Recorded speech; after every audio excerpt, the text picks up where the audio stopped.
Good morning, everybody. Good morning. That's fantastic.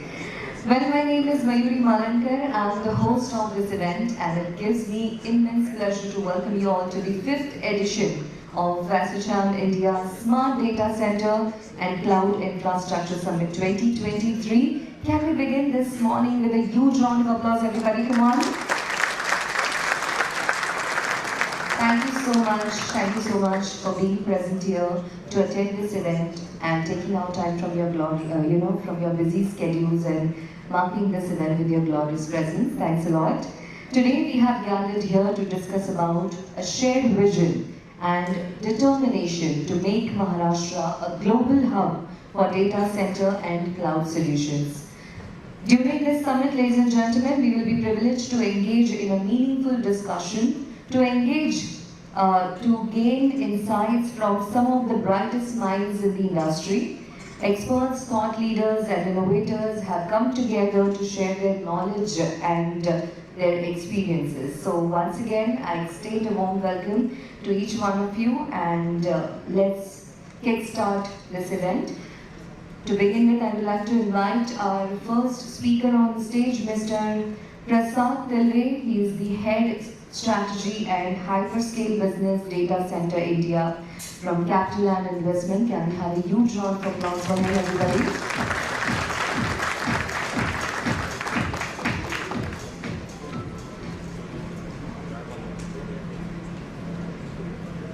Good morning, everybody. Good morning. What an event. Wow.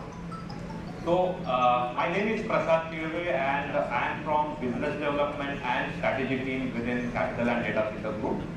I would like to thank each one of you for giving your valuable time for the most important topic of today's session, that is the future of data center. I would like to thank ASSOCHAM team for providing such a wonderful platform, and I see many of my ex-colleagues, my industry colleagues, partners, as well as end customers out here. I'm really honored and nostalgic as well. Moving on, what you see on your screen is Capital and Data Center Park at Navi Mumbai, a mammoth 120 megawatt of capacity, one of India's largest. And today I am going to cover Capital and story, that's our story, how changing trends are fueling data center demand. I am also going to cover the rapid pace of technology evaluation and how Capital and is future-proofing its data center. And finally, sustainability, but with a different lens. We are headquartered and listed in Singapore. We are Asia's largest real estate investment manager. What does it mean is we own, we build, we develop and manage properties. We have committed 11,000 crores in India for setting up data centers. The beauty of this group is we have fund managers within our group, and Capital and India Trust is one of the vehicles for the fund in setting up data centers in India.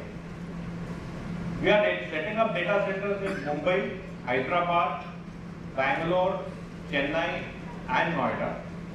Overall combined capacity of 300 megawatts, powering India's digital and economic growth. But we are not new to data center market. We started way back in 2005 with the acquisition and build to suit for Singtel, Telecom Malaysia and 21 Wirenet. As of today, we are 26 strong data centers with 550 megawatts of capacity globally. And we are known for customized data centers. And we are a true data center platform company to offer unique, scalable, build-to-suit services. Before I close upon Capital and story, it is worth mentioning that our DNA is a unique combination of real estate and technology. And that is the reason we have delivered the marvels like Changi Airport, Capital Tower, Singapore, International Tech Park, and many data centers. Now moving on to my next topic, that is the changing trends, those are fueling data center demand. Whenever I attend such events, normally I get a question that, why you are setting up so many data centers when everybody is going on cloud? And my answer is, we are setting so many data centers because everyone is going on cloud. So for the data centers, the cloud players are the biggest consumers, followed by the wholesale segment, we call it, that is your gaming, OTT and e-com. And there is one more large segment, which is Indian enterprises, like your BFSI, ITITS, manufacturing, so on and so forth. Now, overall, all the data centers put together in India as of December, the workload or the capacity is around 786. And estimated captive capacity, that is in-house data centers with all these enterprise customers, is 2000 megawatts. The trend suggests that this entire workload is going to shrink by 50%. That is, 1000 megawatts are going to shift from the green dot to blue dot. And that is fueling a huge growth in data center industry in India. Now this is a short-term growth. Now let's look at what are the mid-term and long-term growth. So the new cable landing stations, those are coming in India, which is increasing the bandwidth. Personal data protection bill, which is currently tabled, I think that will also fuel demand.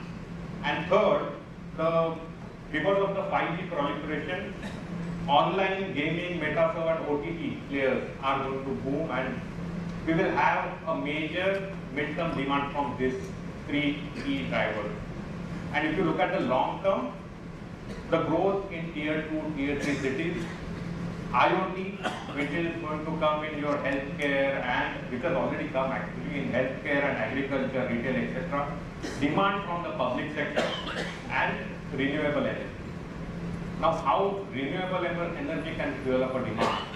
Because India is rich in renewable energy in terms of solar, wind and hydro, all three. Hyperscalers may think of shifting their base from other regions, other countries to India.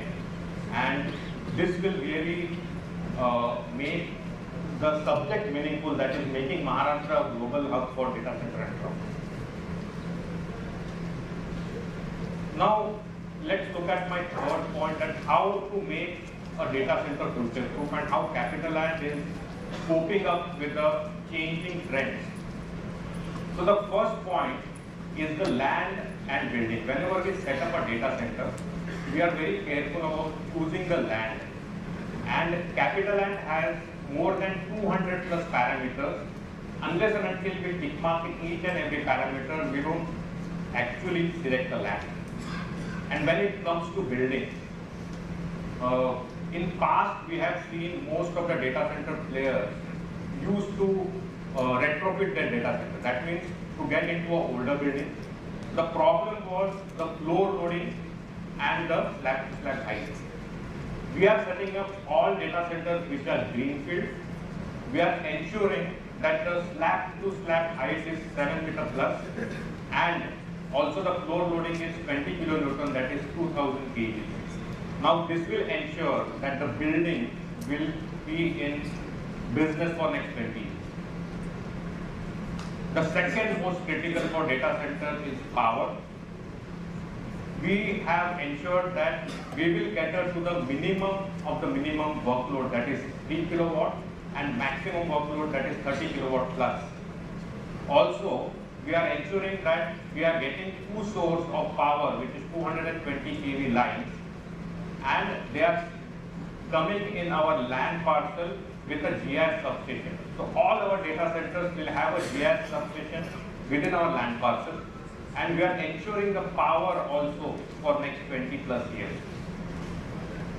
The third most critical, connectivity. We have ensured that our data center is not an island data center. We are connected, well connected to other data centers.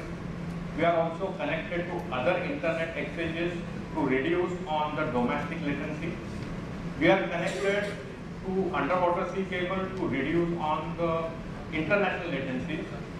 And also, all the data centers will have a 4 diverse path, and we will be carrier neutral data center.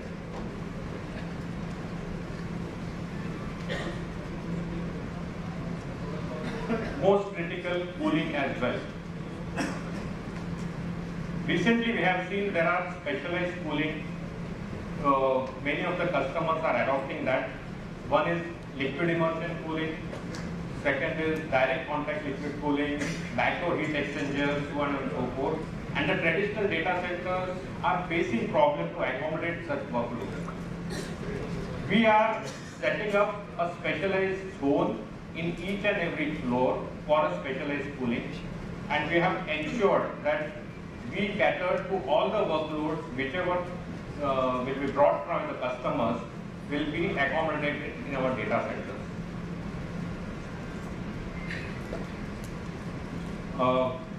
Safety and security parameters.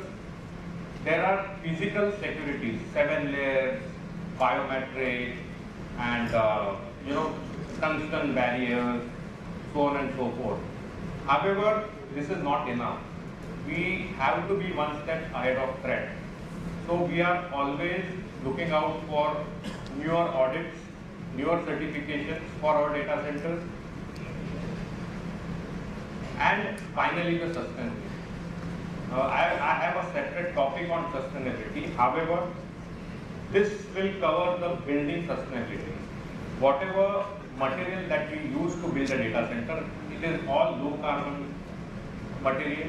We will use low GWP, that is global warming potential gases, liquids, and we will also ensure that we use solar panels for non-critical workloads.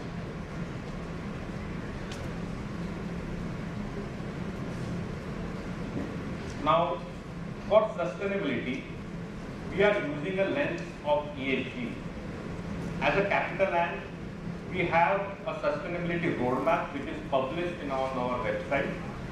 We will be carbon zero by 2050 and carbon neutral by 2030. All our data centers will have a renewable power from day one.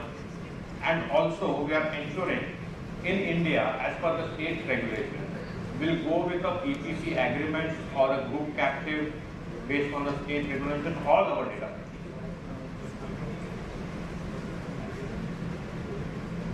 Now, if you look at the ESG, in our IT parks, we have already reduced the energy intensity by 39%, carbon intensity by 40%, water intensity by 61%. And that's not enough. There is a social responsibility as well. In India, we have built 2 schools in Bangalore and 1 renovation done in Pune. Finally, if you look at the overall governance index, we are ranked 6th by Singapore Governance and Transparency. With this, I end my presentation. In India, for India, making Maharashtra a global data center.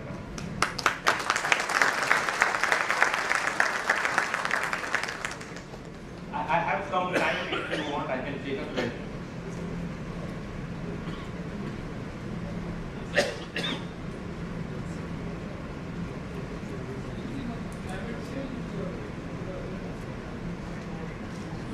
Yeah, so as I said, ESG is not only looked at the lens of environment, but it is also our social as well as governance responsibility. So we are not only touching or taking care of the properties we have. We are looking at the ESG at the lens that should touch you as well as me.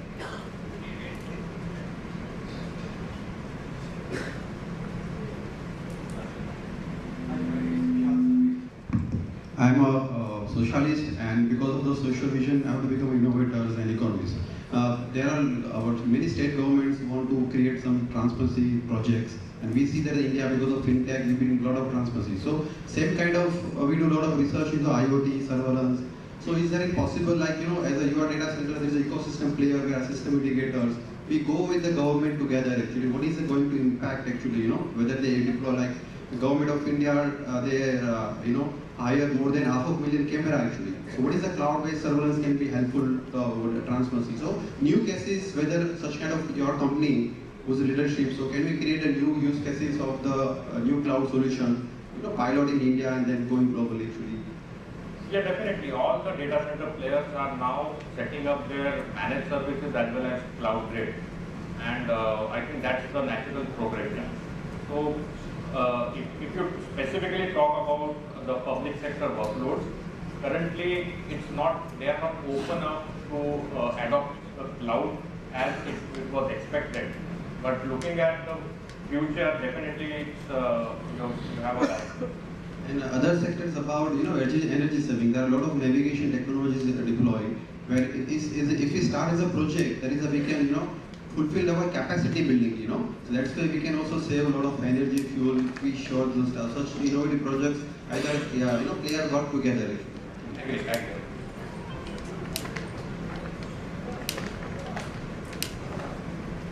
Firstly, I must say a great presentation and great data points.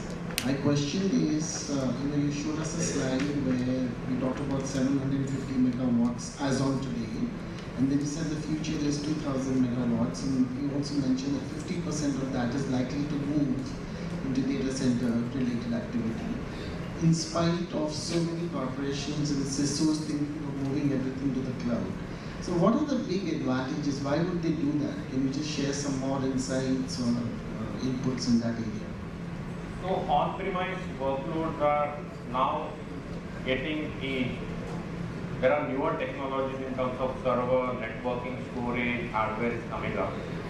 Similarly, wherever there are on-premise workloads, there are electrical equipment, they are also getting aged.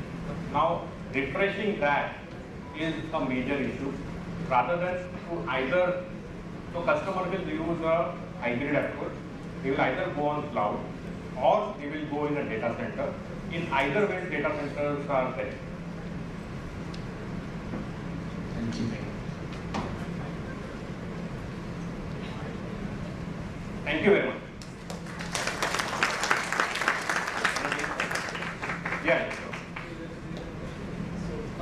When you touch upon the zero carbon fund, what about the noise?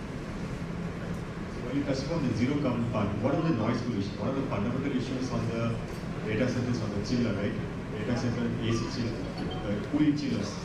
It's a major noise pollution. The surrounding areas plays a problem. Residential areas, people started taking it. That's my first question. Second question is, Navi Mumbai, while we're having a lot of data centers coming up, large amount of waves industry is there in Mumbai. At the same time, identity of a data center should be not visible to the public. Does it pose a sense of security issue? Because when you talk about multiple layers of security in a data center, identity of data center itself poses a threat. So, a couple of questions on this. So first question was on the noise pollution, and the second is about the security of the data center. So when you talk about noise pollution, there are critical components which make noise, like DJs and chillers. I don't think will make noise, but DJs will, yes. So we have a special protection layer which will reduce the noise production. Second, we will have acoustics which are much advanced now. So even if you are standing near the data live DG, you will not hear that much of sound. So we have a advanced acoustic which will reduce the sound noise pollution. The second question you asked about the security, whether in Navi Mumbai all the data center players should have a logo on their building or something. Right? So we are adhering to the standards, which are security standards like ISO and other standards. And you will not find any data center with a logo or a brand, because we don't want to, tell everybody that we have a data center over here. That's because data center we host critical workloads, we would like to keep it secret. Thank you. Thank you. Just one last question. I have one question regarding healthcare domain. First of all, thanks for this wonderful presentation. So as we all know that India is building world's biggest healthcare ecosystem there, right? And for this Ayushman Bharat Digital Mission, I would like to know like how data center platforms can contribute and how Maharashtra can make use of that platform to bring, because so far we don't have common platform for all this healthcare records and all these things. In that sense, I would like to ask you how data centers can play a role in that case. 4 years back, Maharashtra had come up with a cloud policy in which there were multiple data center players as well as cloud players were empaneled. Most of the workloads, not only Ayushman Bharat, but most of the workloads were moved on cloud. In fact, I was part of that, and we had seen that there was a huge saving when they moved the workloads from on-premise to cloud. The saving was at a tune of 90 to 92%. And it's not a secret anymore. If you move your workloads on cloud or hybrid or in a data center, even if you move your physical server from on-premise to data center, you have a 50+% of saving. So it's no brainer anymore. So I think it is wise that everybody should move out their workloads and get it. Thank you. Thank you.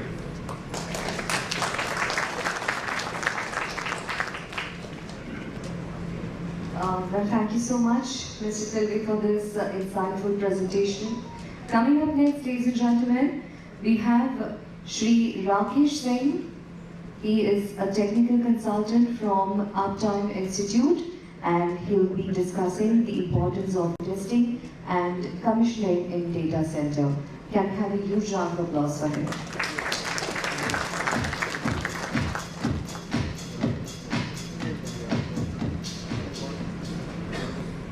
Good morning to all of you. My name is Rakesh and I am a technical consultant working for Uptime Institute. The topic that we are discussing here is about the data center testing and commissioning. We have a good mix of audience. Most of us, I could see that they are from the IT background and they are the real end user of the data centers. A few colleagues from the data center operators, a few of us are from manufacturers. Everyone has an important role to play for the data centers. The topic that we are discussing is commissioning of physical infrastructure, which includes the power, cooling and control systems. We are not talking about the commissioning of the IT hardware. So if you have any questions in between, feel free to ask. I will try and explain what is the commissioning process and how does it help the data center end users and how does it help the data center operators. It has been well defined by ASHE that there are 5 levels of commissioning, starting from level 1 to level 5. Commissioning is a process that makes sure that the data center has been commissioned and tested for the full capacity. It gives an assurance to the data center owner, to the data center operations team, that the data center can be operated in variety of the load conditions, in a normal condition, in a maintenance conditions, and even if there is fault occurs, the data center would still sustain. Level 1 includes the factory testing, where the critical components, basically the power, the cooling, generators, UPS, air handling units, chillers, some of the critical components gets tested for the full capacity with the design conditions. When the data center is commissioned on site, it may so happen that it is commissioned in winter season or it may so happen it is commissioned in rainy season, where they would not go through the actual ambient conditions which they are designed it for. So factory testing is something which gives a good opportunity for data center operations team as well as data center owners to test those equipments in extreme ambient conditions. So if something is designed, for example, for daily conditions, it is important for you to make sure that the equipment works when the ambient temperature goes to the 48 degrees Celsius and it still delivers to the full capacity. So FWT, which is factory witness test, is a good opportunity for that. The second one is for the installation and pre-commissioning. That gives an opportunity for the construction and the operations team again to verify when they receive the material on site, has everything been received in a good condition. Is it the same what they tested out in the factory? There has not been any alteration. Have they been installed exactly the way it was designed to be installed for? Level 3 is for the functional component testing, where every component gets tested or gets installed and gets tested for its pre-functional testing, like mechanical and electrical startup. Level 4 is for the functional system testing, where independently the systems are tested with the full capacity and they are verified for their integrity, for their capacities. The different alarm conditions are created during the commissioning time, which may not be possible for the data center operators and operations team to simulate it when the data center becomes live. So it is actually giving an opportunity for the operations team to simulate all the possible fault conditions, to simulate all the possible alarm conditions, and verify that those alarms have been commissioned correctly, they have been transmitted properly to the BMS systems or to the monitoring systems, and they pass through all the escalation levels if something has not been rectified. The last one is the level 5 commissioning. The level 5 commissioning includes that how do all the systems work together for the intent of the design. So if the data center has been designed and constructed, let's say for a tier 3 requirement, which is a concurrently maintainable data center. When you put all the components together, how well they have been integrated, can they work together as a one, and can they respond to all the maintenance requirements? For example, if something has been constructed and designed and constructed for the tier 4 requirement, which is a fault tolerant requirement, if there is any fault which occurs at the downstream of UPS, can the whole system work as a one and respond to a fault? Can the fault be contained within the area where the fault occurs? Can it be informed to the users? Can it be informed to the operators? So all that gets verified into the level 5. As we see with the growth of the data center, our dependency on the data center is increasing day by day, and that is creating further more pressure back to us for us to review the designs, to review the commissioning plans. In fact, it is a pressure back to the data center operators that they must be designed, constructed and tested perfectly so that they do not see any issues during the operations time. Disruption of the services will really impact all of us, any of us to all of us. Commissioning is applicable to complete life cycle of a data center, starting from the pre-design when the data center, in fact before the design of the data center is started, what we recommend is to engage a commissioning agency who plays a very important role, and the data center operations team who is going to provide all of their inputs throughout the life cycle of the project. So before the specifications or before the tenders of the critical equipment are decided, it is important to have the commissioning agency on the board so that they can clearly specify what do they want to see during the factory witness test. The suppliers are well aware of that what are they supposed to demonstrate during the testing, and it is an opportunity for the operations team and the commissioning agency to verify that these components can work in extreme conditions. They can deliver the performance which is expected by the data center owner. They have to make sure, the commissioning agent makes sure that the complete system is commissioned for meeting all the requirements of which is clearly stated by the data center owner and the operations team. They provide the inputs during the design. So before the data center gets certified for the design, they have an opportunity to develop the level 1 to level 3 commissioning scripts and commissioning plans. Once the project moves into the construction phase, that is the time when the commissioning agent can help them, commissioning agency can help the data center owner and the operations team to write all the SOPs, MOPs, so that those SOPs, MOPs gets ready. SOP is the standard operating procedures, MOP is the maintenance operating procedures. And then they have an opportunity to verify all of these procedures when the data center is getting commissioned. Once the data center is fully developed and commissioned, the plan is ready. Those plans can be reviewed by us. We can provide them an input if it covers all the requirements of the data center design, and whether it covers all the requirements stated by the project owner. Some of the systems also require a recommissioning. We discussed in the beginning that it may so happen that you are commissioning your data center during the winter season.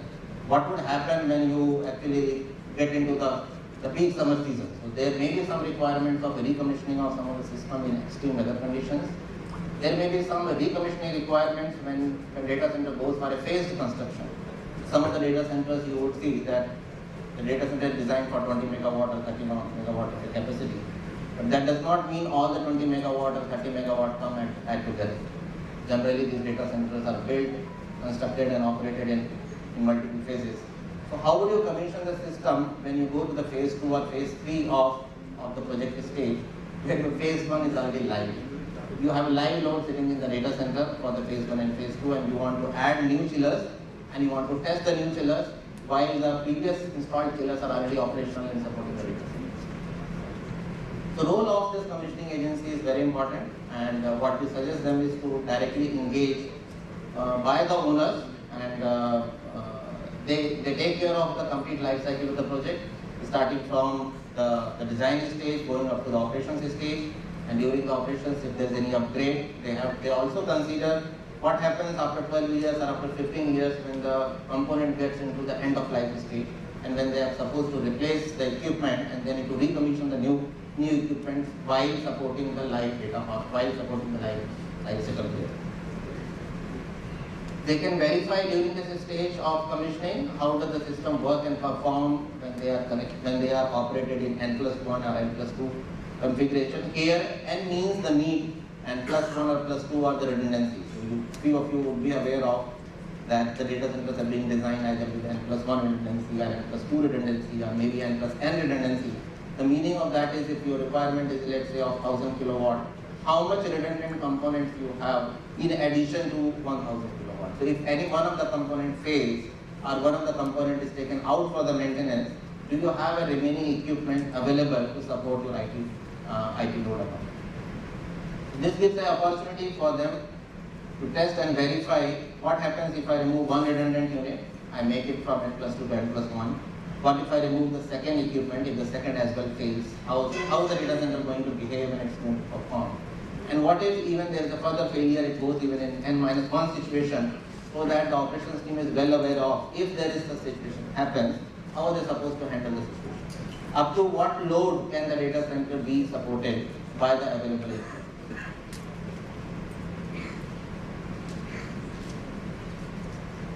This is the opportunity, I think we discussed well before that. There's something called as a bathtub failure curve, where it is a general phenomena for the equipment to fail at a very initial stage, and the commissioning helps to identify those failures. The commissioning is a process which helps you to identify any of the premature failures during the commissioning stage. So if something has gone through a long transportation or it has gone through some of the manufacturing process, so any of the failures because of either manufacturing processes or because of transportation issues or maybe because of a wrong integration on site, those issues gets identified during the commissioning, where the premature failures can be identified and can be isolated so that they don't impact you during the data center operations lifecycle. It gives an opportunity for the operations team to verify all of their processes. It is a good platform or good opportunity for maintenance staff to do all the hands-on practice. Once the data center becomes live, it is really very difficult for them to turn on or turn off any of the equipment. So this is the time when the maintenance staff can get into the hands-on along with the commissioning agency, along with the different suppliers, can go through the different trainings. They have an opportunity to switch on, switch off. You would be aware of if it is a two-end distribution, basically in a data center, normally the loads are distributed in such a way that you have 50% the load supported by the A side of electrical distribution and 50% supported by B side of electrical distribution. So if one of the sides fails, the other side is supposed to handle the 100% load. And this gives an opportunity for you to test and verify what would happen if my data center has to go through a step load condition. How would UPS behave if there is a step load going from 50% to 100%? So generally they get tested during the factory witness test, but the factory environment and the real data center environments are not the same. So what we recommend is when the data center is getting commissioned and at a stage 5 or level 5 commissioning, you must test all the possible conditions which we will face during the data center operations life cycle. So if somebody has to test it for a step load from 50% to 100%, or maybe 0% to 100%. Some of the UPS systems would see a 0% throughout their life if they are supporting for any mechanical load and if they are connected to the ATS. In such a condition, there may be a possibility that one of the UPS fails and all the ATS is switched from one side to the other side, and then the second UPS has to support from 0%. which they would never see throughout the life cycle unless there is a failure which actually happens. So this is the time when it gives you an opportunity to verify that yes, this system can work, this system can support, and it gives the confidence to the operations team that the system is going to behave the way they have been designed, the way they have been constructed here. It also gives you an opportunity to set up the benchmarks. When I say benchmarks, means somebody designs the data center for efficiency of let's say 1.4 or 1.5 PUE in a certain load conditions, in a certain ambient conditions. So this is an opportunity when you will be able to test your data center at 25% load or 50% load or 100% load or maybe very less load. It's when the data center starts that operation, you would be aware of when the client comes in, they do not install all the IT racks, they do not install all the IT servers on the day one. They are installed progressively. So you may also have a situation of a very less load, and sometimes the mechanical systems do not behave the way they are supposed to behave at a very less load. When you operate them at 5%, 10% load, it really becomes very difficult for them to manage the environmental situation. So this is the time when you can identify that if the load is only 10% or 5%, which are the critical air handling unit which they are supposed to keep it on, which are the chillers which they are supposed to continue to operate, and when they are operating at a lesser load, what is the PUE that they are expected to. So you have a benchmark available. When the data center was designed, the design consultant would tell you that okay, it is designed at let's say 1.4 PUE or 1.5 PUE. This is the time to verify them. You can verify that if it is operated at 40% what happens, if it operated 50% what happens, if it is operated 100% what happens. In a different load condition, you will have all the benchmarks available. They can be recorded for the operations team, and that will help the data center operations team to compare the same performance throughout the life, and they can always verify if there is any equipment which has gone for a degradation. They have some benchmark available. They can compare. Let's say if something has worked with a 95% efficiency or 96% efficiency, and down the line after 5 years, when you really reach to that load conditions, is it still giving you 95%? Is it still giving you 96% or not? And if it is not, that's the time for you to call the suppliers, get it verified. Maybe it is the aging effect, or maybe some set points which needs to be addressed to, or which needs to be done. When the data centers are designed for a capacity of 30 megawatt or 20 megawatt, it takes maybe 10 years, 15 years to reach to the full capacity. Even you as an end user, when you go and contract a IT load of 500 kilowatt or a 1 megawatt, the 500 kilowatt does not happen on the day one. It happens, it starts gradually, maybe 50, 100, 200, and after 4 years or 5 years, you reach to the full capacity. So how sure you are when it reaches to the full capacity, the system is going to work. So the commissioning is the process which will give you confidence. It gives you an opportunity to test the system at a full load capacity, that the built infrastructure will work, and it will surely support you when your load actually reaches to the 100%. That's all from my side, and in case if you have any questions related to the commissioning, I would be around here. I'm not sure how much time we have it, but in case if you have any questions. How soon do you plan to move on to hydrogen-based gensets instead of diesel-based? So hydrogen-based gensets are CNG-based gensets or any other way of generating an on-site energy.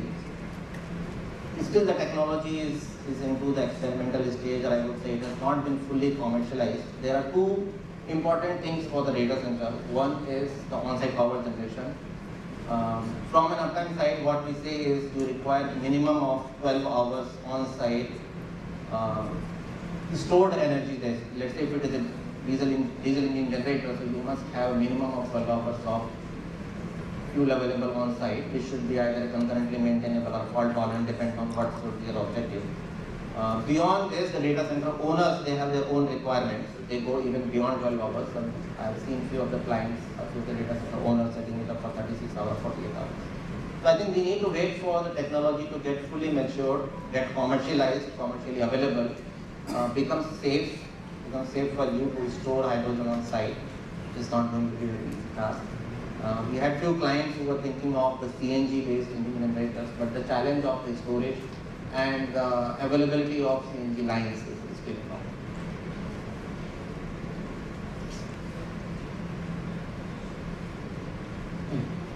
excellent presentation, but can you explain to us, how is going to be the disaster recovery? Because that is a very, very intimate and very important issue in the data center or any other data center. I would break your question into two parts. If I understand your question correctly, your question is about the disaster recovery.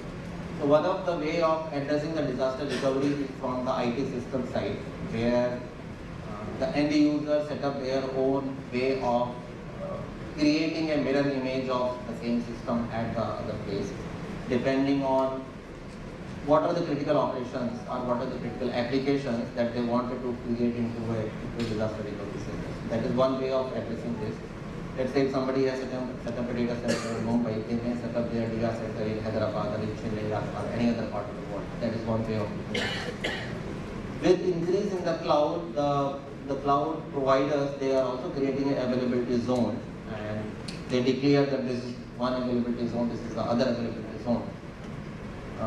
You as an end user, when you go and host your applications or you host your services there, you make sure that you are going into two differently isolated availability zones. You don't set up your DC and DR into the same availability zone.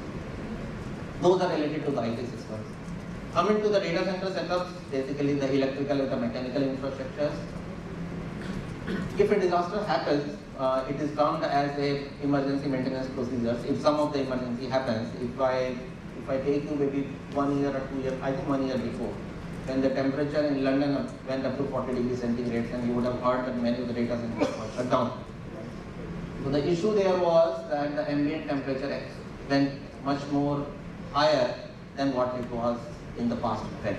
And they were not prepared that if such thing happens, how to manage the situations. One of the possibilities could have been that you can start your redundant equipments. Right?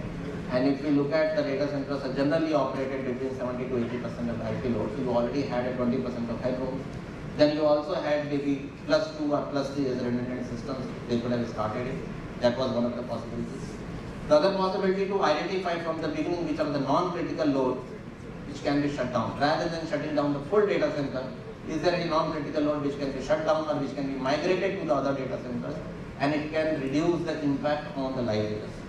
So it depends on the preparedness, emergency preparedness of the data center operator from the non-IT side as well as from the IT side. So if you as a user, if you are aware of that you have certain applications working in Chennai, certain applications working in Mumbai, and if Mumbai has a situation that there is a power failure and you are running out of fuel and there is no fuel availability for any reason, let's say the roads are blocked or something, how much of the fuel you have it, how much of the applications you want to migrate from one city to the other city. It depends on preparedness of such thing for your IT.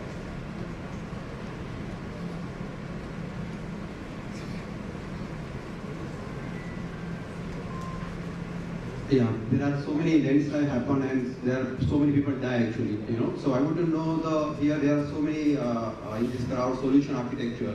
So if we develop application, my question about is there any organization like border organization in state government, they want to create their own data center, some application, that like we are the IoT sensor development. There are now ecosystems developed where solar-based sensor can be, pretend the landslide actually. So is there any grant available in India and internationally? So any solution architecture offers some entire solution actually, any problem statement which is, really helpful in India as well as global standard. So any grant available which can ease of, financially initial deployment. So you must be promoting data centers, different applications. So you can share this knowledge to this audience, which help. The question is really important, but sorry to say, I would be unable to address this question. I think most of the data center operators, they have commitment for the environment, society. One of our colleagues previously did mention about it. So they would be in the best position to address. Yeah, but it's a very important question and important question.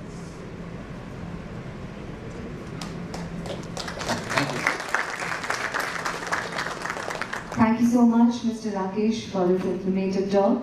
We can take the questions offline, sir is here around with us.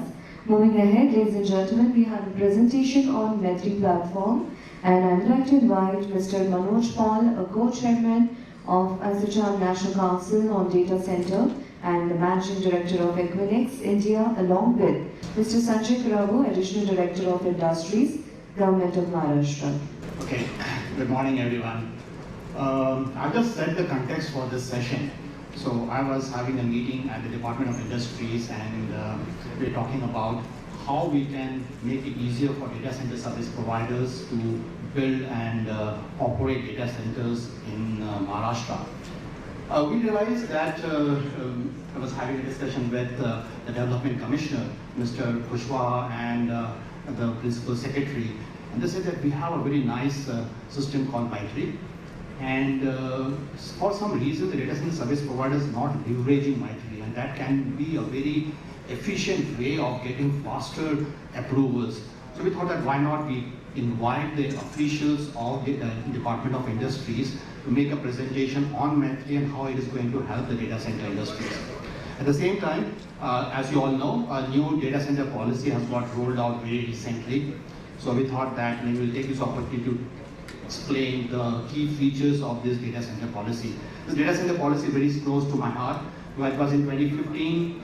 I was working with NASCOM and we sat in the room of then Development Commissioner Mr. Babade, and in 2 days' time we defined a special section for data centers in the IT/ITES policy, and that was the first time ever any state had a data center policy in it, and Maharashtra always led the way. And today again we have a new policy coming up. So what we'll do is we will first have Mr. Korbu, who is the Deputy Director of Industries, to talk about the data center policy, followed by another colleague who is going to talk about Maitri. And then if you have any questions about the data center policy or about Maitri, then maybe you can forward it to ASSOCHAM, and the ASSOCHAM team can then will forward it to the Department of Industries. Over to you, Mr. Good morning. On behalf of Industry Department, I would like to thank ASSOCHAM for inviting us for the summit that making Maharashtra a global hub for data center and cloud solutions. Here, I am happy to inform you that recently Government of Maharashtra has declared IT/ITES policy 2013. While designing the policy, we had a very long discussion with the stakeholders, associations, data center developers, operators, and with all those inputs, we could declare the IT/ITES policy.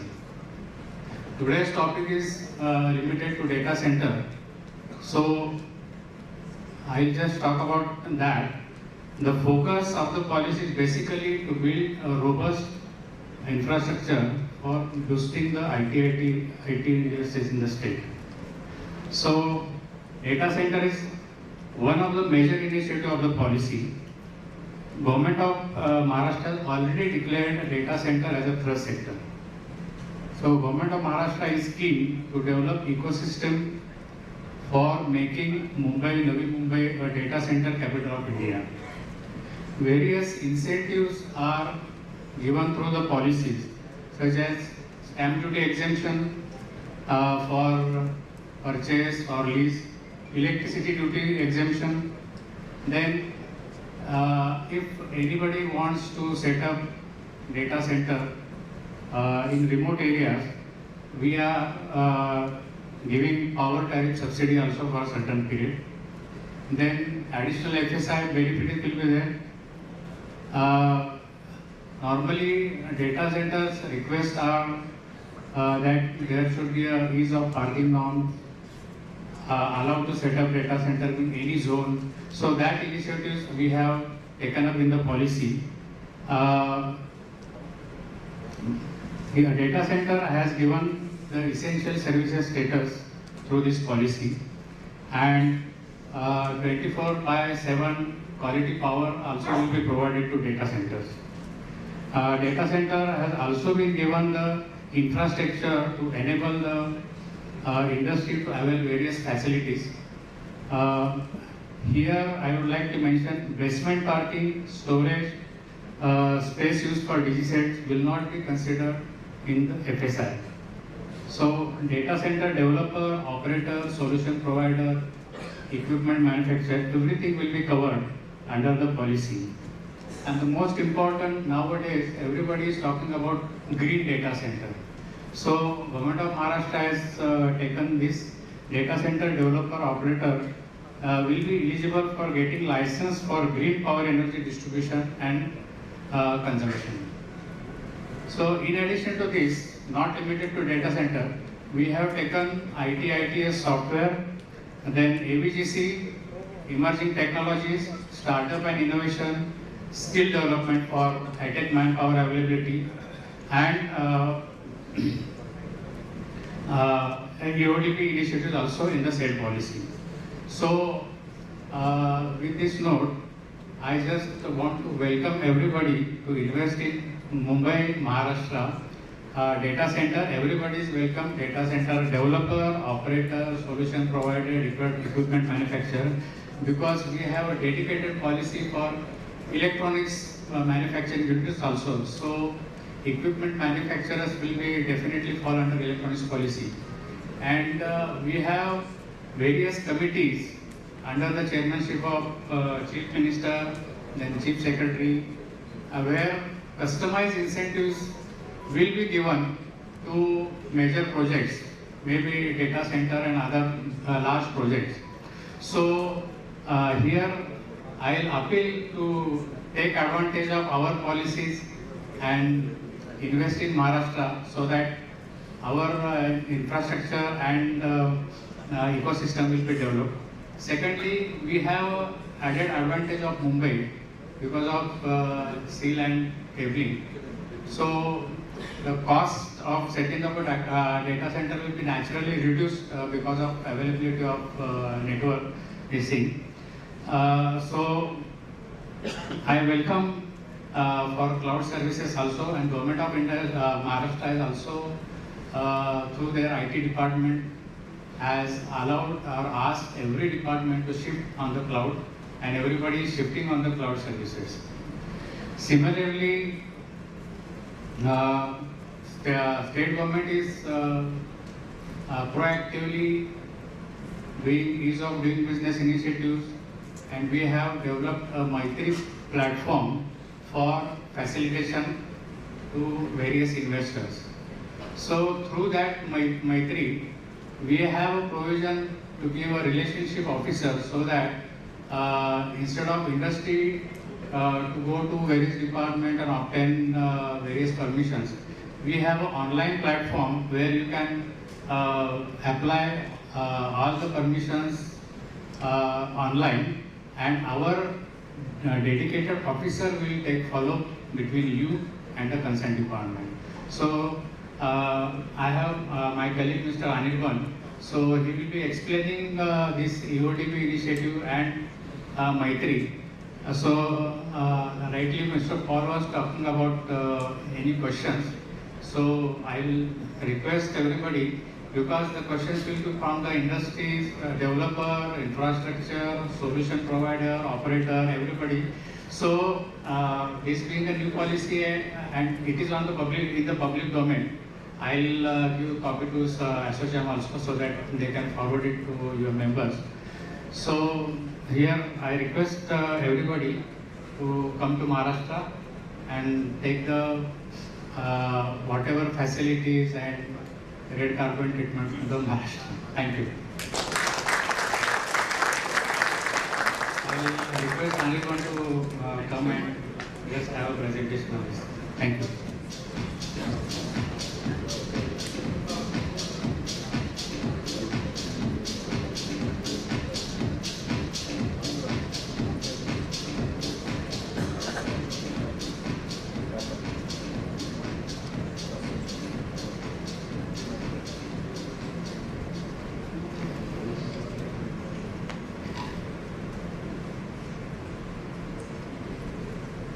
Thank you, sir.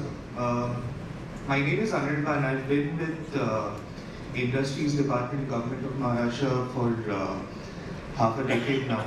supporting the state government in ease of doing business initiatives. Am I audible to all of you? Am I audible at the back? Okay, all right. So this is a short presentation that we've prepared on some of the ease of doing business initiatives by the state government. I'm sure you've heard of this term earlier, it's not alien to most of you.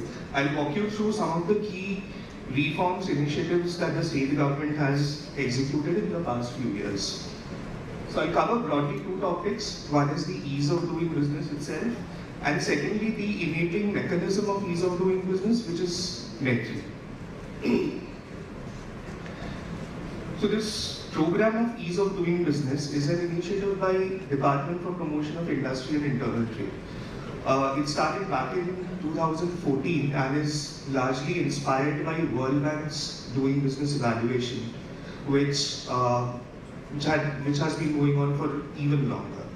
Now, Maharashtra has always shown keen interest in participating in the ease of doing business exercise, and the pattern of evaluation methodology and the kind of reforms that are rolled out by DPIIT every year has evolved over a period of time. Much of what Government of India rolls out every year as part of Business Reform Action Plan. So Business Reform Action Plan is that compilation of reforms which is brainstormed by officers sitting in the Ministry of Commerce and Industry and is rolled out every year to the states and union territories, implementation of which is expected to create a more conducive business environment in the state. If you look at the highlight that is there in green, so this year's ease of doing business exercise, which is EODB 2022, while the evaluation is ongoing, we've already secured a score of 88%. The evaluation is expected to close in the next few months. An extension to the ease of doing business exercise is the reducing regulatory compliance burden. So this goes one step beyond the normal ease of doing business, because normal ease of doing business talks about notifying service delivery timeline in the Maharashtra Right to Public Services Act, failing which there's a penal provision that is imposed. Making services online, bringing them together in one single window platform so that users or applicants do not have to run from pillar to post to seek a service. RC, as we call it, reducing regulatory compliance burden, goes beyond that. It looks at the exact regulations, compliances that are there in several state government or central level acts and inspires states to come up with amendments so that regulations that are archaic, redundant, not necessary are done away with, and the life is made easier for investors. We've done well, but we still have a long way to go. Again, an extension to the RC exercise is decriminalization. Now, a team in Ministry of Commerce and Industry had conducted a study which identified several legislations where an investor could be decriminalized criminalized for minor offences. Now there was a mandate that was rolled out that every state government should look at least the state level legislations, conduct an exhaustive study, go through all such regulations which are where there is provision of imprisonment even for minor offences, and look at either decriminalizing them altogether or compounding them by way of replacing them with, let's say, a heavier monetary sanction, or taking the instance of imprisonment to the third or fourth instance of occurrence. So Maharashtra took up this activity very enthusiastically, and as of late, a total of 138 provisions have been decriminalized, spanning more than 5 to 7 acts across various departments. This is a study, this was a report that was put together by UKIBC, UK India Business Council. This is the 2022 edition of the report, where again, just like Government of India, they've evaluated states and union territories, and Maharashtra features at the top with a score of 3.33 out of 5, followed by some of the other industrial states. These are some of the key achievements that we've experienced as part of the ease of doing business exercise. First is the starting a business, which largely deals with Ministry of Corporate Affairs. So there you might have, if you've registered your company, you might have come across two specific forms, Spice Plus and Agile Pro. Now, That is something which followed by, of course, direct identification number, run, reserve unique name, and then the company incorporation. Now what happens is, on many such occasions, when you obtain all those registrations, again at the state level, you have to come and knock the doors of Labour Department for shops and establishment registration. So what we've done is, shops and registration is still there as part of the state level service, but we've integrated this with the MCA portal so that once you obtain that, the SME registration also comes with itself. You don't have to register separately for shops and establishment registration once you come to Maharashtra. Construction permit, again, MCGM has done significant work in construction permit. When you apply for your building permission, it is enabled through an auto DCR enabled solution, which is OPPS, online building plan system. You are required to produce your land record documents as one of the many documents that you're required to produce in certain services. Land records is one such document. Now, officials at MCGM realize this, that it is extremely painful for a person who is already applying for a service producing so many documents to get another document from a separate department altogether, Revenue Department. So what they've done is they've integrated the OBPS with Revenue Department's land records. So once you log in, register yourself and log into OBPS, from that system you will be able to retrieve your land records. You don't have to physically visit NRO's land record offices to get your Satbara or property card. As long as it's under MCGM area, the property cards are available online through the same system. And MCGM recognizes that. It is digitally signed once you download it. MCGM recognizes that. In terms of utility connections, so what happened, what we had witnessed was during one of the workshops that we had conducted, there's this requirement of a test report, which is required to be submitted by the applicant before electricity connection is provided to your meters. Now, this test report is given by a licensed electrical contractor that you hire. And there is often that LECs, they often use that as one of the mechanisms to delay the connection in ways that you understand best. So what the DISCOMs have done is they've eliminated this requirement of test report. So the role of LEC, licensed electrical contractor, is significantly diluted now. If the user gives an undertaking that all my installations in my premise are in compliance with the standards as desired, he gets the electricity connection. In terms of registering property, Revenue Department, I remember, has won e-governance awards.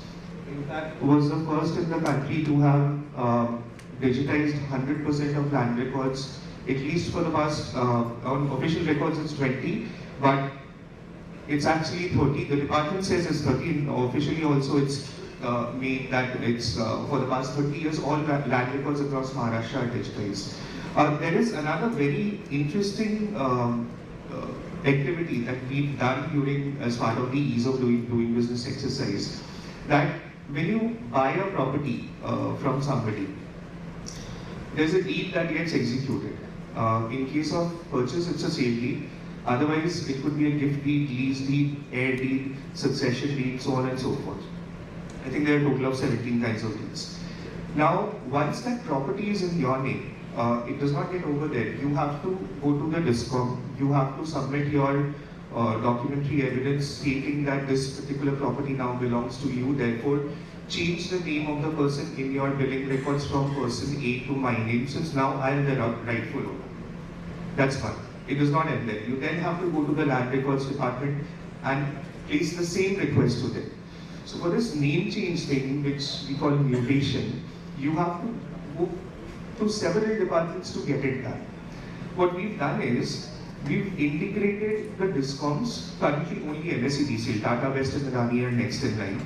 We've integrated MSEDCL and most of the urban local bodies in Maharashtra, along with all land records offices in Maharashtra, to get this name change effected automatically the moment you register your property in any sub-registrar office in Maharashtra. So that is something which is already done, provided in case of electricity bill, there is no due that's left. In case of land records, there is no dispute, it's not under litigation. So these are some of the conditions which obviously could not be overlooked. Barring these conditions, mutation is auto-triggered. Again, mutation does not get completed, it is auto-triggered. You don't have to submit an application. You get a number in your phone and in your email address, which is a mutation entry number. Using that number, you can track the status of your application. So you do not have to separately go and apply for mutation in various departments. So those reforms were implemented largely as part of World Bank's doing business exercise. Now these are some of the state level initiatives. Those were also state level initiatives, but this is part of Government of India's endeavor of ease of doing business and what all Maharashtra has done. I'll not repeat revenue. Labour Department, 5 services under 3 acts: Interstate Migrant Workmen Act, Contracts Labour Act 1970, and Building and Other Construction Workers Act. Registrations, renewals, licenses under these acts are today on deemed basis. You apply for a service, the notified timeline is 7 days. You don't get the service in 7 days, the system gives it to you. Similarly, we've done something for DISH as well, which is the equivalent of factories in Maharashtra. You apply for a factory license, you get it. Next up, you'll have to renew it once the tenure is over. If there is no significant change in the composition of the factory or the kind of hazards that you've been producing earlier, which is already recorded in the system, you simply log in, make the payment, and you get the renewal certificate. So this is even better. You make the payment, you get it instantly. In case of labor, you have to wait till the notified timeline is over, and then the system gives it to you. So these are some of the because once we interacted with the users, they said that we cannot wait for the departments to give the approvals in their own sweet time. So we thought of these 2 provisions, and this came from Government of India as well, and today we have these mechanisms in place. Similarly, in case of FDA also, retention license, that's similar to auto renewal. The payment is made and the license gets generated.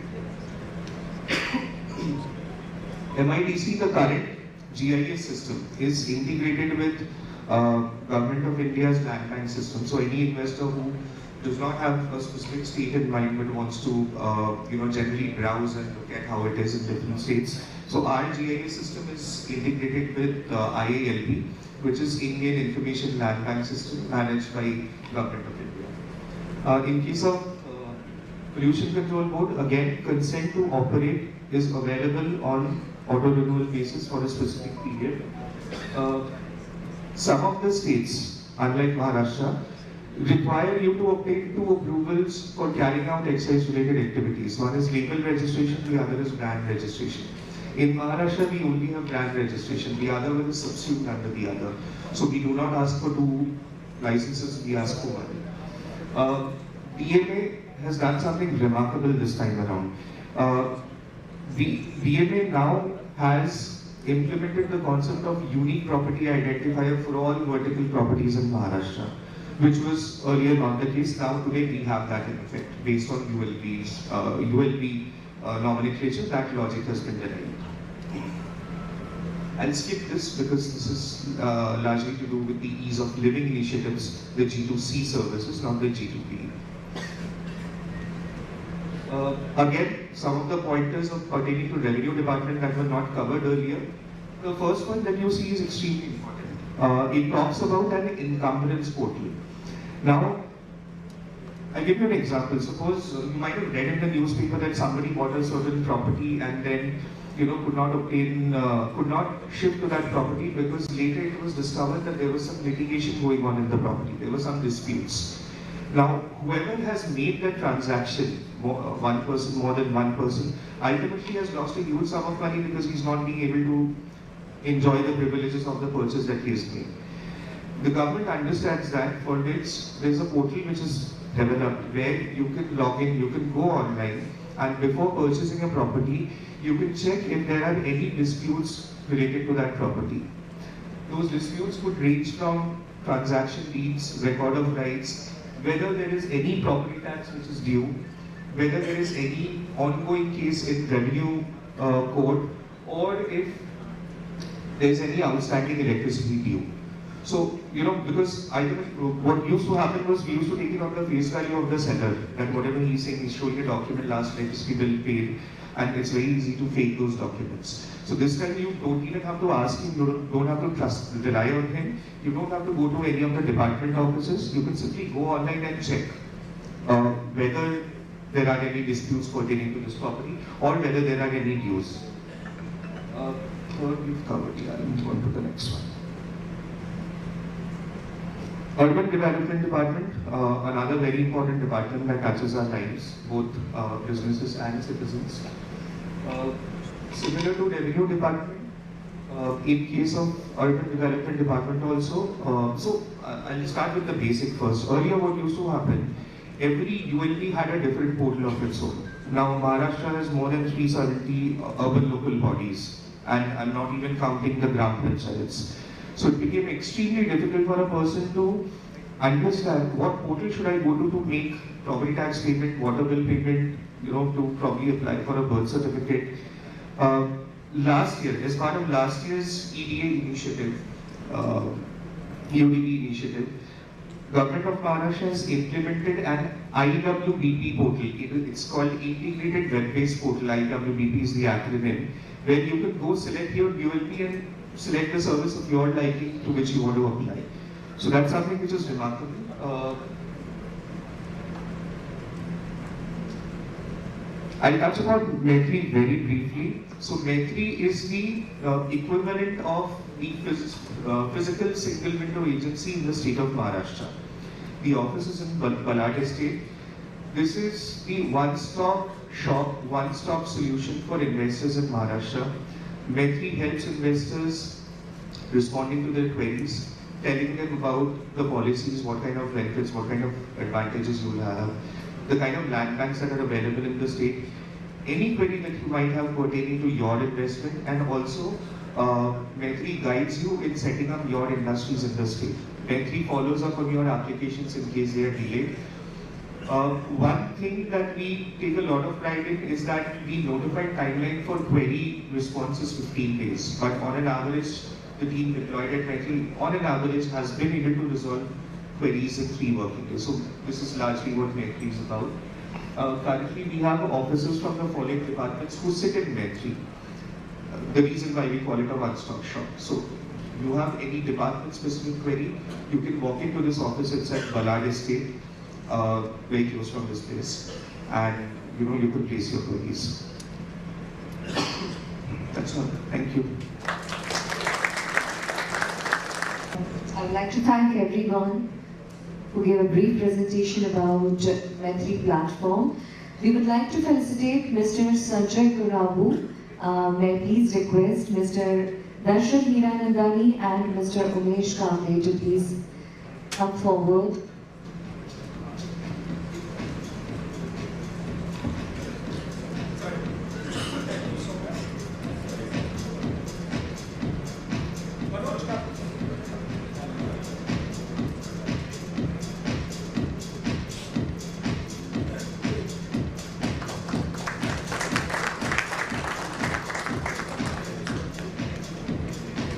Thank you very much, gentlemen. Next, we have inaugural session. We need 2 minutes for the quick setup onto the inaugural session. May I please once again request everyone to settle down. We were expecting the presence of our Honorable CM, Shri Eknath Shinde, for this inaugural session, but due to some official reason, he has to fly to Delhi and he couldn't be present here. We have our other dignitaries present here to grace this occasion.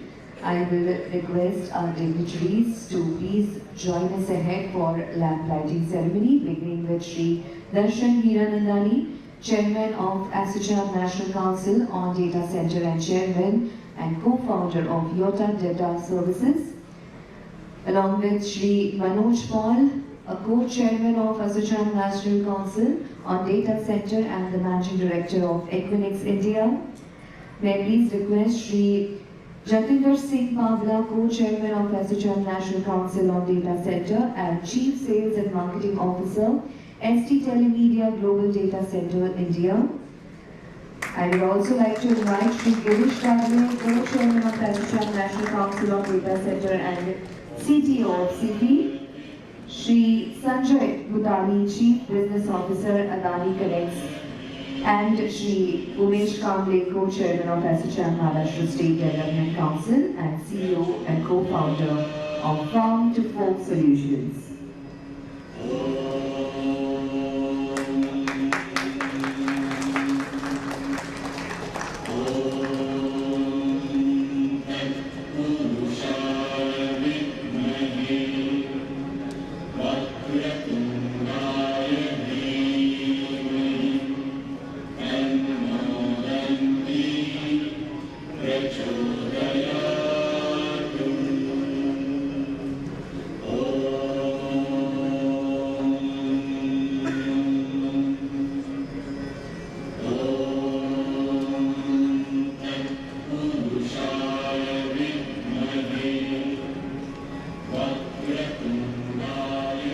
Thank you, gentlemen. I request all of you to take a seat on the dais. We also have Shri Mohan Chenani, CEO of Mantra Data Center, joining us virtually. To present the welcome address, I will request Shri Darshan Hiranandani, Managing Director, Chairman of ASSOCHAM National Council on Data Center and Chairman and Co-founder of Yota Data Services, to join us. Can we have a round of applause for him, everybody?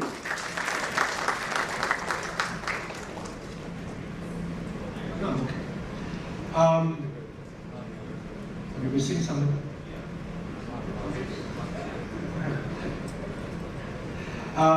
Welcome everybody, welcome to this event, and I can see this is a fantastic participation.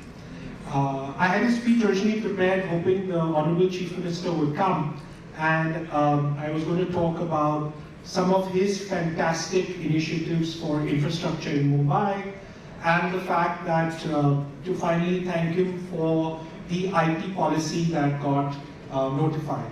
I think that's been a big sigh of relief to everybody, because that was long awaited, and now it has happened, and hopefully all the promises that have been made, now that they've come out in the policy, we're quite happy that they'll be delivered. I am amazed with many of the people I met outside and inside, and I saw the participants list, and I was going to have a usual spiel about demographics of India, data consumption per person of India, and how that's going. But I was more encouraged when I saw the different kinds of people here, and how much and how large an impact the data center industry is making on each and every sector in the market. I saw companies with different business models. So, as Yota, we have a business model focused on colo and enterprises. I saw others focused on hyperscalers. I saw a third focused on thinking about edge solutions.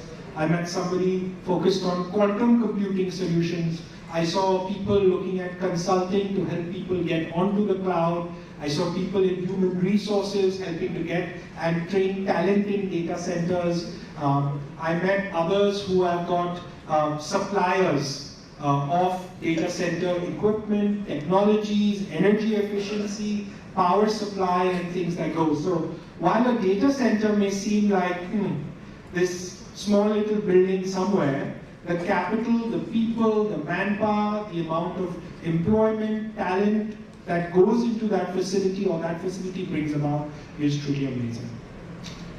The market today, we think, is about 1,000 megawatts, give or take. Some numbers say it's 895, some numbers say it's 950, but let's assume we make math easy and call it 1,000.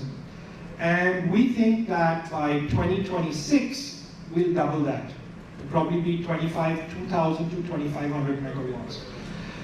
And that itself is going to require monumental amounts of capital, monumental amounts of investment, monumental amounts of talent that's going to go forward. So my guess is that every new megawatt added will need 200 crores of capital. This capital will go into making the data center.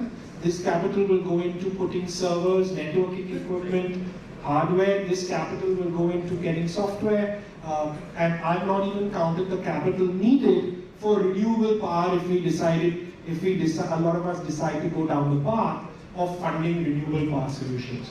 So my guess is that this industry is going to add nothing less than 200,000 crores of investment in various parts, sectors, wings over the next few years. And the next most amazing part is, even after that happens, those equipment and servers that are in those data centers, every 5 to 7 years will need to be refreshed. And so just the 2,000 megawatts of data centers that are there will need another 200,000 crores coming in every 5 to 7 years of investment. So we can imagine the size and scale of this industry and the optimism involved. This is probably the event that we've held that has had the most participation. And I don't think any of us can take credit for that attraction. Certainly the Chief Minister was that attraction, but I think more than that, Maharashtra and Mumbai is certainly the data center capital of the country. More than half of data center demand or capacity is there in India is more or less in Mumbai and the Mumbai-Pune region. Why? 2 or 3 simple reasons. Simple reason number 1 is talent. Talent is here. Simple reason number 2, submarine cable capacity is here. Simple reason number 3, actually reliable power supply has been here for quite a while. And while cost of land has become more and more expensive in Mumbai and the surrounding regions compared to anywhere else, Mumbai still seems to be super attractive for expansion, just given how established the market is getting. And the government's focus on infrastructure, and that was my key reason to applaud it, will only mean that Mumbai and this region will continue to be more attractive, will continue to want more space, want more data centers to come up. So with that, I hope I want to welcome you all again to this data center event today. And I hope we can have an absolutely fantastic discussion on the various elements that are there. Before I leave, I would like to thank all our panelists that are here today, the entire council, administration led by Varun and his team. And I wanted to thank all of you all for coming here and being patient. Thank you so much.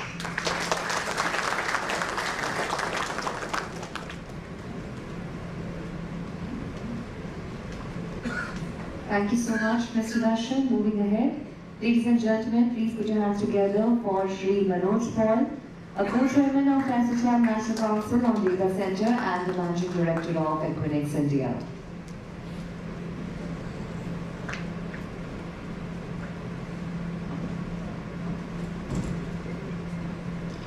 Good morning everyone again.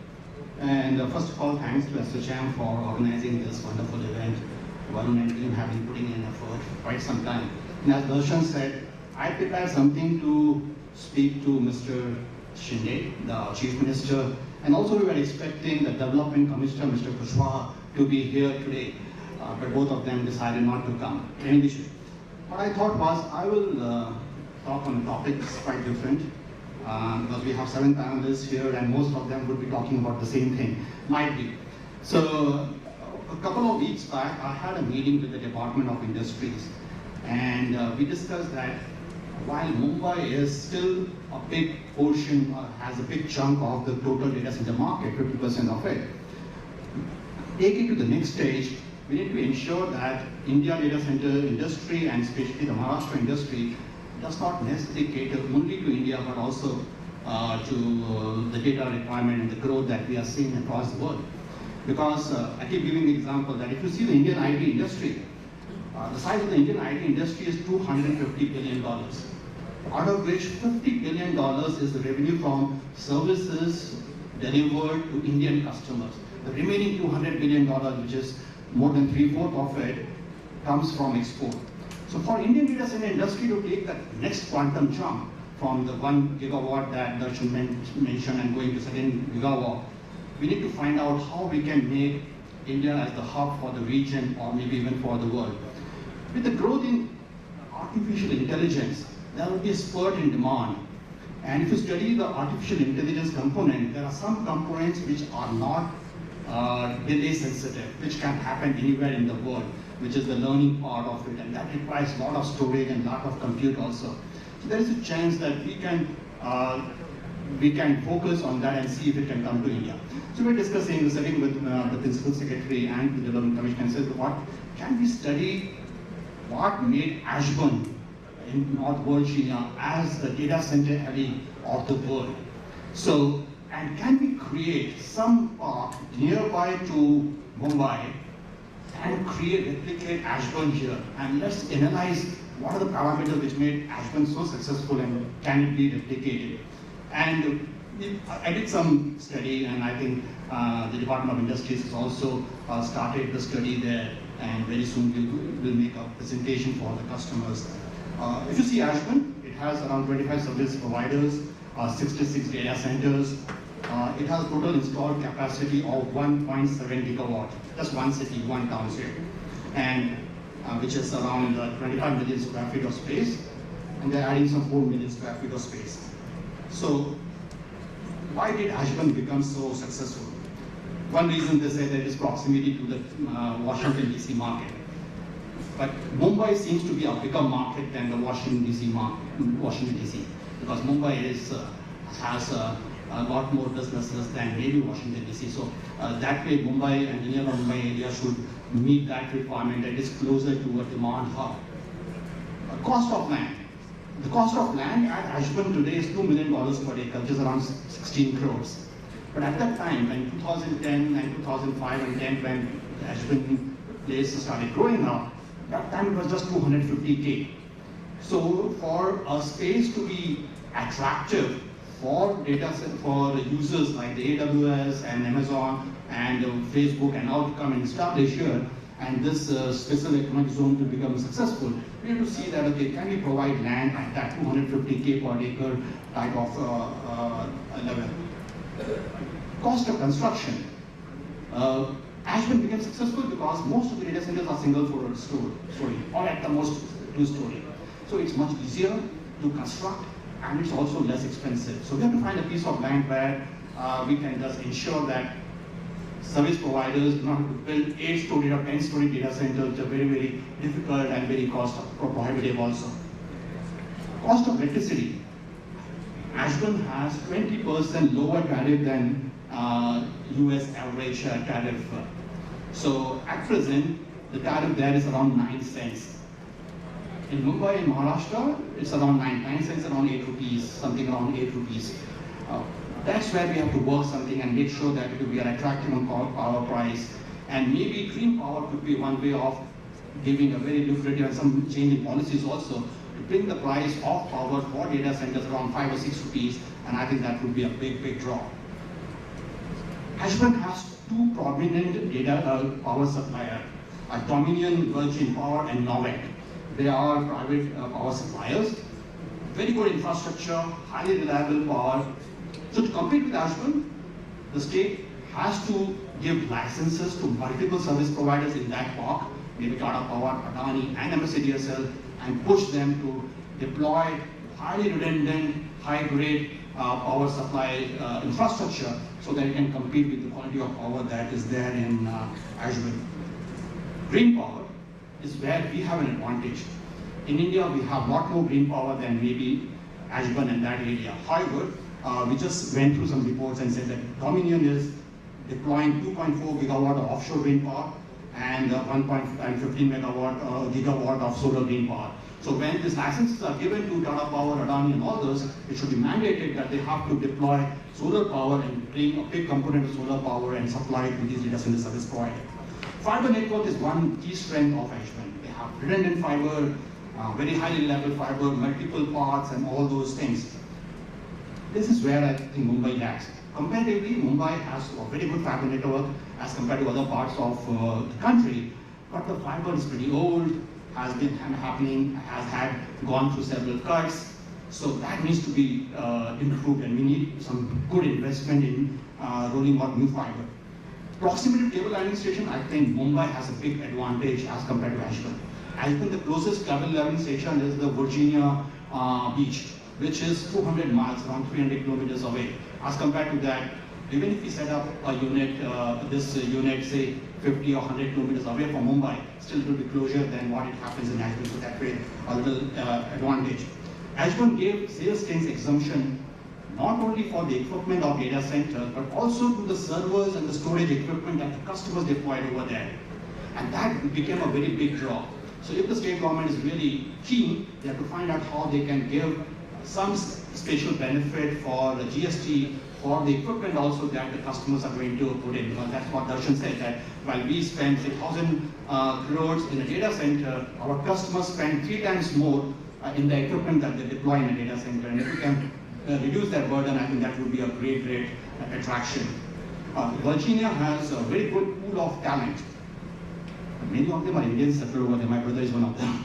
So here in India, we also have a big pool of talent, and they are cheaper. So that way, we should have an advantage over Ashburn as compared to Mumbai and Maharashtra should have that advantage. Finally, it's said that some of the equipment is also getting manufactured in Virginia and nearby area. I'll tell you, more equipment is now getting manufactured in India than it's happening in US or in that part of the world. What it does is that if you have equipment being manufactured closer to area of deployment, then the greenhouse gas emission, because the equipment is getting moved from, say, Italy or somewhere else to the place of deployment, can be reduced. And that can be one good reason for a good plus point for India if we can really help and further accentuate some of the manufacturers, some of them are here, to manufacture in India and supply to the data centers in India. The government earns a lot. I would say that if Maharashtra has around 400 megawatt, that should give some high numbers. Even if you have 400 megawatt, then we can assume that Mumbai and Pune would generate a good revenue of GST revenue of 1,700 crores in a year.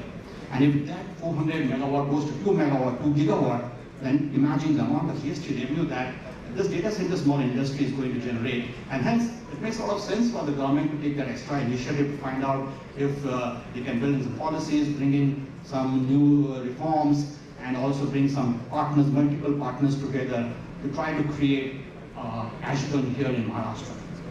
Well, I thought I'll just discuss this one topic which we had in mind, and thanks for your time and attention. Thank you so much.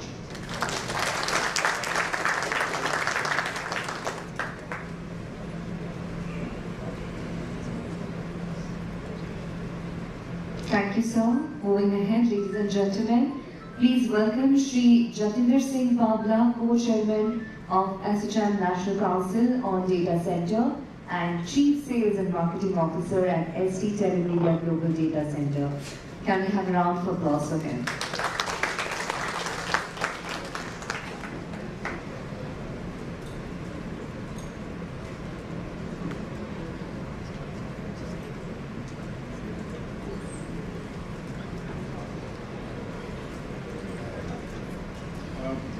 Thank you so much. Thank you so much, ASSOCHAM, for inviting me. And thank you everyone for being here. The fact that all of us have gathered here and have chosen to spend our precious time of Saturday morning in this event, that shows the kind of dedication we have towards this industry. And I'm sure we will continue to make it even more and more successful. Let me share a couple of indicators which we are seeing in the market and how the market is trending, and then I'll also talk about a couple of areas where we can probably do some more which can make all of us more successful. Now, we'll continue to see these numbers plus minus 10% here and there. Some people will say that it is 800 megawatt, 900, some will say 750. And also you will continue to see that the market is going to expand 1 gigawatt further. The number could range between 1 to 2 gigawatt. But the fact of the matter is that the growth is immense. The industry has grown at almost 26% CAGR over the past 5 years. And I have been part of that journey, so I can guarantee you that it has happened. And that growth is going to continue for the next 5 years as well. There are a couple of headwinds also which the industry is facing, and one of that headwind is that the overall consumption of cloud itself has gone down. So the cloud players who were growing at almost 33%, their own growth has gone down to almost 21 to 22%. So many of us are party to this phase as well, where there is a slight blip in the overall business. But that is where the new trend has started coming up. But before even that, why even the traditional market will continue to grow? Today, almost 50% of the India's enterprise capacity is not outsourced. So 50% is still residing within captive data centers. So there's a huge market which the traditional co-location and cloud,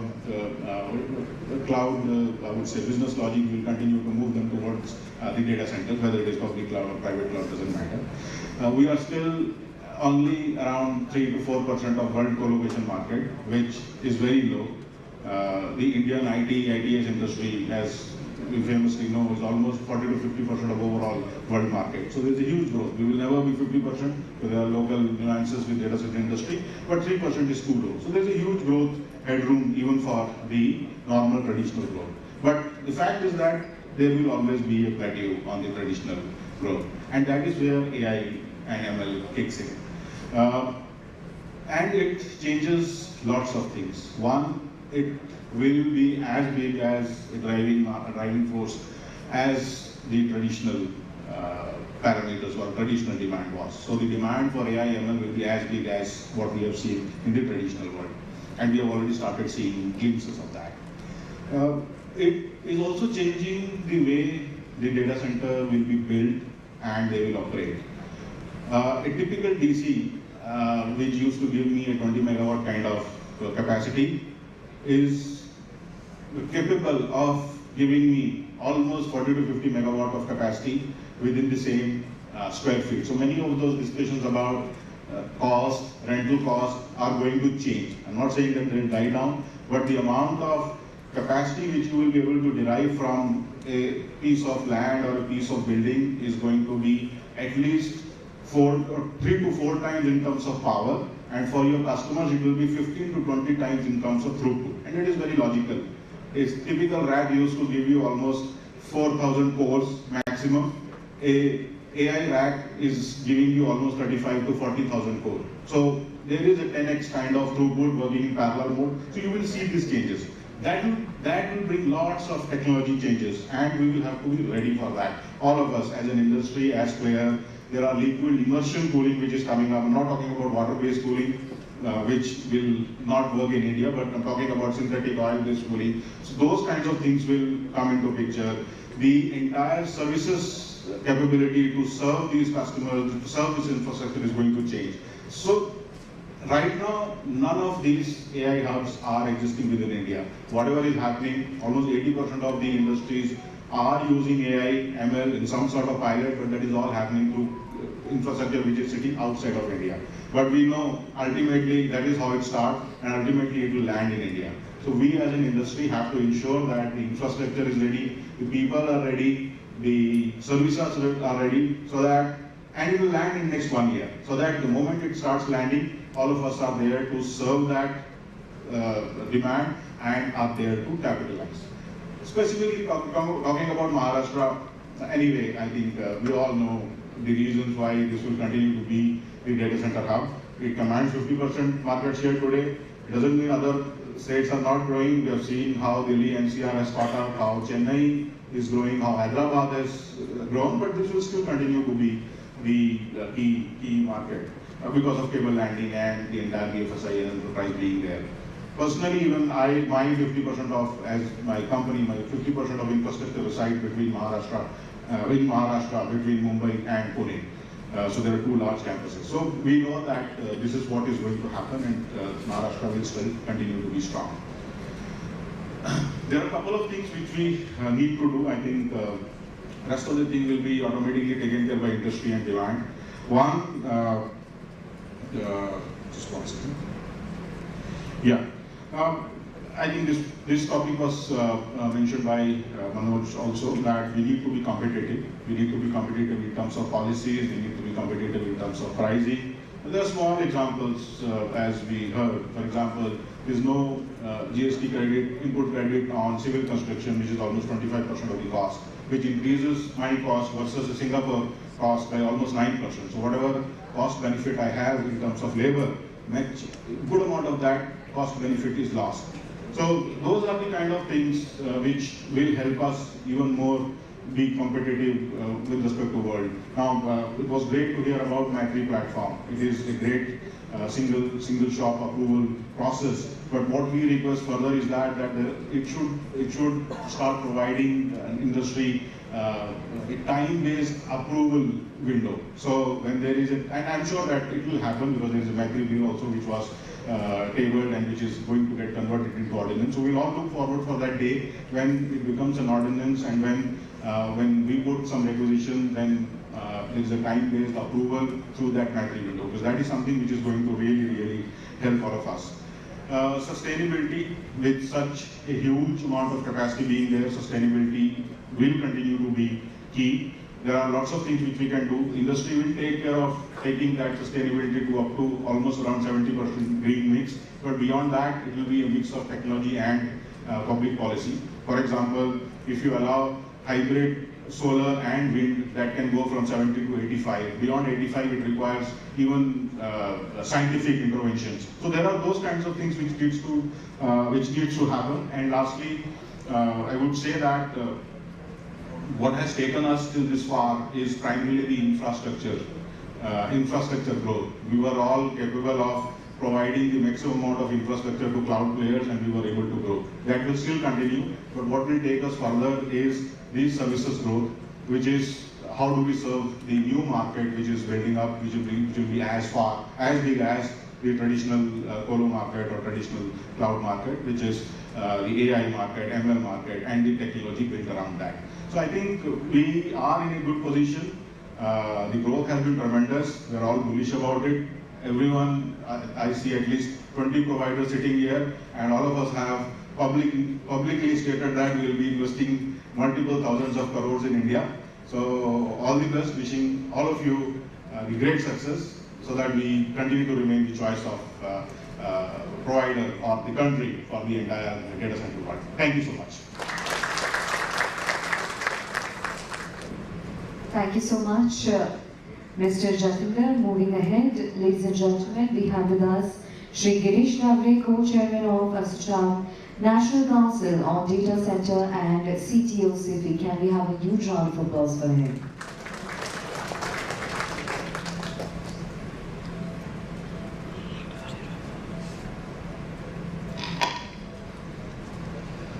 Good morning, everyone. Distinguished guests, dais, ladies and gentlemen.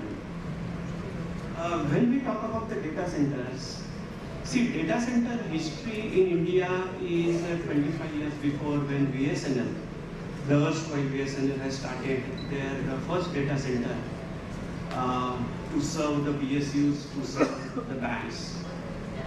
And during that time, the first private data center, which has started by CIFI in Vashi with a 500 kilowatt of the IT power.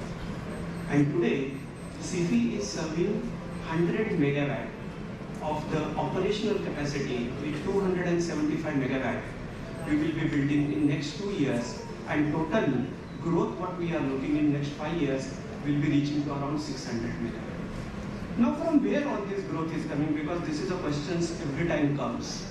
That first is when we are looking at the age-old days 20 years before.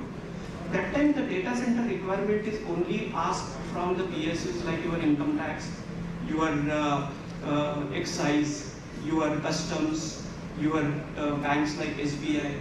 They are only interested into storing the data at some secured place. I still remember during that days we used to sign the SLA where the requirement is uninterrupted power and 20 plus or minus 2 degrees centigrade temperature. That's are the only two requirements. But today, when I'm signing the SLA, they are asking me what is your gender diversity. Now, that kind of a change has came. And so many requirements. They are talking about the ESG, they are talking about the your carbon footprint, they are talking about your expansion plans. So, See, all those hyperscalers which has entered into India after Singapore has stopped the expansion of the data centers has really given a lot of acceleration. And this acceleration is going beyond the limits. Because today, if you go to Maharashtra State Electricity Board, applying for the power, you are in a queue. And your queue is after 2660 megawatt, because that kind of a power demand has been submitted by multiple data centers players who are coming in Navi Mumbai. So you can imagine the kind of growth we will see in next 4 to 5 years. We are in the golden era, but that doesn't mean the platinum era. Platinum era is yet to come. In the golden era, we are observing that many cloud players are taking a lot of capacity because the digitalization has started. Because we see in the banking also that digitalization is bringing a lot of growth to the data center. But still, some of the areas which are untouched. Let us take the example of our legal systems. Today also, whenever we heard or whenever we read in the newspaper, we see that the civil code is having a queue of almost 2 to 3 years. So many pending cases are there. Recently, NCLT has gone on the digital platform. Now there is no physical presence is required. The NCLT conduct their court cases online and also the verdicts are given online. So this is one milestone we observe. Now once the civil, criminal, all those court cases are coming on the online platform, you can imagine the amount of data which is required. Second thing is the healthcare. Recently, I was in one of the session where somebody from Apollo Hospital, a very senior authority in the Apollo Hospital, he was giving his test case where in the Ladakh, they are serving on the telemedicine by sitting the expertise in Chennai. So you can imagine the healthcare, how much demand which is going to come in the very recent days.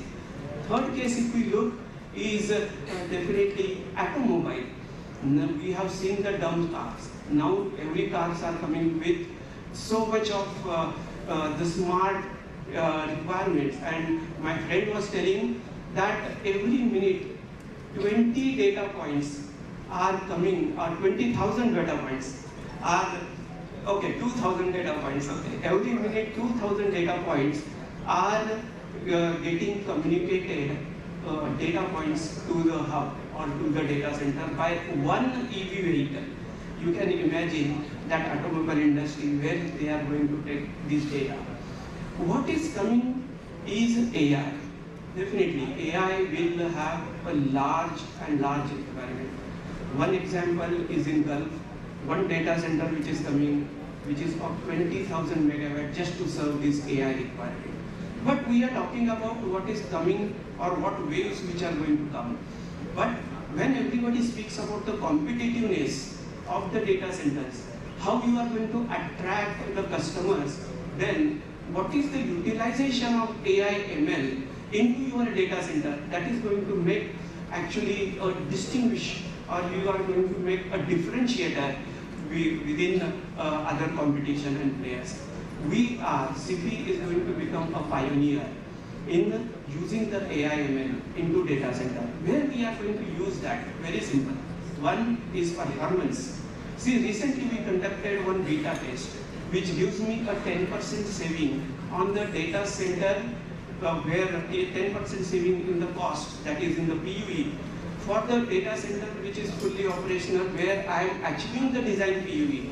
Now I decided to go below the design PUE by using the AI ML techniques. Capacity management. When we talk about so much of incoming rush is there, then how you are going to do the capacity management? Earlier it is Excel. Now we have started utilizing AI ML for the capacity management. Preventive maintenance is the age-old days we used to have, what OEM used to ask, that every time you have to go every 4 months so much of maintenance. We have started the predictive maintenance practice using AI ML. See, all these initiatives are definitely going to reduce the cost, improve the services, improve the uptime. And that's exactly all our international customers are looking for. International customers we can only attract if you can able to give the differentiator, compare to all the other players, not only in India, outside India.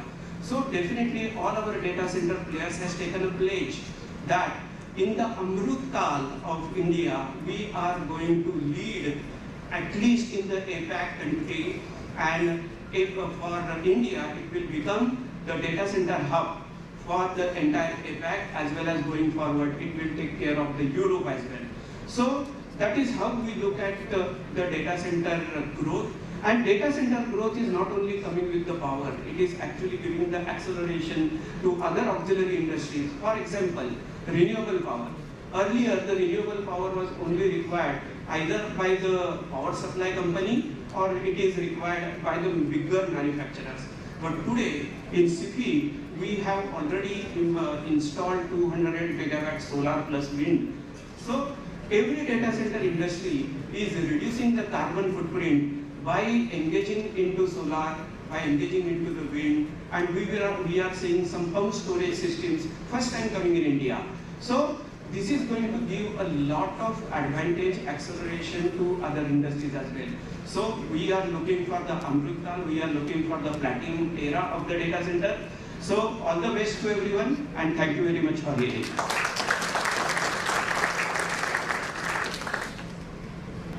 Thank you so much, Mr. Girish. Ladies and gentlemen, please put your hands together for our next speaker, Shri Sanjay Bhutani, Chief Business Officer, Adani Connects.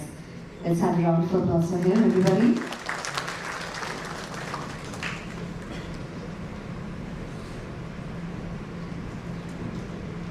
Good afternoon, everyone. It's a big treat to have all of you under one roof. A big round of applause for all of us who have actually made it possible on Saturday. Thank you guys to have me on ASSOCHAM especially. This industry, my colleagues spoke about numbers. I think all of us know Maharashtra is the state which is from the day one is the pioneer in data center space and progressing very, very rock solid and continue to rock solid.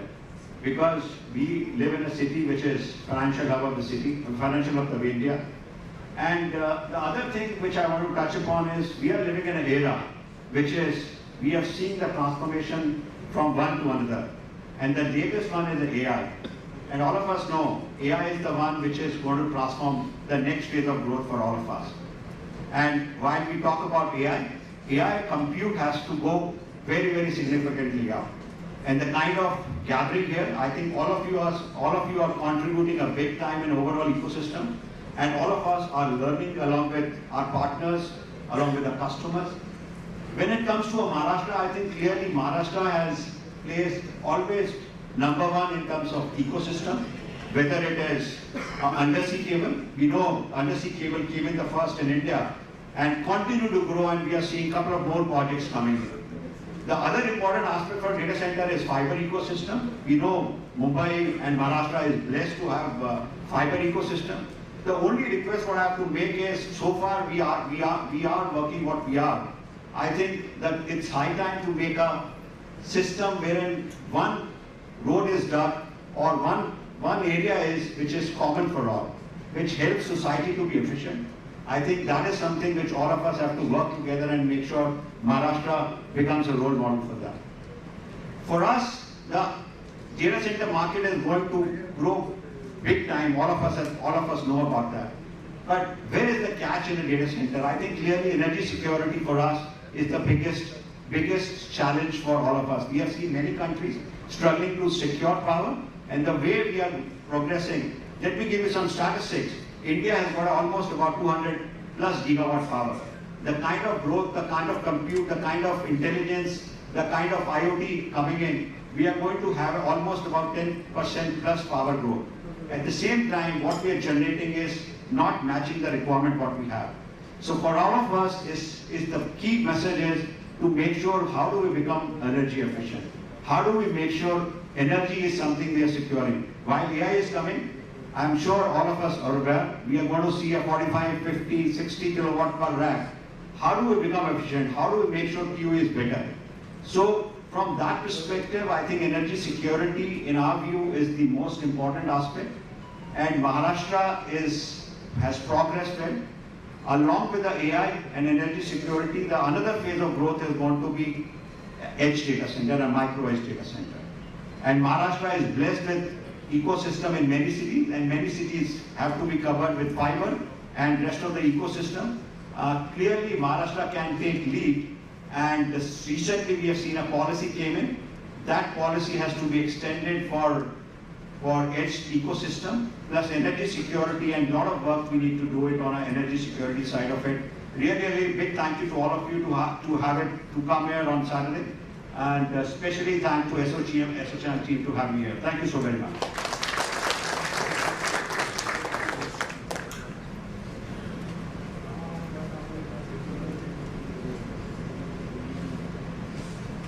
Thank you, sir. And now, ladies and gentlemen, I would like to invite Dr. Umesh Kamble, Co-Chairman of ASSOCHAM Maharashtra State Development Council and CEO and founder of Farm to Fork Solution, to present the vote of thanks.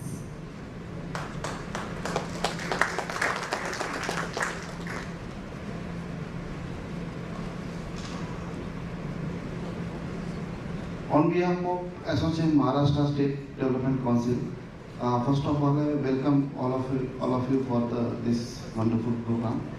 And the vision of our Honorable Prime Minister, from Atmanirbhar Bharat to the Vishwa Guru, I think that can be happen. And for the industry also, we are first start our journey from Atmanirbhar Bharat to the become a Vishwa Guru in the data center industry.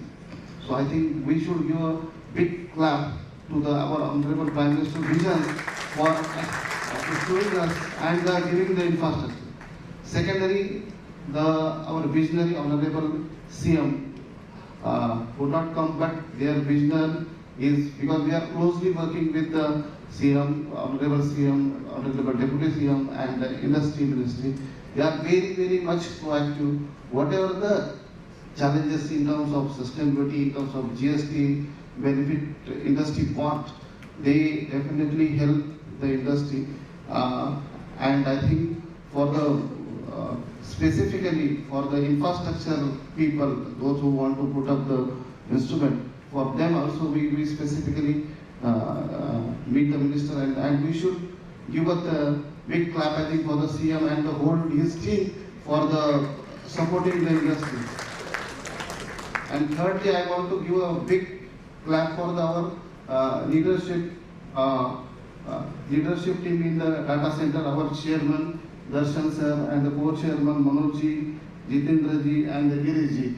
Their vision is for the nation and Maharashtra. They have chosen the Maharashtra, and I think we should give the big clap for our team. And even Sanjay ji and Vikas ji has told that in the Saturday also the industry people have joined. It is, I think, it is a spirit and the passion of the professionalism of the Mumbai industry people. I think we should do all the claps for them, because Bombay having a lot of advantages, but the major advantage, I tell you, here the industry people having the passion and the attitude towards the business. They don't see the Saturday, Sunday, any day. The business is the blood of the Mumbai industry. And I especially thanks to the media people, those who have come, even a lot of association people also come. We should thank to them, and we will thank lastly the audience and audience, those who are come. And I think we should do a big clap for ourselves to come here. So thank you very much. Thank you. Sorry. This is Ashwin. I have a question for Darshan sir and Mr. Manoj. So it was very nice of you to have a vision of creating an ash burn in Mumbai. One of the important aspects which also needs to be considered, was not mentioned, is cybersecurity from a design perspective. Now, coming to that scale or looking at that scale, we are missing the cyber from a design perspective, because cybersecurity is often looked at after everything is built up. And it's a misconception that, once we build up, we look at cyber. we need to build at that scale, we need to look at cybersecurity from a design perspective. Right now, specifically when we talk about infrastructure, ICT systems and SCADA systems and industrial control systems, when power is a major requirement, many of the state dispatch centers don't have the required infrastructure to even monitor cyber attacks. We have seen AIMS, we have seen Mumbai, SDLC and all those areas. They don't have an infrastructure to monitor what's happening in the environment. And if some nation-state actors will target us, we're definitely not there. And if you need to build smart centers and smart data centers in the kind of environment, we need to look at it from a design perspective. Thanks. Okay, it's a very loaded question, but I'll take my attempt. First thing, the bad news is, there is nothing, no encryption that is not hackable. It is about who has more compute power at that moment in time. Earlier, 8-digit password needed 20 years to crack. Now, 8-digit password requires 2 minutes to crack. That's why now we're talking about different levels of encryption. So that warfare of in the US, the companies that sell the police radar guns also sell the consumers radar detectors, right? So the point is, this goes in both ways. Second is, and I look at it a little differently. Data center players first are of various categories. There are companies who go to hyperscalers, and the hyperscalers give them their design, build them the box, give them air conditioning, cooling, infrastructure, and then Microsoft, Amazon, or whoever takes their space, fits the rest of it in their design, and then the connectivity happens from there. There's a third part to it, which is about the cybersecurity mindset. First mindset, so why does the military get special spectrum? It gets special spectrum because it's air-gapped, which means what? It does not connect to the regular internet at all. What can happen there? No out-of-state hacker can use the internet, but somebody can bribe an official, and we call it honey trapping in the newspaper, to say, go and plant my device and that way I get the network. So what I'm trying to tell you is cybersecurity is a very large arena. As data center players, depending on the services we offer, we have to take various certifications. If today I'm just giving space, I don't need to do anything. If I give servers and I give access, then I require to take certain certifications, otherwise my customer will not come to me. So we already try and be prepared to the level that our customer and industry expects. But I think this question is best served.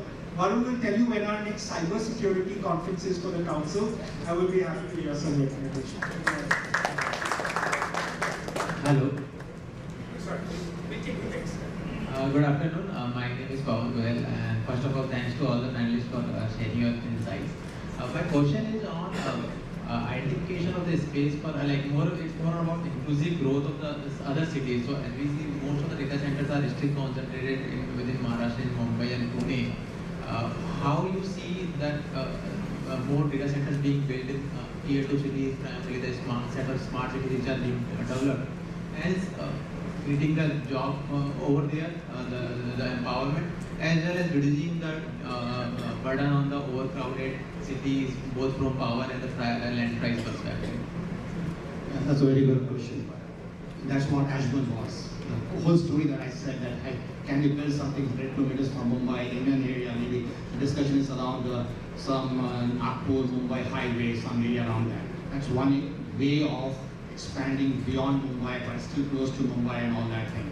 Second is when we in electronics were evaluating, can there be other Pune and some other smaller cities, Aurangabad and Jaipur and all that. Business dynamics don't work out. For a data center to be viable, it needs a certain size. Unless you have that size, it's not economical, it's not efficient. Hence, it will take some time for the data center industry to realize that there is so much of demand that we need to be there in Pune or in somewhere else, or Lucknow or somewhere else. I think it's some time away. Because even for Kolkata, people are struggling that really Kolkata would have a 50 or 100 megawatt demand in the next 2 or 3 years, so that if there are 4 or 5 players, who would we have enough or not? So let's wait. There will be a gradual push which will drive, because Navi Mumbai tank prices have gone up, same way Chennai tank prices have gone up in the last 2-3 years. People will get anyway pushed out, and very soon you're going to see data centers coming up, not necessarily metros. I'll just add to this. So data centers have seen a phase of growth. Today we talk about core data centers. There is one concept called data gravity. Data is becoming so thick every day, the kind of compute we use, it is very difficult to get the data out from that. So we have no choice but to go to edge and micro. The kind of ecosystem we need to build, all the BTSs have to be fiberized. At the same time, 5G has to become what it is today, it has to go further up. Once we see all of this back-end infrastructure is getting built, that's one part of it. The real use cases in tier 2, tier 3 is also important. So that has a blend of both. One is back-end infrastructure and the real use cases. I'm sure in the next 2-3 years we are going to see a real use cases where tier 2, tier 3 growth is going to come. There's also one of the predictions which I've learned, by in next about 50 to 20 years time, India is going to see about 1 million edge data centers. That is something that is massive. If that is become true, I think all of us has to be ready with codes to shifting to edge or a micro. Thank you. There's some real world experience. So I have data centers in Ahmedabad, I have data centers in Kolkata. The rate at which we sell there, rate means the velocity at which we sell there is almost 1/50th of what we sell in places like Mumbai.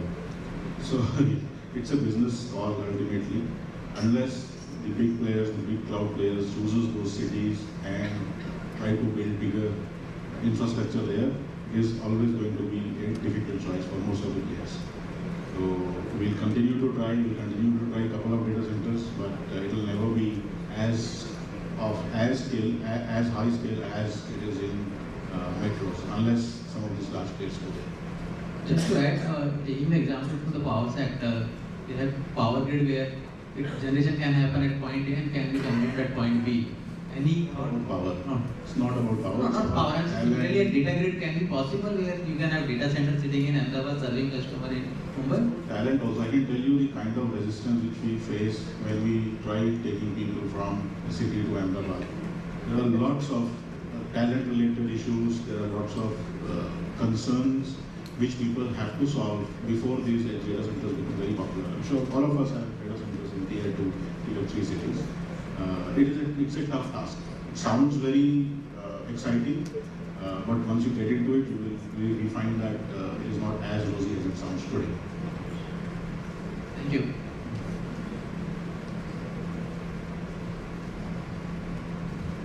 Yeah, my question is generic question. How we create an ecosystem of startup and MSC company for developing cloud solutions. Because I'm sharing my story that maybe 2003 when I hosted data center requires server in the US. So I don't have money actually, but that time system integrator which called IntelliSoft, you don't have money, anything, no problem actually. This is we give a loan for $10,000 actually. And then I moved to the Amsterdam. I don't have money for 25 lakhs, but again they help us to again get a loan at very low interest rate. So my ask about whether industry has view to develop a lot of solution actually, because as a data center is a cloud solution factory actually. So how it's possible like like for the startup ecosystem, data center become a licensing agencies where grant, but it is helpful to get because otherwise any startup they want to go for the financial institute, they don't understand about what is the importance of your new creative solution. So whether data center become any kind of agency where they can improve, so they can get a something loan for any infrastructure or any alternate software things to helpful to make entire economic things.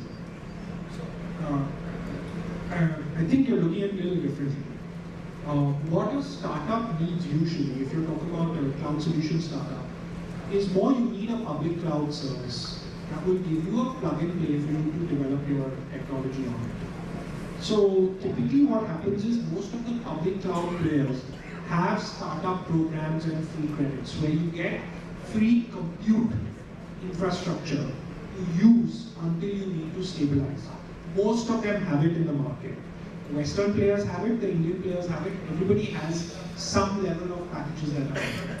In terms of incubating actual technologies relating to data centers, I think different companies have different strategies on that. So I don't think that side is the startup ecosystem side, but certainly on the public cloud side, there are huge incentives to the startup ecosystem to use their facilities because they want you to design on their public cloud. So if you succeed and grow, you continue to use them. That's quite common. Somebody at the back.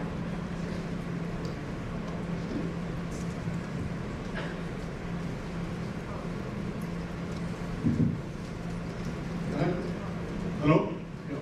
I've got a question about data privacy, data protection. See, all of you guys are talking about data center. A data center will have lots of personal data, right? It will have, talk about India, we have to ensure that the personal data which is there in the data center is protected as per the Digital Personal Data Protection Bill of India, DPDP bill. As well as if you got other countries' data like GDPR for Europe, every country has a privacy law, right? So my question is that how do you ensure that there are two parts of the data privacy, because the law is the legality to be considered a data protection which is a data protection by design and by default. So how do you ensure that the legal compliance with the privacy, data privacy, as well as the data protection by default and by design, basically whenever you are designing your data center, by default you have considered the data privacy, data protection measures and controls, so that once you go live and you have the personal data coming up, how do you ensure that it's protected at all time? So one is the legal aspect, other is the data protection measurement. How do you ensure it is taken care of? I have good news. Good news is we don't have anybody's data. Is it? Yeah, so we have nobody's data. I'll tell you why. Who collects your data? Let's assume for a minute you use the facilities of a hospital. I'm using the most sensitive data, let's call it health data. You use the facility of a hospital, and for lack of clarity, let us call it, for ease of my mind, let's call it Bombay Hospital, since we are right next to Bombay Hospital. Bombay Hospital stores, collects your data, you go there, give your x-rays, forms, whatever. They have a digitization system. What they will probably do is they will do one of two things. One, they will either use their own, they will have a data center space, either they will use their own servers in their hospital building, in which case they are responsible for the cyber security. Second option, they have their own servers in somebody else's data center. Doesn't matter who's sitting here, anybody's data center. The good news there is, we don't have access to their servers. The login, password, firewall, security, everything is decided and controlled by them, not by us. Step 3, they don't have their own servers in a data center, they decide to take public cloud. Again, good news is, an AWS or Google Cloud or Microsoft Azure doesn't have the server keys to their server. Bombay Hospital is still responsible for your data. Bombay Hospital is still responsible for the cybersecurity architecture, the processes, who has access, who has the login password, because the data centers themselves do not have any access to the data in the building. It's like it's like I'm a bank. The bank locker key is yours. I do not have a spare key. The difference here is in the physical thing in the locker. If you break it open, you can get the locker. Here the servers are encrypted. If you break it open, you will only get the magnetic drive if it's a drive. You won't actually get any data out of it. So that's the. I hope I've answered and clarified this confusion. Sorry, solid state. So we'll accept that as well. Okay, shall we call it? Well, thank you once again. Thank you all the panelists. Thank you. Let's welcome our panelists, beginning with Shri Anuj Kapoor, Senior Director and Head of India Region from Iron Mountain. Can we have a round of applause for him? Going ahead, please welcome Mr. Ashish Srivastava, Chief Technology Officer, CloudFirst Technology Private Limited. A round of applause for him. I know we are a small bunch of people, but we can definitely clap hard. Moving ahead, please welcome Shri Rohan Sheth, Associate Vice President, Collocation and DC Build Yota Data Services. Round of applause for him. May I please welcome Shri Royce Thomas, President and Chief Business Officer from CloudFirst Datacenter Limited. Mr. Sujit Deshpande, CEO and co-founder of Lumina Cloud Infra. Mr. Sujit Deshpande. Alright. Ladies and gentlemen, the session will be moderated by Mr. Vamsi Krishna Rupakula. He's a partner at PwC. May we have a round of applause for him, please. So all our panelists along with the moderator are here. Let's have a round of applause for all of them. And let's get started this panel discussion. Over to you, Mr. Vamsi. Hello everyone. I think we are still missing quite a number of people due to the break. But a warm welcome back to those of you who stayed back in the seats or who have come back to not miss this panel, because this is going to be a brilliant discussion. First, I think if I were to summarize what we heard in the previous sessions, number one, we've heard about the opportunity, how there's going to be a doubling of capacity, AI wave coming, and how that expects and presents a number of opportunities, but also industry to step up and grab. Second thing we heard was ambition. We heard from speakers before how Mumbai inherently has certain advantages and has a leadership position, and therefore, how do we go from here and how do we achieve the ambition? Third, we heard about enablement. We have the opportunity, we have the ambition, but is there enough enablement? And I think you've heard from speakers before about the accommodative stance of the government, policies, industry stepping up, making those investment commits. So all of that leads to enablement. Lastly, to me, as any good project, it comes down to execution.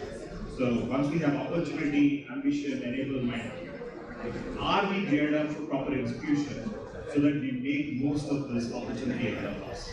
I think what we will try and do, I will introduce the panel, but what we will try and do through this panel is heal to each of these leaders, understand it better, and also hear from my fantastic panel to bring in that real life perspective of where, what are we seeing on the ground, what do we do better, what is the opportunity, and some reflections.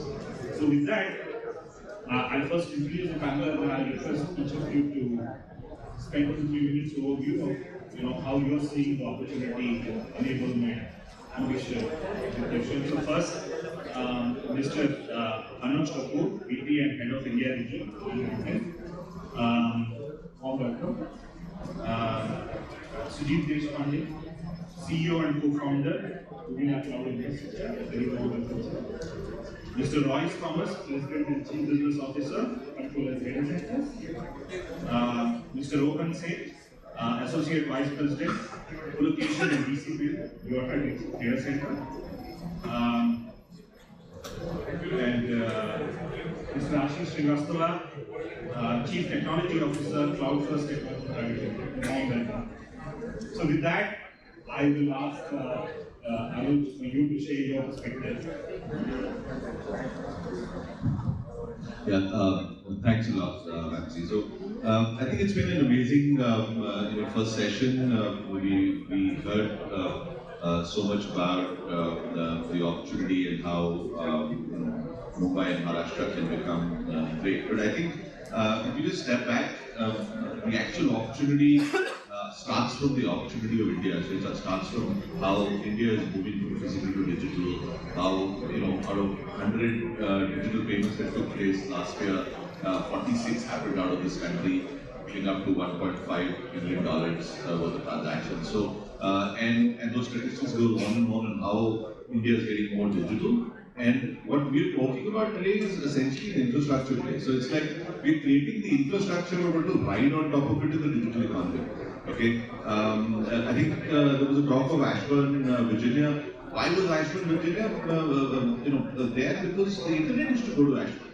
The whole internet of the world, all traffic, email from one desk to the other used to go all the way to Virginia and come back to India. and that's why everybody hosted in Virginia. Right? I mean, so there are circumstances that lead to it, there are trends that lead to it, and I think there is a very, very Bombay is the Ashburn of India, and it can become Ashburn of the world. And today, more than almost 50% of data centers do reside in the Mumbai and the Maharashtra state. And I think that's not by accident. It is the landing cables were put here. I spent 20 years in telecom. We did undersea cables way back. That Bombay was the ideal landing point, and I think the connectivity becomes so critical. Of course, the government's played a role. The being the financial hub and the financial capital of India plays absolutely a role. And I think there is, of course, a lot more to do, but I think we've got all the ingredients that we've got in Maharashtra as well as particularly in Mumbai to be able to make that happen. So I pause for that. Thank you. First of all, thanks ASSOCHAM for having me here. Thanks for answering my views on the panel. Thanks and warm welcome to all the audience who would like to understand what's happening here. In my view, Maharashtra has always been progressive when it comes to, obviously, IT policy, SSL policy, data center park policy. Maharashtra has always been pioneer in terms of conceptualizing as well as rolling out these initiatives.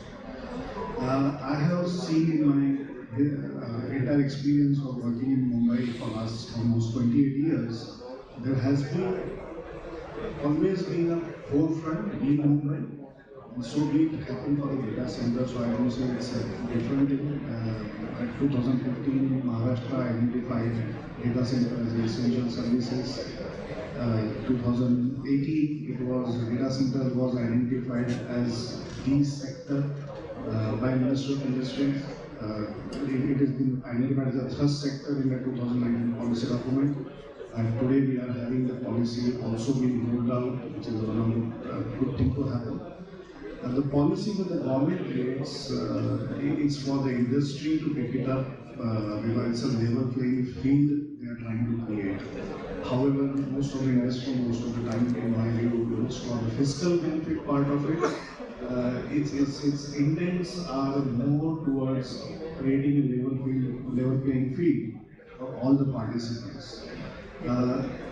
Today, we are at a cusp wherein India, with 140 billion demographic, it's an attractive market. It's happening everywhere. I'm not an expert on the overall global economy, but what I'm saying is India is the news today from the global market perspective, and so it being in a data center world as well. Today, what get planned in US, they can't miss thinking about India. They have to think about India. It used to happen in China, now they think about India. If they are planning artificial intelligence, machine learning, workloads getting deployed into the house of AWS or Microsoft, they are planning their footprints going into Mumbai, they are planning their footprints going into Chennai, they are planning their footprints going into India as it gets distributed. So it also be equally supported by the government, the central policies of the digitization. If the UK trade works well, I'm pretty sure India will have data protection and that will change the entire dynamics. We, at all levels, need to be completely focused on our execution part of it because government is doing their effort. The industry has to continuously work and is working and it has to continue to work to make sure that the execution is successful, because whatever the earlier panel member talked about, the change in the gigawatt capacity or the kind of data center capacity which is coming, all is good and rosy in demand, but this has to be delivered, and that's where the ultimate objective of the industry should be, that how do we deliver this particular execution in a seamless way. Government can facilitate, policies can facilitate, but beyond fiscal benefits, I think everybody will have to put in their effort from an industry side. Well, I I still think it's morning time. I flew in this morning from the United States, arrived at 5 a.m. I wish we had a break where we could have gotten coffee before this session, so that's my first introduction. I'm very glad to be here. I am the Chief Business Officer for Control S. My name is Royce Thomas. This morning, I think that there's a whole bunch of knowledge in the room about data centers. And I think we can all talk about the same things, but what I really think what's important about the topic of this panel is to ensure that the regulatory environment maintains a forward-thinking position about what will be the challenges, not just today, but down the road. And in particular, we've talked a lot this morning about what are the key components of continuing to build out a data center industry, and that revolves around land, power, capital, and customers. And to me, the most important part of that is power. Because without power, none of our data centers will be able to operate. We won't be able to support the digital transformation that is currently occurring. And so there are many new data center companies in the room. Control S has been around for 15 years. We're at the core of the data center infrastructure in Navi Mumbai. We have secured power for a long-term capacity growth within our campus. But with all of the new companies coming in and all of the plans that have been announced for the Mumbai region, we could run into a situation where the power infrastructure isn't able to support all of the supply that's being built.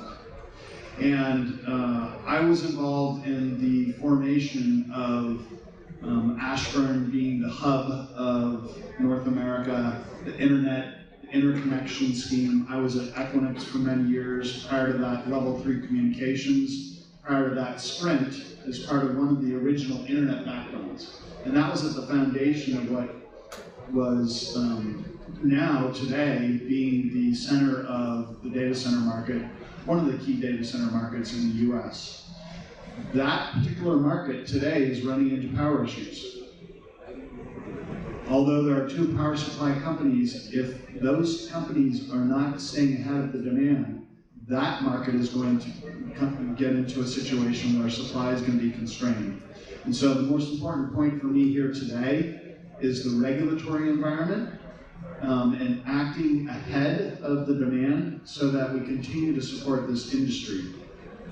And so I'm sure we'll continue talking about the data center business, but regulatory openness, open access for the power that is supplied to our data centers is the foundation of continuing to grow this segment. Thank you.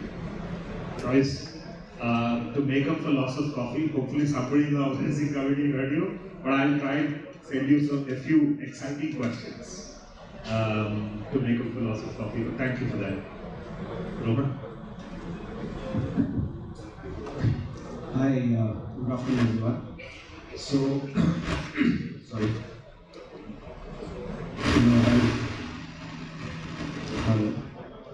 So, we from morning. Can you please change the mic? I think from morning we all have heard, how for data center especially how, rosy things are and, how are all the factors contributing to, where we stand today and how, the great opportunity lies in front of us. So I'd just like to, give you a kind of a, perspective on this, that in the last 3 months I have been to, two, you can say, events out of India, one in US, and just recently I flew back from Singapore yesterday. So the way the global companies or the global market right now is currently viewing India, especially the Mumbai region and the whole thing, is the positivity that you see is a lot more than I think what you can imagine or what has been in the past. The way the requirements are, whatever we discussed in terms of cloud or OpenStack and AI and everything coming in, and as we are discussing the challenges and there are, in terms of execution and fiber and power and everything, the only one thing I would like to say is the ball is now in our court. There is not going to be any depth in demand or any, requirement, or the companies are not going to go anywhere. All these multinational companies and, cloud companies and, all these AI requirement. The requirement is not going to go anywhere. How properly can we plan, how we execute, how good the data centers can come, and the execution part and the delivery part is what we all need to plan properly, and the execution is the most critical from now on. Thank you. Hello. This is Ashish Srivastava. Okay, we are from the CloudFirst technology, and basically CloudFirst we are working. We are working to adoption for the CloudFirst cloud technologies. Okay, because we see that we have lots of gap over the adoption of the cloud technologies. So CloudFirst we are promoting to CloudFirst strategy for the organization, where we are saying we convert their load to the infrastructure and other resources.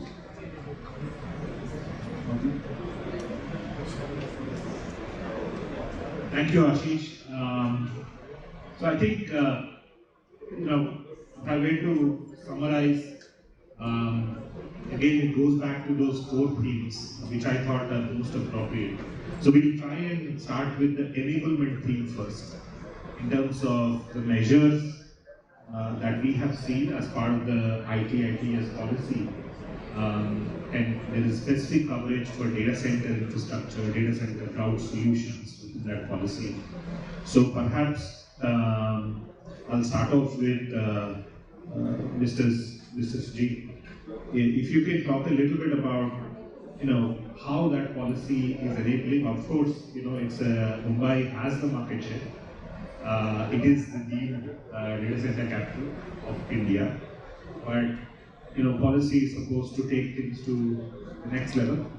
It has to be enabling the growth. So what do you see as favorable, and what do you see as things that could be further worked on as we go forward? Yeah, certainly. So if you see a lot of inputs from the industry, and especially this being a completely new type of industry, last 4-5 years, Ministry of Industry has been seeking a lot of inputs from all the people like panels like ASSOCHAM, CII, and the various industry individuals, all the 20-25 players who are operating. They have been seeking inputs. Today, comparative policy, if you see from each of the state, you will see almost everything is present in the policy as an offering from state of Maharashtra. That's a wonderful thing to happen, but that's a very good comparative in terms of what benefits are getting offered into everything. I think Maharashtra is leading in the recent policy which has come up. The facilitation, I mean, obviously Mumbai do have a land limitation compared to NCR region or both regions. But certainly they are kind of, if you see, there have been announcements on their MIDC coming up with Taloja as a new data center hub, where they will be interested to come for the new players to come in and set up data centers, has been there. The building planning code, the parking norms, the power tariff, a lot of things, sustainability, renewable, all these aspects are touched upon. Fiscal benefit side of it, if you look into the stamp duty exemptions, in the while purchase of land, or for that matter, some of the credits which have been offered during the electricity consumption in terms of duties and all, those are also being put into place. What need to be further done is, that's personal view, is, and I think in the morning we heard the Maitri talking about a single window. At policy level, a data center requires not just a building planning code, it requires power, it requires fiber, telecom, all that is an integrated solution. If policy on a renewable for data center can extend, data center being a continuous power industry, it can extend a little bit on a banking side of a units banking kind of thing. I think data center people will be very willing to invest into renewable as well as a capital generation. Reason being very simple, you need this 24/7. If your units can be banked and they can be again given back to the data center, that's how the whole economics need to work. We do have exchanges getting formed, but they are not allowing you to do banking as of yet. Though some of these kind of a progressive thing, if they come in, I'm pretty sure the industry with renewable both will have to grow hand in hand, because as Royce has rightly pointed out, power is the fundamental input which has to go into a data center. And if we fall short on power, suddenly you will lose an edge. So we have to be making it enablement wise more lucrative on the power infrastructure, more lucrative on the way the commercials of powers are being typically worked upon, and some of the features like banking and all, they will be really, really good for the future. Thank you so much. I think not only did you cover what is the enablement that we are seeing, but also the opportunities for future drafts to address some of the needs of the industry. So thank you for that. I think you touched on 2 or 3 things, and I think these are important and almost urgent issues to be solved. One is on energy security, and I think Royce, you also talked a little bit about that. But before we go into energy security, competitiveness in terms of the industry, where do you see the competitiveness? When you look at data center infrastructure within Maharashtra, what can be done further to improve the competitiveness, because power is one of the most important aspects of a DC cloud infrastructure. And if I can just further request you to bring in the dimension of what you are hearing from global hyperscalers, right? One of the consumers for the demand, because they have made commitments for net zero, carbon neutral operations, and in many cases the work with the local DC industry, local DC infrastructure. So how are those conversations shaping?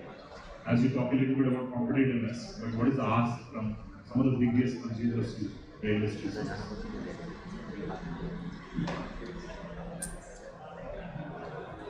So what we're seeing is, and this is a dynamic that occurs globally, and I'll talk about the hyperscalers and the competitiveness as it relates to Maharashtra.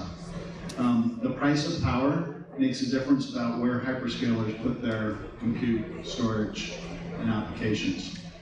And what you're seeing is some of the hyperscalers are here, most of them are here, but there are some of them that aren't here, that have built in other states and regions. And the prime reason for that is cost of power.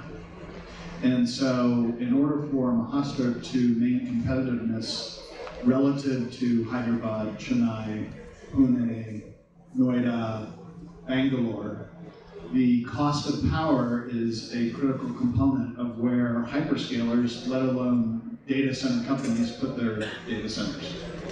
And the renewable energy underlying being competitive can provide that competitiveness.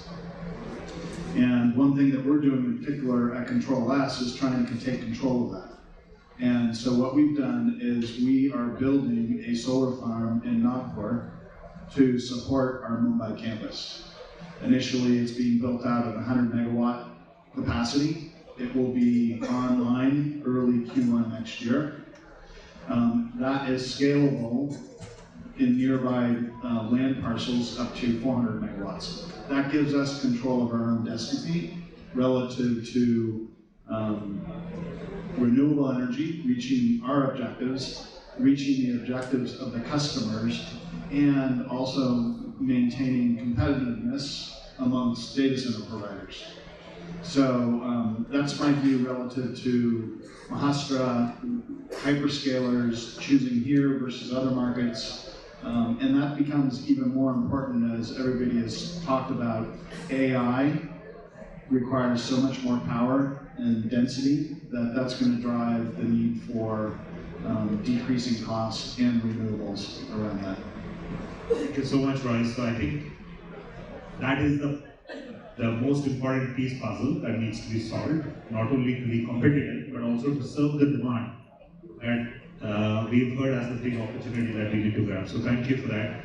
I think maybe Rohan, I'll ask you again, while we are on the theme of enablement, how is the policy, regulatory norms and framework enabling the industry? And we are on that theme. Maybe Rohan, you can talk a little bit about, the infrastructure status awarded to data centers. What is its significance to the industry, and what challenges does it address? So, all the companies were, all like data center providers like us were, really after or sorting this status from, the government. So, one important thing that this does is in terms of the capex, data center is practically, at the end of the day, it's a very capex heavy, business. Right from the land to the construction and the MEP and everything that goes in. So the infrastructure status, it helps just in the overall taxation and the entire benefits that the data center companies get. So it's a welcome change, you can say. Everybody gets benefits from them.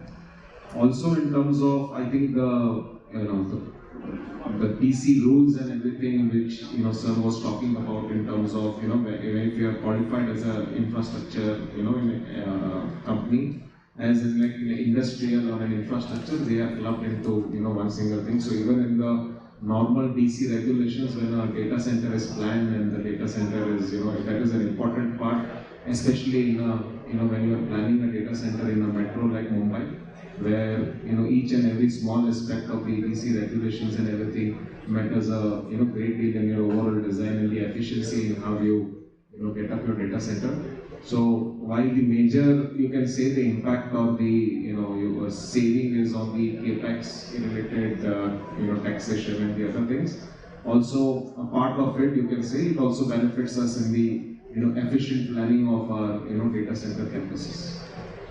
Thank you so much. Thank you so much, Rohan. So maybe Anuj, if I can ask you now back to the theme of opportunity. And I think in your opening remarks you talked about how this is India opportunity, and that is actually the driving force behind some of the AI, digital economy. So if as you talk to the two segments of the industry, one is the enterprises you serve, and two is the ecosystem that you engage with to then help your customers. What are the big opportunities for innovation?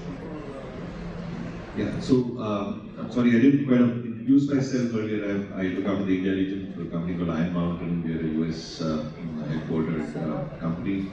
We entered the data center market in India about a couple of years ago with a joint venture. And I think if I was to just step back and all the stuff that we've talked about right now, saying how does Maharashtra compete against Tamil Nadu versus a Karnataka versus a Delhi.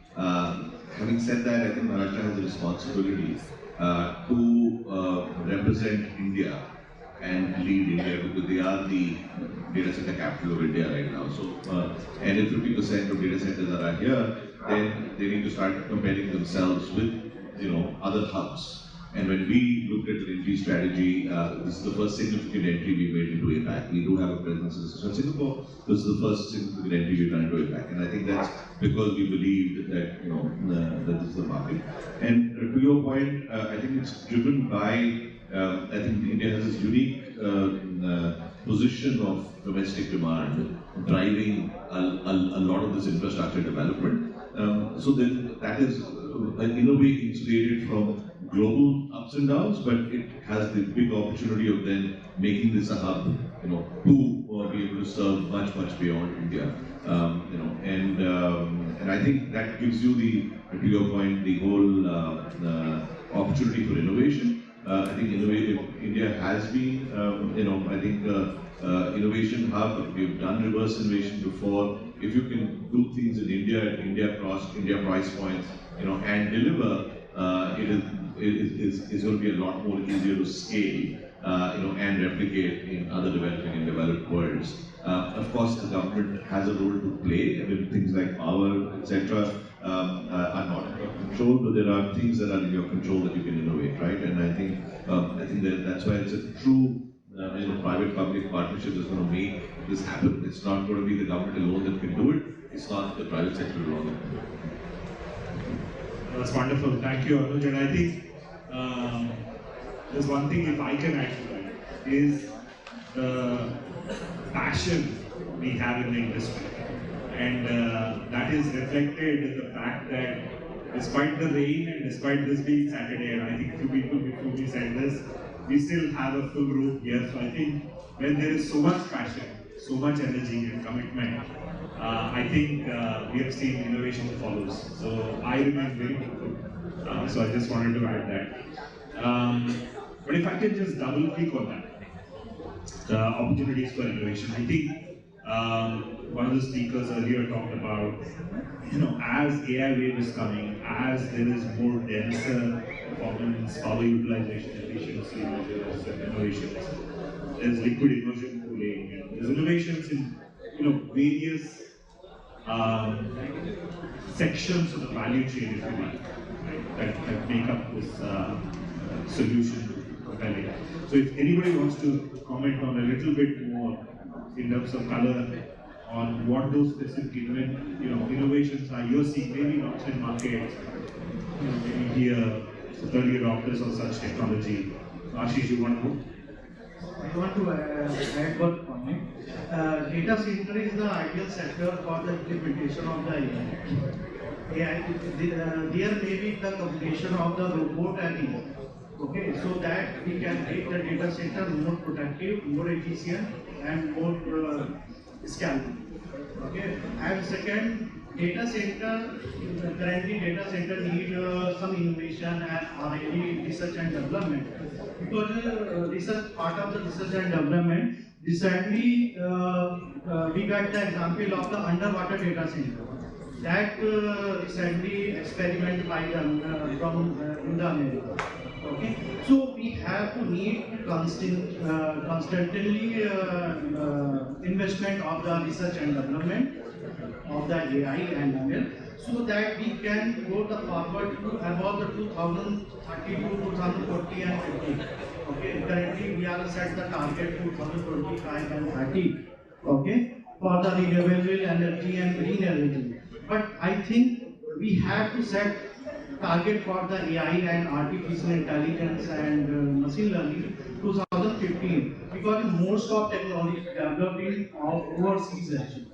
Okay, so we have to accept this challenge. Okay, and Maharashtra have I think the leading state in the country, so Maharashtra can do it and lead the research and development of the AI. Thank you so much. Thank you, Ashish. Maybe Rupan, you want to weigh in as well? So, as you said, the innovations are, across the whole spectrum. Right from, you can say, the land to, concrete to cloud. That is where the innovations are taking place. So, all of us have been, I think, in the data center industry, so, since many years. So, from the way the data center building was constructed, in the core and shell, the practices that are used as of today,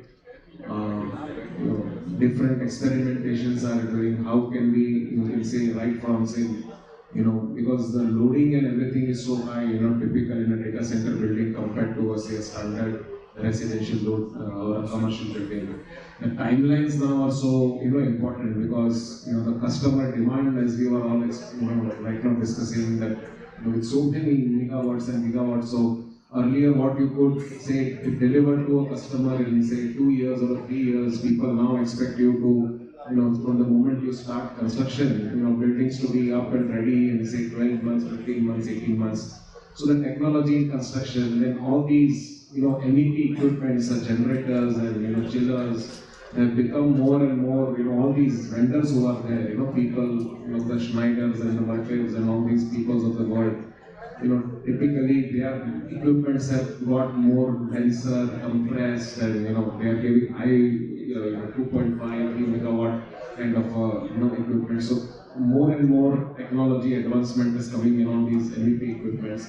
In terms of your server racks, your typically, and because the rack density and everything, the kind of compute that gets doing.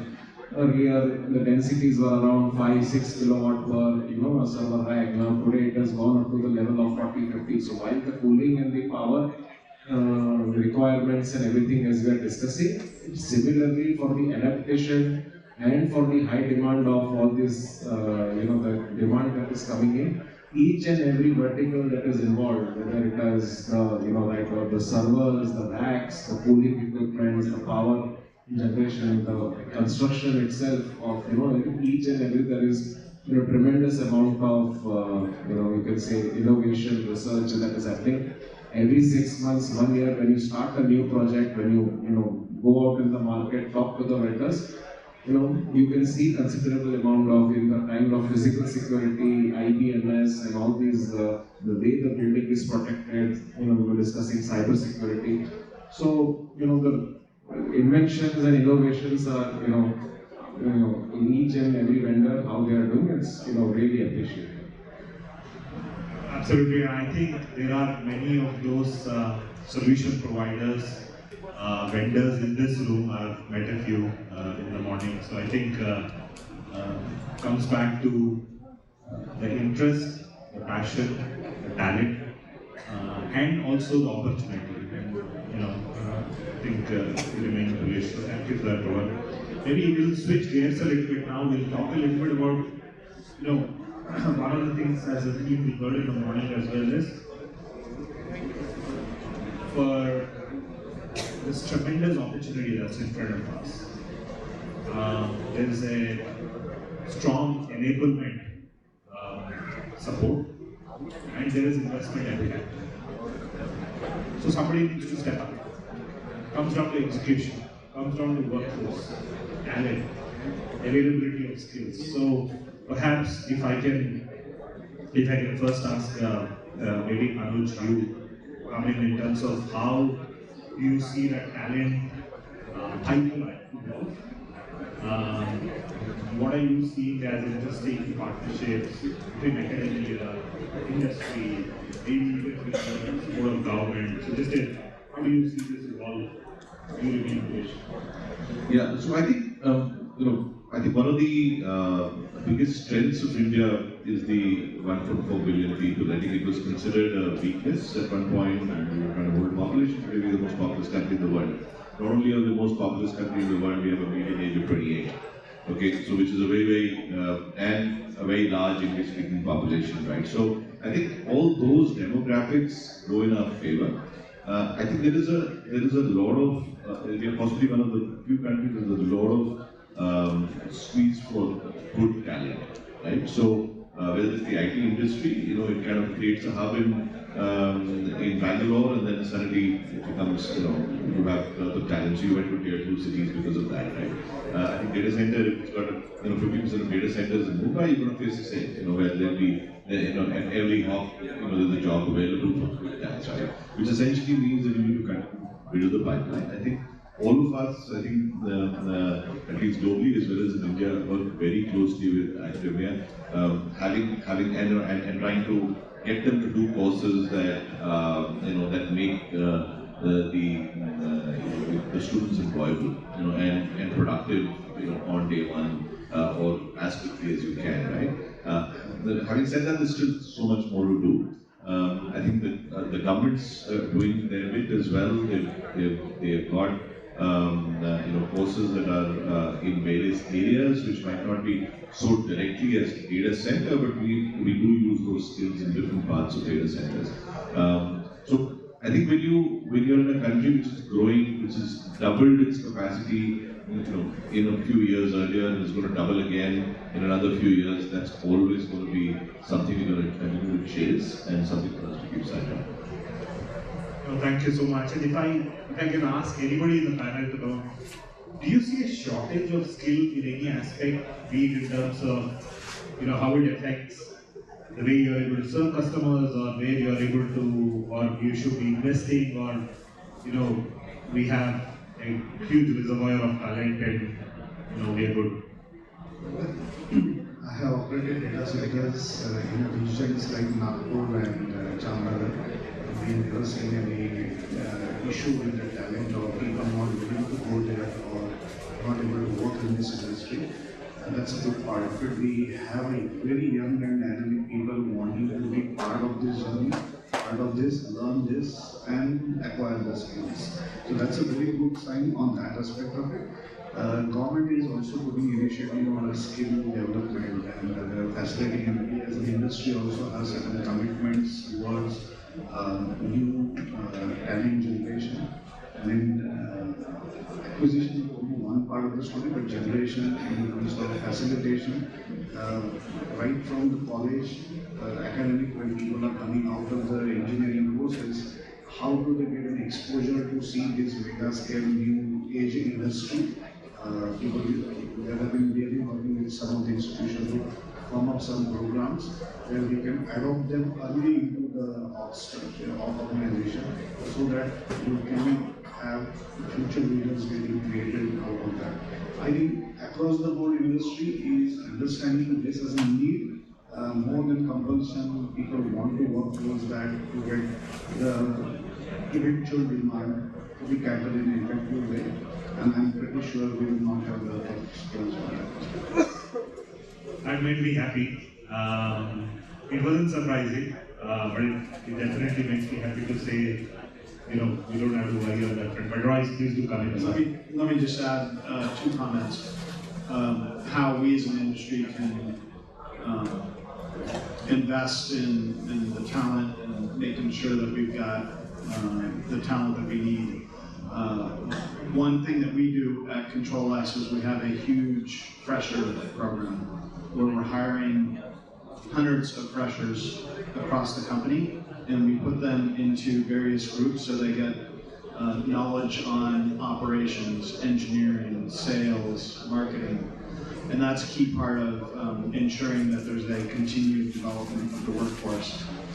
I do think that there's one area that we as an industry need to address. It's been brought up a few times this morning, and that is around ESG as it relates to diversity. I remember I've been at Control S about a year, and I think the ASSOCHAM meeting was about this time last year in Delhi. And I made a comment there that I looked out in the room, and it might be a little bit better today, but the diversity that we have within our industry is something that we all need to address. And that takes concerted effort to ensure that we have a diverse workforce. So making sure we have the supply of people, number one, but making sure that we have diversity in that supply. Absolutely. I think that's a very pertinent point. Thank you for highlighting that. So maybe we'll shift gears a little bit. From workforce, we will go into connectivity. Right? We have these beautiful data centers, high capacity data centers that are powering our economy in ways that we have now started to take it for granted. I mean, if some of these things don't work, I'm unable to order something. I'm unable to get my food delivery in 10 minutes, my Blinkit delivery. Somewhere there is a machine running inside a data center which is helping that transaction. But, that's the power of technology. That it has made these seamless experiences possible for all of us. But connectivity is a critical piece. And I think there was a discussion in the morning about, how do we need to create the right infrastructure at the edge? How do we need to create the right infrastructure that connects the edge to the core? And it's a continuum. So, fitting to that theme, there are two questions I had, and I think some of us in the room will appreciate the demystification of this. One is we heard at least more than 2 times today that Mumbai has an inherent advantage being the cable landing station. But as you see the growth and the doubling of numbers in the next 3 years, what enhancements and improvements must be undertaken so that we are ahead of the planning cycle, especially when it comes to connectivity. And also, one question on the dark fiber, least connectivity between data centers. Do you see any key actions that can be taken or opportunities in that space? Sujit, maybe you can. So let's start with the international submarine cables. Traditionally, Mumbai has been the gateway for the west, and Chennai has been the gateway to the east. All cables coming from Egypt to Europe, they used to land in BSNL, Valhevi. It continues. Eventually, all the telecom operators, be it Jio, be it Airtel, everybody has their own cable landings, and now recently we heard another data player entity got their cable in. I think we are very good on that particular front as a Mumbai as an infrastructure, and that's been one of the fundamental drivers for these hyperscalers to choose this because you get direct connectivity to Middle East as well as to Europe. India do have right now in Mumbai we have 11 cables landing and another 8 are in plan, which should be coming in the next 2 to 3 years. And this is just expanding, and the kind of a technology which has undergone change on there. Earlier you used to get only a couple of pairs, now you're getting 20 pairs as a new cable systems coming in. The backhaul infrastructure equivalently connecting to every data center is very robust. That's how every data center who is planning data center is typically making it carrier neutral, planning multi-diverse path, making sure the data centers are connected very well effectively so that even if one path because of certain maintenance goes down, you do have a link by virtue of which you are getting addressed as a traffic and there is no interruption. To our end customers, those are the SLAs which we offer. From any cloud infrastructure planning perspective, certainly that's that's what they want, and that's how they are being looking the new campuses or new planning to be happening where the cable landings are connected to the hinterland in a very efficient and robust path. Thank you so much. Ranj, you want to come in as well? So basically,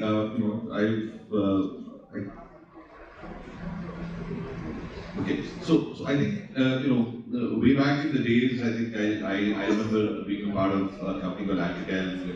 We were the one that created CBB4. We did Chennai to Singapore. We did Mumbai to Middle East and stuff like that. And that time these capacities of these underseas used to be so much lesser, right? So I think we're in a good place, from that aspect. And I think that also becomes an inherent advantage for Mumbai and Maharashtra in particular, coming back to the topic. But if we look at growth of data centers in India, and Maharashtra would be a leader in that. It's a function of also internal consumption. And I said that in the beginning that one of our strengths is internal consumption, which essentially means that while we've come a long way on our telecom infrastructure, I think still base stations in lots of parts of the country are still working on backhaul or microwave. So you have to go to the edge. You have to, and mobile is the first consumption that is going to come, which is what is going to lead to the data center demand. Then their connectivity into the base station might be good, but if the backhaul is not, then it's not going to happen, right? And that's what I think someone talked about, the micro and the edge data centers that are going to come in are going to be a function of that too, because that's basically catering to local demand.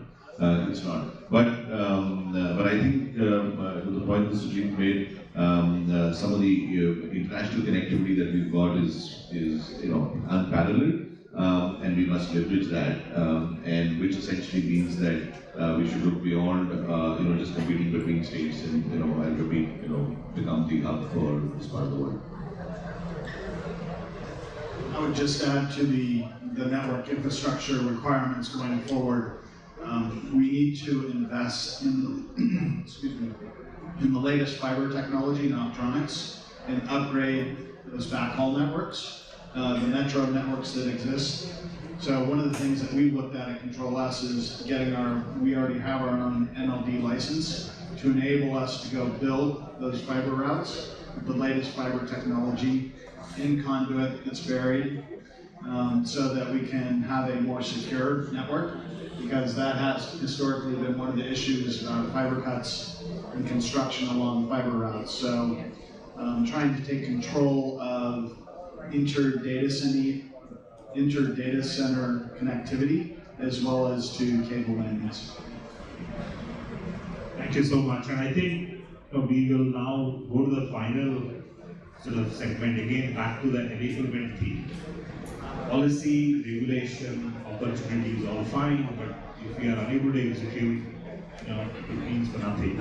There, the question I have is on ease of doing business. As the capacity is poised to double, right? The speed of execution matters. And how is that working in terms of industry, what you're seeing, engagement with various bodies that you work with? What's working well, what can be done better? So maybe this question I would ask as many of you to weigh in, because this is really how you're seeing it evolve. And each of you have made commitments in Maharashtra to grow capacity, so we'd love to hear you. So there are some new players up here, and there are some players that have been in the business for a while, which has an advantage to it, because getting things done in India is different than getting things done everywhere else. And so I think having control over your supply chain, having a good set of vendors, enables you to execute quickly. If you don't have that, that is where there can be issues. And I think we've all experienced in the last couple of years the supply chain issues that came up during COVID. And so I think India, and this is not Maharashtra specific, but has a huge opportunity to increase to be the manufacturing hub of the world. That's both in industrial as well as in technology. The geopolitical environment today provides the opportunity for India to be the location where chips could be made. And I think that's a huge driver which could relate into our industry in terms of all of the MEP that goes into data centers. So speed of execution depends upon having a good set of suppliers and vendors to help you execute. Well, my experience is a little bit different, and in terms of execution, I would like to address some of these concerns. Fundamentally, when you start greenfield, and most of us are doing typically it starts with your statutory clearances and permissions. And I have the varied experience. When I was doing something in New York, it took me almost 9 months to get all the permission from New York Municipal Corporation, New York Municipal Body. When I was doing when we do data centers here, it takes 7 to 8 months, roughly the same time frame as what it takes in New York. We are very good to see that Maharashtra, these efforts are there in terms of single window MIDC, which has put up a lot of your MIDC clearances and everything happens nowadays in 2 months, 3 months kind of a period. But unfortunately, we do have multiple ministries and multiple entities, so during the course, multiple monitoring happens by virtue of which you are required to fulfill a lot of compliances, including the compliances on your returns and financial side of it. I think that's what is not required in Singapore. When I did in Singapore, you get your approval once, 7 years, and then come later on when you are completely ready and operational. So this in-between process, when you say single window, let's make it a single window from one shot clearances and approval perspective.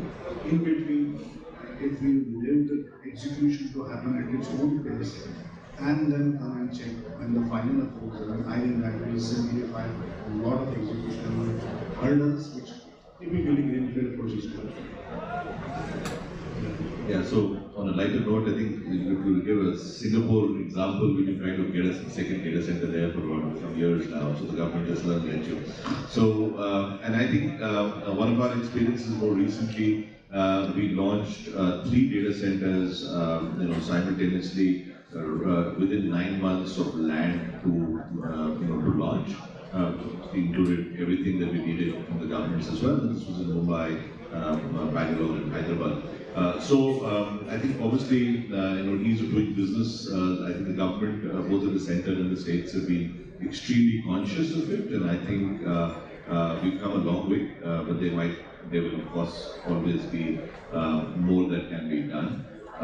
And I think from an execution perspective, there are 2 elements to it. There is stuff that is industry focused, and I think you touched upon it about the fact that the ecosystem of vendors, manufacturing, either being imported is being done locally. And I think again, being one of the countries that is actually expanding this space in such a rapid pace is going to give more impetus for people to set those ancillary units here and export from India, which will make it even better, faster in terms of supply chain and our ability to execute on the doubling every few years that we try to do, and we look forward to that. And by and large, of course, there is room for improvement, but I think we've come along. Thank you. Yeah. Please, Rohan. So, as sir mentioned, I think the way the earlier processes or apprehensions of approvals and licensing and the time it used to take, projects now, the licensing part and everything is smoothened out to a great bit. There is room for improvement in everything, but in 4 or 5 data center projects that we are also working out, from start to scratch, the whole approvals and everything has within 2 to 3 months you get the whole file cleared. The other major difference which I also feel is the fundamentally before all the data center players were primary IT companies. Now more and more real estate players who know essentially the IT part of a data center starts when the building is already ready. The fundamental part of right from land acquisition, licensing, permissions, construction basically involves the brick and the mortar part of it. So therein with the big players coming in, collaborations happening, and the people who have been in the industry in this geography from 40, 50, 4 or 5 decades. The entire process of construction and design and everything has gone up several notches, and that the whole timeline and approvals and this the apprehensions that people had that data center projects do take time and they have a very long, you need to require all these processes and everything are a big hurdle. I think from an overall perspective as an industry there is a big change in the overall dynamics to that. That is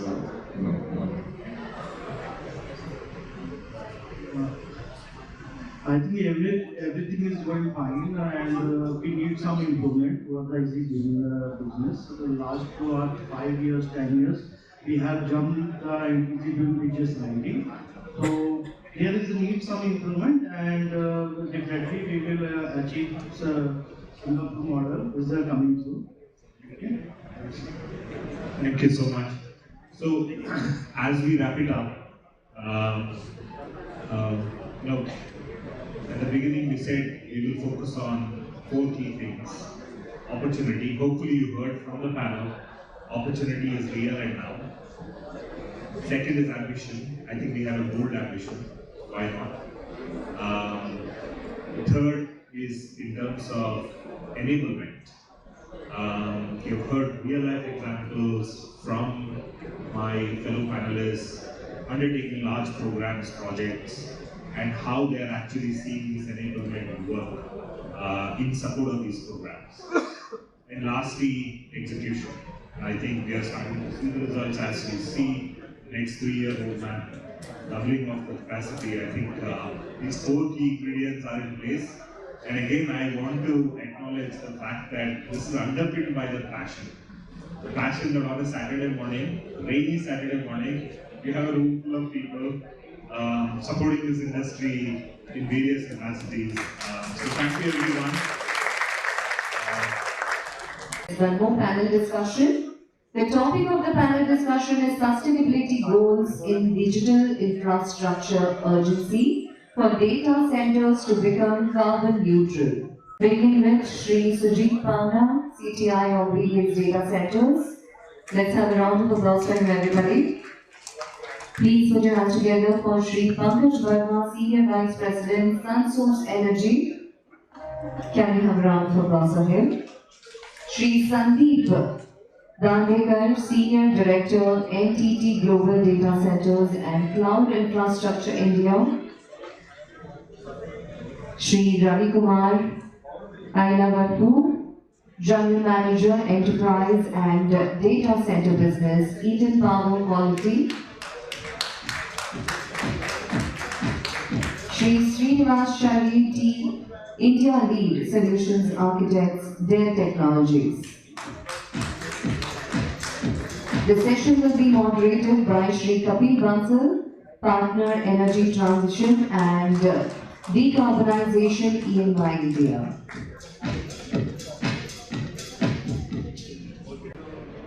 Good afternoon, everyone. I see a lean audience. I understand the reasons for it being a Saturday, and we coming in between your lunch hour is always difficult. So we'll make it more interactive and ensure that this whole lean audience get maximum out of us when we have our discussion. So first of all, I would like to thanks ASSOCHAM for arranging this important discussion, important topic of sustainability goals in the data center infrastructure that we are building.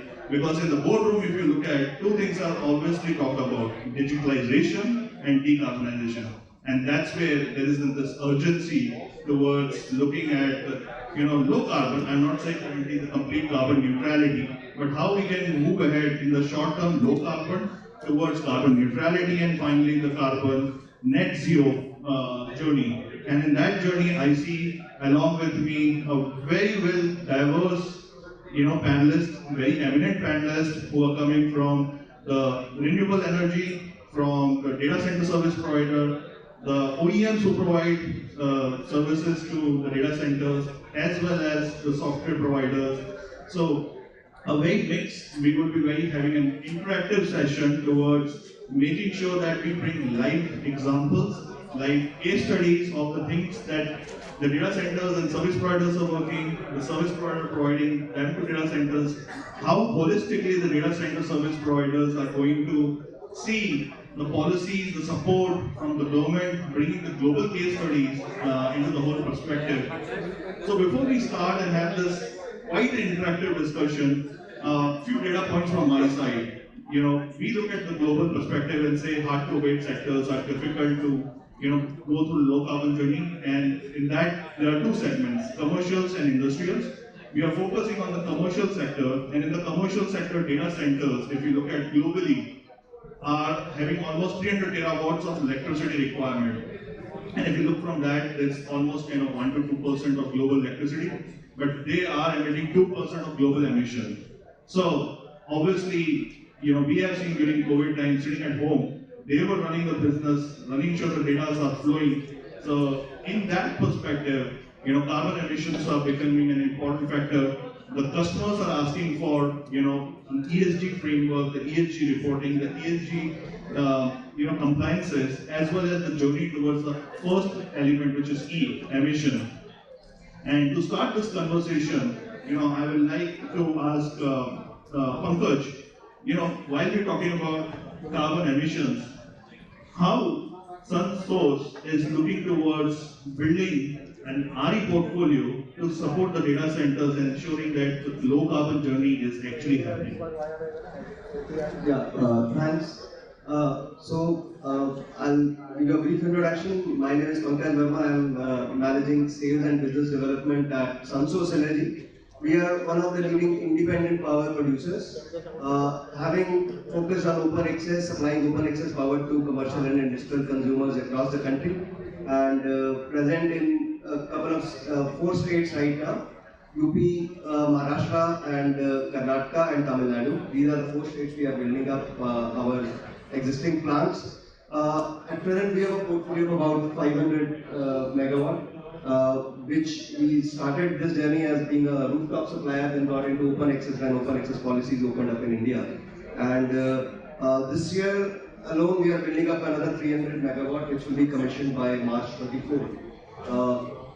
One of the largest portfolios coming up in Maharashtra itself, where we are putting up a 150 megawatt solar energy plant in Wardha district, which is again supposed to be commissioned partly in March and the complete plant by July 24.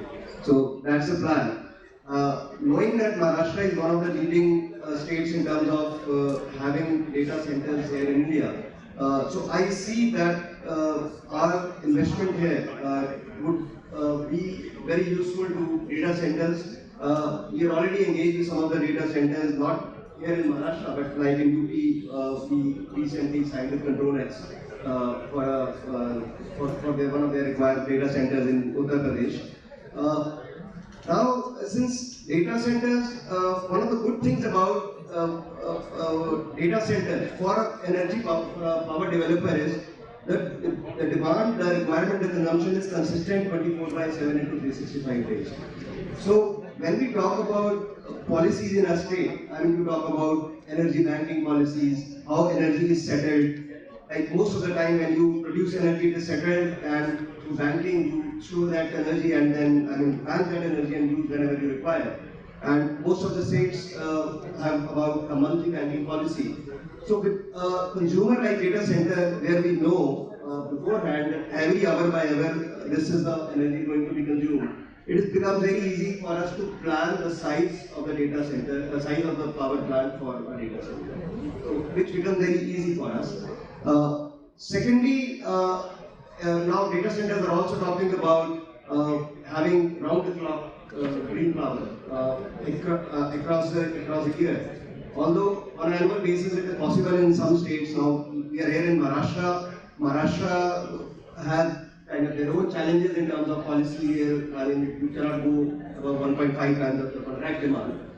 So even if we put the entire, say for a contract demand of X, we put up a renewable energy plant of 1.5x, the maximum energy you can replace is about 25 to 35%, depending on only buying from a solar plant or from a solar wind hybrid plant.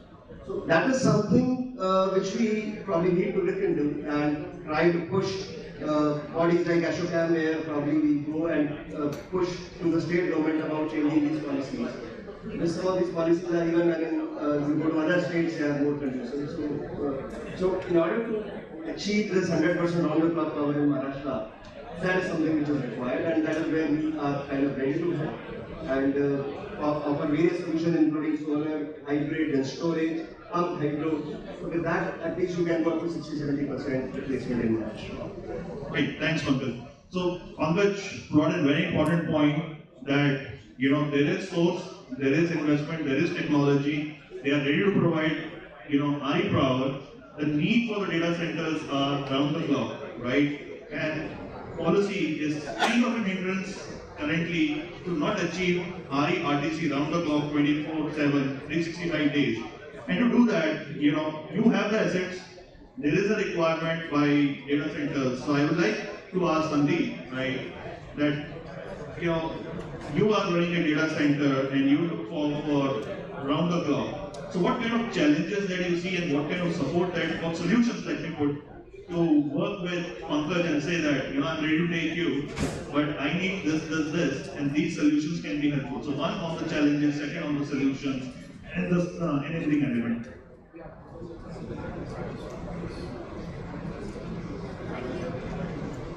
So, trying to map my own thoughts in mind. When we talk about sustainability, you talked about the opportunities, challenges, and the partnership. So, first of all, data centers have to take onus, have to take the ownership proactively to become sustainable, because they are the monsters. They are, there are mainly, I would say, three categories from where the sustainability challenge or the risk comes into play from data center side. One is consumption, second is emission, and third is disposal. So when we are talking about consumption, power consumption is the first, of course, top of the table. The second is consumption of, let's say, water. If we use water-cooled chillers, then there is tremendous amount of water that we consume. And there is fuel and all these kind of consumptions. The emission is obviously the stack of the DGs, and the heat. There is tremendous amount of heat that is emitted, which is also in a way substantially against sustainability. The third is the disposal. So after usage, life cycle of assets, these are all to be disposed, whether it is IT assets, non-IT assets, more particularly IT and the batteries. We use huge amount of batteries in data centers, and those batteries have to be, after every 3 or 4 years, have to be disposed. So that's one major aspect. Second is, from the life cycle point of view, it has to be, the philosophy has to be right from design, construction, procurement, operation and disposal. If you miss any of these components, then you're possibly going to have an imbalance or an inconsistent strategy of sustainability. So, entity being the leader, we have taken that onus on us. We are setting a trend. We have already replaced about 60% of our power to RE now by now, and our ambition is to become net zero by 2030. We have put the whole organization in place, which involves every function, because again, as I said, if each stakeholder, including the partners, are not involved, in isolation it doesn't work. So right from design consultants to your construction partners to MEP, equipment partners, IT asset partners, everybody has to be dovetailed into the plan, which we are doing now. So as a result of that, we hope and we aim that we will be carbon neutral, we will be net zero by 2030. About the RE, as we said, 60 to 100% is what we would like to do in the next few years, which means we will require more investments, possibly more partners. The ecosystem also is an important part. You also asked what are the challenges. So challenges, because it is not an isolated game that any operator can play. Tremendous amount of synergy in stakeholding is required. Unless all my OEM partners are in sync, IT vendors are in sync, the RE partners are in sync, even the policy part is helping the disposal part. Even if I am disposing, let's say, servers or storages or batteries, we need to dispose them responsibility, and I have to have ecosystem of service providers who are able to do that, provide me the certificate of responsible disposal, etc. So that's where I think we are. Lovely, thanks. I was coming to you, in terms of Sujit, we look from one DC center provider entity. Now, you have big plans when we were talking before this session that VDX is looking to enter India, but you have a global presence. What are the things that Sandeep mentioned you would like to add upon from how would you like to enter India? What are the things that you have learned from international market and that can be adopted over here? One big aspect is that it is easy to look at data centers as being monsters. Now let me flip this. Assume that you had no digital, right? Assume that you had no mechanics of having applications to digitize your businesses. What would have been the alternative in terms of carbon emissions, right? So sustainability goes hand in hand with digital, because digital has actually made it easy to be sustainable. That's the first piece. And you won't have digital without having data centers. It's the basic digital infrastructure. That's the first piece. The second piece is, look at, you started off, Kapil, by saying that we eat up approximately 3 TWh of energy. Now, how has this actually looked at? So, if you look at internet growth, which is another metric of digitization, internet has grown by 50 to 70x, right, in the last 10 years. You look at any metric. Now, let me look at how much has the data center consumption risen from 1.6 to 2%, right? So, what has made it possible that the data center consumption is not growing at the pace of data? Because data centers have inherently become more energy efficient. right? So, and Srinivas is here, and I would like him to kind of look at what is the, how has this happened? So there are two pieces, one data center operators and the other OEMs.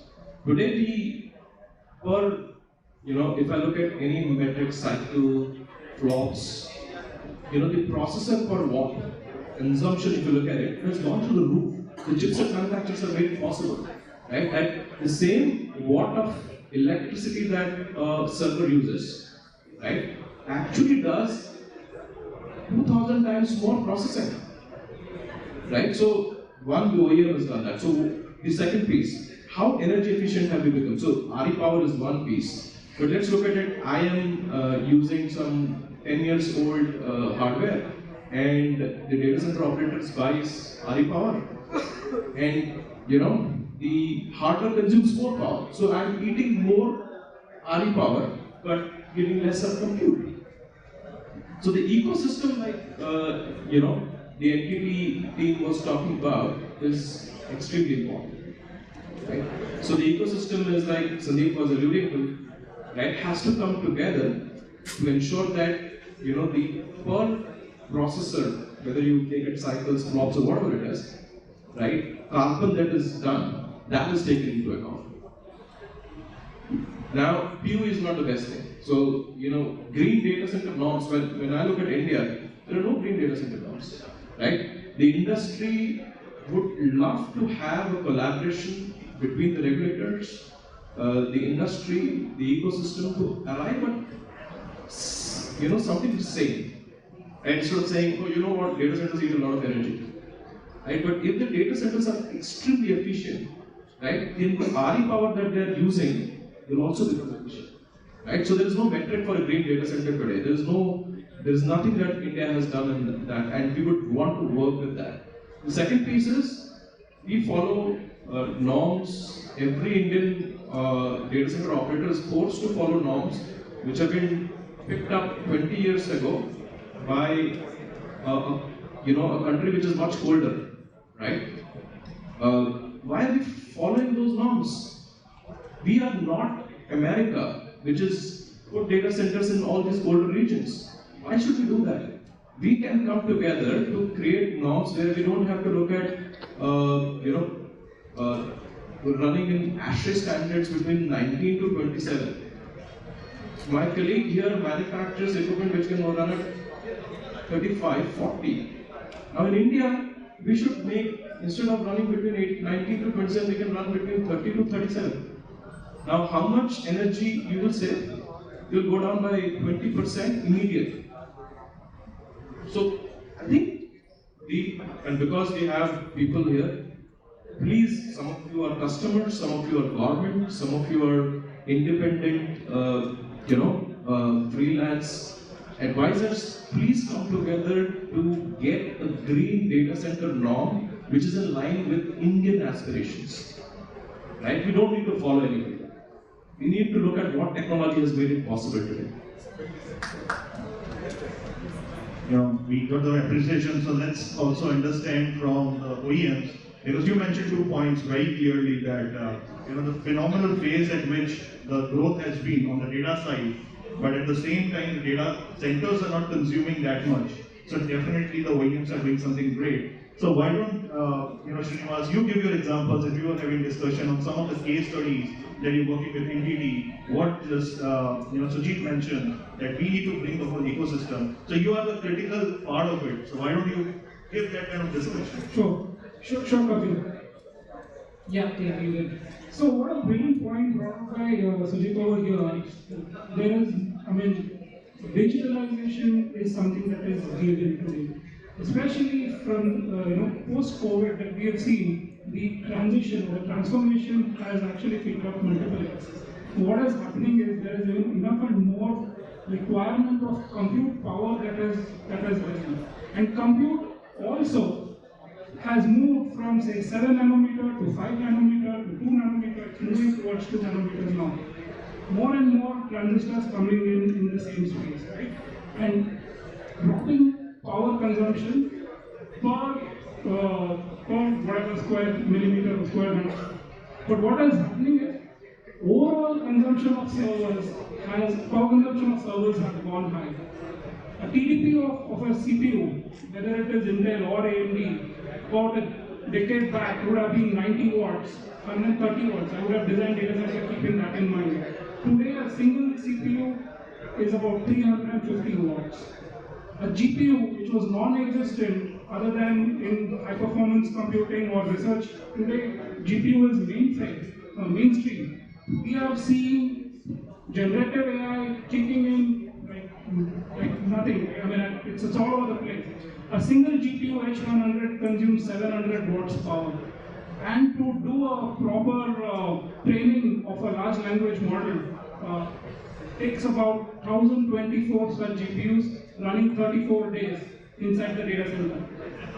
Imagine the power each of that GPU is consuming. Imagine the emission that is happening on that. And if I am operating my data center at say 20 degrees, 21 degrees, versus moving it to say 35 degrees, suddenly I bring in tremendous efficiency, not compromising on performance. And this is just going to grow in the next couple of decades. I mean, Jensen Huang has said Gen AI is, or LLM is the iPhone movement of artificial intelligence, right? So this is just going to go higher and higher. The requirement of compute is going to go higher and higher.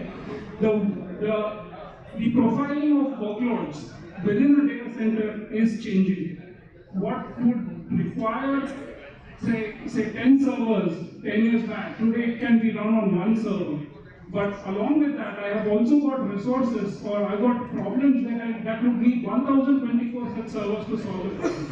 So we need to see both aspects and probably divide and plan the data center, whether it is active, whether it is co-location, whether it is hyperscaler, depending on how the workloads are being consumed within the data center. When I talk to my customers many a times, I often see data center, my facilities team is handling it. And it is so critical that IT and facilities come together to solve this problem in improving their overall transformation journey. Because it is a very expensive exercise. You don't see it short term, but over a long term, there is tremendous amount of saving that we will see. Thank you, Srivas. It's absolutely to know that what we are seeing is actually happening on the ground. There are so many numbers, it all went over my head, but definitely there's a lot that is happening. But the key problem, okay, I know Sandeep, you wanted to say, please go ahead. I would want Srini also to talk about, because it is so relevant, about the liquid cooling. Absolutely. Yeah, absolutely. So one of the ways of improving efficiencies in the data center, we all know, is power usage effectiveness. Along with that, we go ahead and an ITUE, that is total power usage effectiveness, efficiency within the server and efficiency within the data center. Now, India is blessed. It mentioned that we operate at a very tropical climate. The weather range, whether it is Maharashtra, Mumbai, whether it is Chennai, the ambient temperatures are higher. And we all know liquid is a better thermal conductor than air. So heat exchange, when it is with liquid, is far better than what it would be with air, which means the losses are lesser when we use liquid. And when we go ahead and do that, I can actually run my server to a 44 degrees. In fact, the case we have together with LTT, we are actually running our servers, the temperature on the CPU is running at 76 degrees, very close to its design temperature. The performance of the system actually improves by 3%, it doesn't drop. And there is a tremendous amount of savings because the PUE came down from 1.6. I'm not talking mechanical PUE, I'm assuming the word nickel here, sorry. It is not just mechanical PUE, but the overall system electrical, including the electrical PUE, where it was air, DLC, and LIC put together. We were able to bring it down to 1.27. And this by us would not have happened. This by entity would not have happened. This by alone customer would not have happened. All three of us had to come together, put the thought process together. I'll just give you a simple example. In a traditional air-cooled the density on the rack, the number of nodes that you can put on the rack varies between 14 to 16 depending on the power available within the rack, right? Now, every rack has a top of the rack switch, which traditionally is a 48 port switch. If I have got only 16 servers inside the rack, I am actually using 16 plus maybe 20 out of 48 ports. My efficiency lands at 50%. But by improving the density of servers within the rack, within the tank, I'm able to take that efficiency all the way up to 92%. And it's not just data center improvement that we are talking now, I'm talking IT improvements as well. Every port costs, whether it is fiber, whether it is Ethernet, every port costs. And if I'm able to architect it better, if the IT team and the facilities, that is the data center team, come together and architect based on the use case, you will see a brilliant saving for a period of time, of course. Just one more point. When you look at sustainability, you're only talking about electricity, nobody's talking about water. Yeah. So, India, for getting 1 megawatt of IT capacity, you probably use around 26 to 29 million liters of water every year. Right? In all cooling that you do, you want to be the most efficient, you want to spend less amount of money, water cooling. Right? So chiller plants, you got chillers, cooling towers. If I go for immersion or liquid cooling, look at the amount of water that I will save. So if we make it I'll give you mainstream. An example. The 4.8 megawatt data center that we designed at City, we are consuming 500 liters of water per annum. That's it. I mean, the makeup tank is for 500 liters. That's all. We are not using anything beyond that. It's a closed loop. Whatever is there inside. There is nothing beyond that what is needed. We talk about energy and water, all leading to emission, and we've been talking about water now. So I would like to bring Ravi onto the picture because the chillers are coming from his side. So not just chillers, okay, the OEM services and the hardware and other elements. So what is your point on bringing this whole efficiencies and decarbonization? Good afternoon. My name is Ravi Kumar. I represent Eaton Power Quality in India. I take care of data center business. It's a great discussion talking about carbon neutral by 2030 and efficiencies. So I take, because we are from power background, I take it from power distribution side. The losses which we are talking about, as of now, we are talking about on the cooling side. Maybe water loss in terms of chillers and cooling towers and immersion cooling is a good solution. But no, on the distribution side, there is a gas called sulfur hexafluoride, SF6. All GIS, that is gas insulated switchgears, without the gas, they don't work. And which is very, very harmful for the climate and it's totally against the carbon neutral initiative which entire globe is taking. So what happens here? Yes, there is a technology. In fact, we provide SF6 free kind of switch gears, medium voltage switch gears. But as on date, the price is very high. Capex maybe 4x or 5x compared to regular GIS, which is of SF6. That's point number one. Point number two, then comes the power conditioning side. That's the UPS systems which we're talking about. So here, like one of the days, some 5-6 years ago, we used to talk 94% of UPS efficiency is great and the industry is best globally. But today people are aiming at 98 also. Like for example, even we give 97.3%. And still technology upgradation and continuous improvement is taking place. But then again, when it comes to PUE, yes, you're using immersion cooling and using a high efficient UPS system.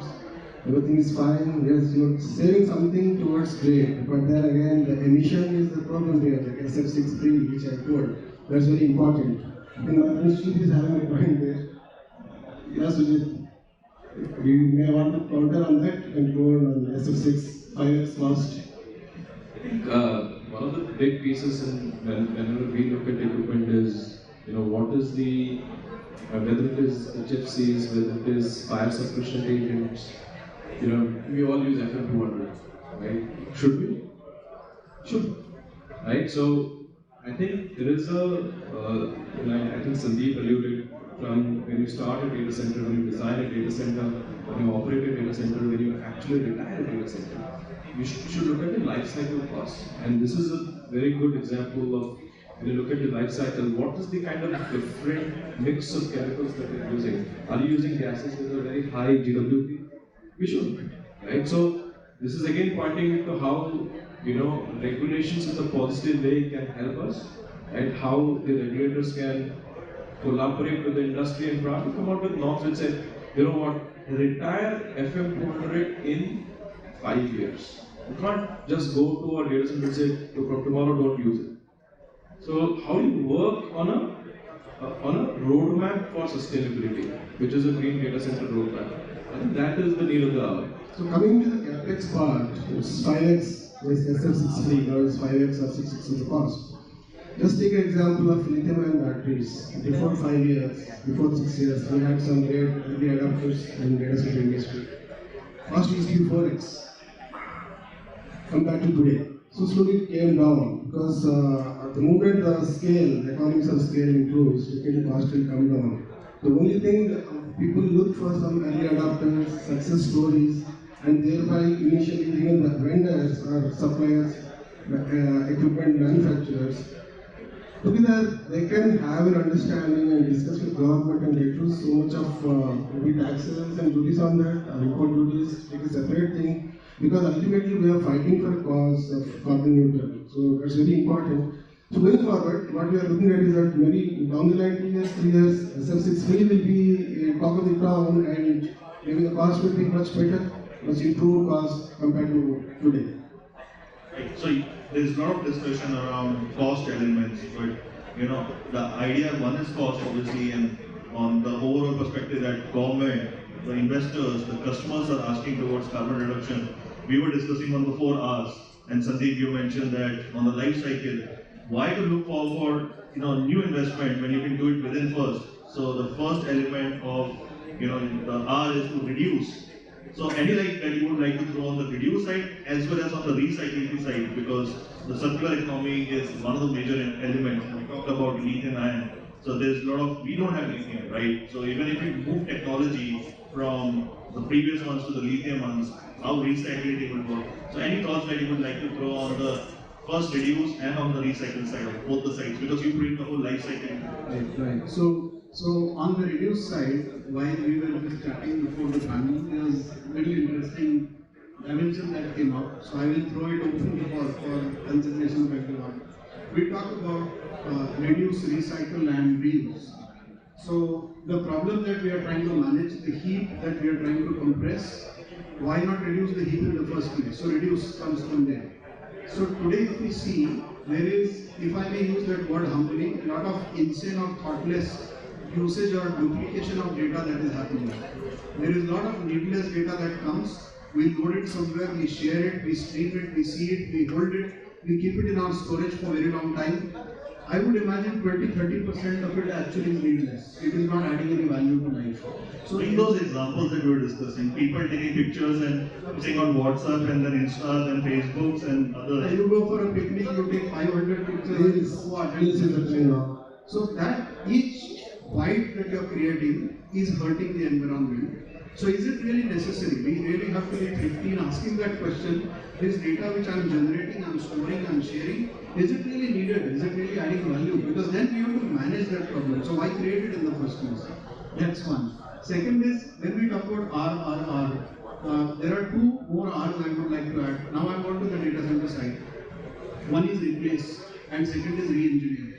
If we just say reduce, recycle and reuse, and we miss these 2 R, then we are only scratching the surface, because the bigger gains will come when we start replacing materials by conventional materials by innovative materials which hurt the environment least, and you have to re-engineer. Whether it is small improvements like Kaizen, it may be an operating data center, you can achieve small cold time containment, for example, like data hall increase, temperature increase is another thing, and there are tens of such things that we can do, we are doing. So if we do not tap these opportunities, I'm not even talking about re-engineering like a revamped concept of re-engineering a data center. Even there, opportunity is there. But if we don't replace materials and we don't re-engineer every small possible thing we are doing, I think we are scratching the surface by just saying reduce, recycle, and reuse. Yeah, please go ahead. I'm sure the 5 R's are there. The 6th R is renewable energy. So Sujit is quite keen that why am I R missing? See, in fact, since we are talking about life cycles, one of the interesting perspective which I would like to bring here is when we talk about signing power purchase agreements with developers, we sign it for say 15 years, 25 years also. But having said that, the solar panel keeps producing, I mean even after 25 years. Yeah, you are, I mean the loss of efficiency first year would be about 1.5%, and for next 24 years, as guaranteed by the suppliers, by the solar panel manufacturers, reduces by 0.5%.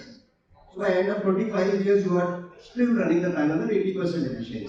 So there is always a perspective where, I mean, both the parties, whether it is the user and the producer, power producer, they can agree that after 25 years, yes, the plant is not producing those many units, but let us renegotiate and maybe work out a price which is say 25 paisa, 50 paisa cheaper, and sign it for another 10 years.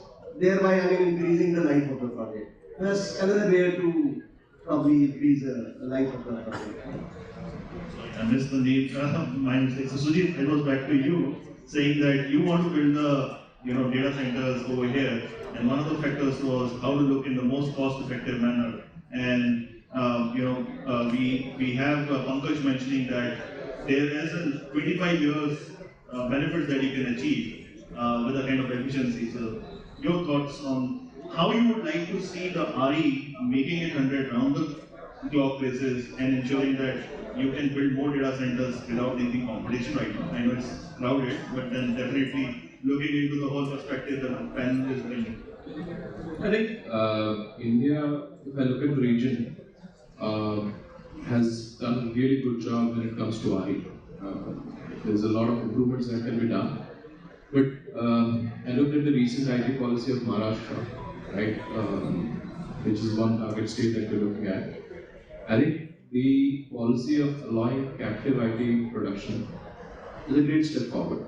Right? From a policy perspective, I think Indian government has done a lot in terms of how RE will be looked at. So I think, and I was having an offline discussion with Pankaj. I think we would want to kind of be this as one of the reasons that we're looking at India so attractively.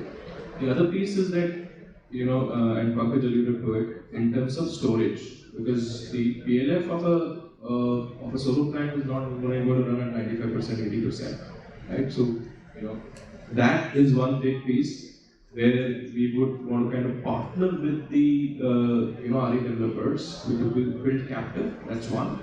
And second is to look at the innovation in the storage technology, so that one we spoke about the banking. And I look at one of the big pieces is the big announcements that I keep looking at in every most of the large corporates to talk about hydrogen.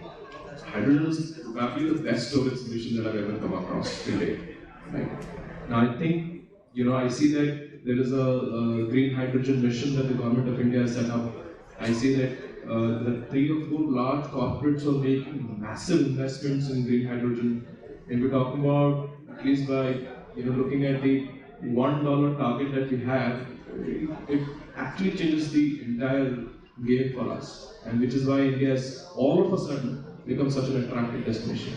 So we look at partnering with RE producers, we look at partnering with storage solution providers, whether it is the large corporates that are talking about green hydrogen or independent power producers, and kind of set up captive units which can work on the data center side for us to be at 100% RE power instead of looking at RE power for 60-70% of the load and ground for the rest. So that's the way we look at the RE story.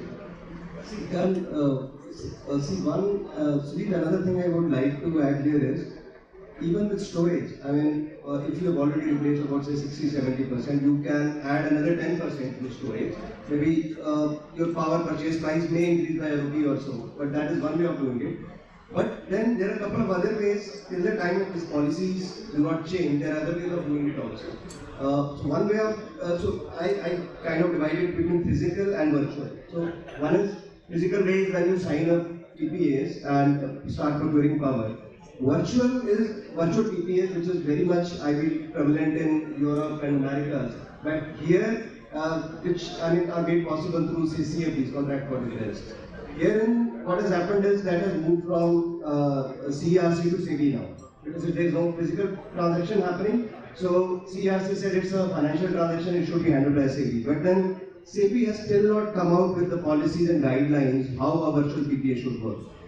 In between, there have been some examples, some of the large players like Amazon, which recently happened, they signed up a 400 megawatt PPA, in which they signed a virtual PPA. All the green attributes go to Amazon, and it also helps them in taking care of scope 3 emissions, because those green attributes can be given to their supply chain also. And the brown power which is left, then that is traded on exchange. And Amazon has gone ahead and taken that risk of selling that power. They have taken a trader license also now. So Amazon become a trader, they will exchange that power and then they will sell that power. That is how it is happening. Secondly, apart from virtual, another way is developing ISTS plant, connected plant, which is connecting them on interstate transmission utility through PGCI network. So what happens is, the only drawback is there is no banking available. So you have to settle power in 15 minutes slot. However, for use case of data centers, since we know every 15 minutes much power is consumed by data center, so the system can be designed so there is zero real wastage, and design the ISTS plant up to 4x, 5x capacity and supply that power. And in that case, one good thing is even you don't have to go to state transmission utility and take approval. You just have to take NOC, the approval is given by central transmission utility, and through one large, say 100 megawatt plant, say somebody they decide to have 100 megawatt plant. That 100 megawatt plant can supply to multiple states through one plant and virtually wheel the power across the country. However, some amount of interstate transmission cost and wheeling cost, wheeling charge and loss will be there, but that is very minimal, about 40-50 paisa only. So, I mean, so once the off-taker is ready to take into the account that additional cost, very well, I mean, you can go up to round-the-clock solutions in states like Maharashtra also, wherein those policy hindrances are still there. Kapil, do we have a minute? Yes, go ahead, please. Okay. While adding one component, maybe my 2 cents to this discussion which happened now, there has to be, I talked about synergy, all of us talked about synergy. It has to be an effort done by vendors, customers, service providers, all partners, including the regulatory. And why I'm saying is there is a threshold of volume and there is an economy. Every time there is a new initiative, there has to be adoption. Adoption will lead to volume, and volume will make economy feasible. So unless all stakeholders work together, you will have a theoretical solution that will become impractical because of the cost. Because ultimately the solution has to work in a market, in a business economy, where you have cost pressure, you have all the dynamics of market, right? So it has to commercially be a viable thing. So you need to build volume, you need to break barriers, and that will happen only when all of the wheels start kind of well-oiled, rotating together. So while we talk about sustainability, the solution that we are talking about should become sustainable itself. To talk about sustainability, right? Brilliantly said. In fact, like, I know we are running out of time, and I'm sure I'm not going to hold you from the lunch, but you know, we as consultants have a habit of learning through these sessions and adopting in our practice. So, you know, times my clients comes and say that, you know, you are learning from us and charging us and more charging from others.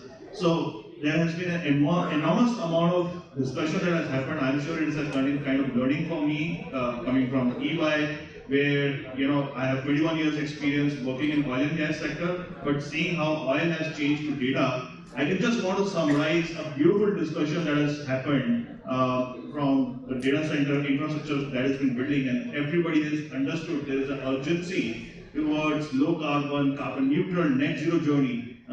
European Union has said 2030, and you know, as a lot of the B2B and B2G, we are looking 20 years ahead to achieve that sustainability goal, and those sustainability goals, as Sandeep mentioned, has to be sustainable and scalable.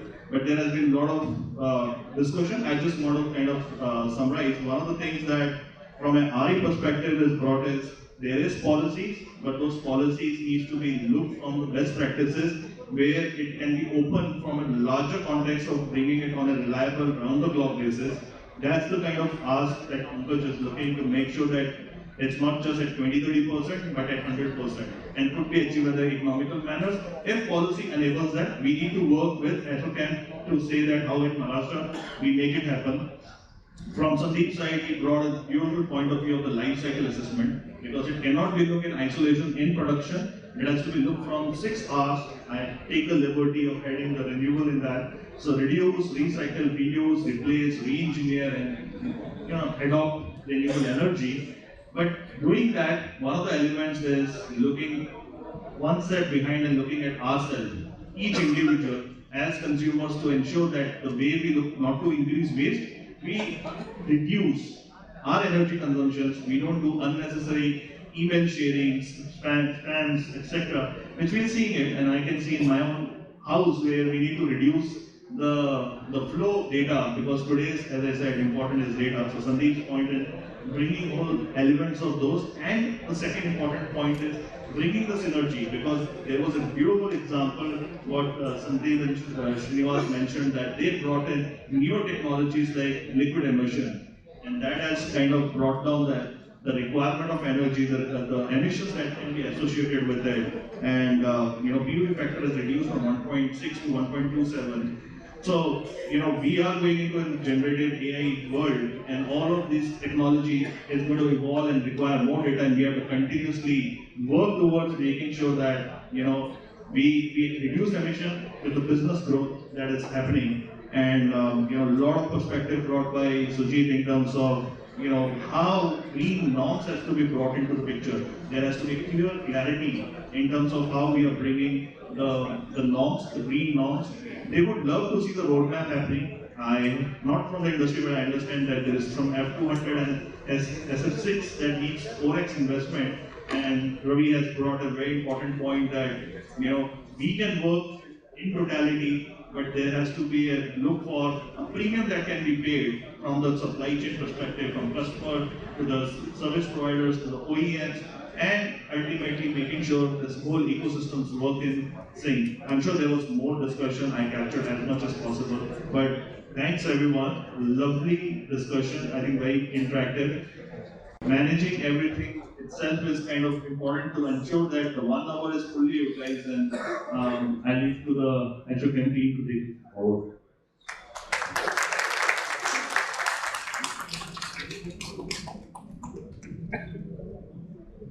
Everything was on the more latest.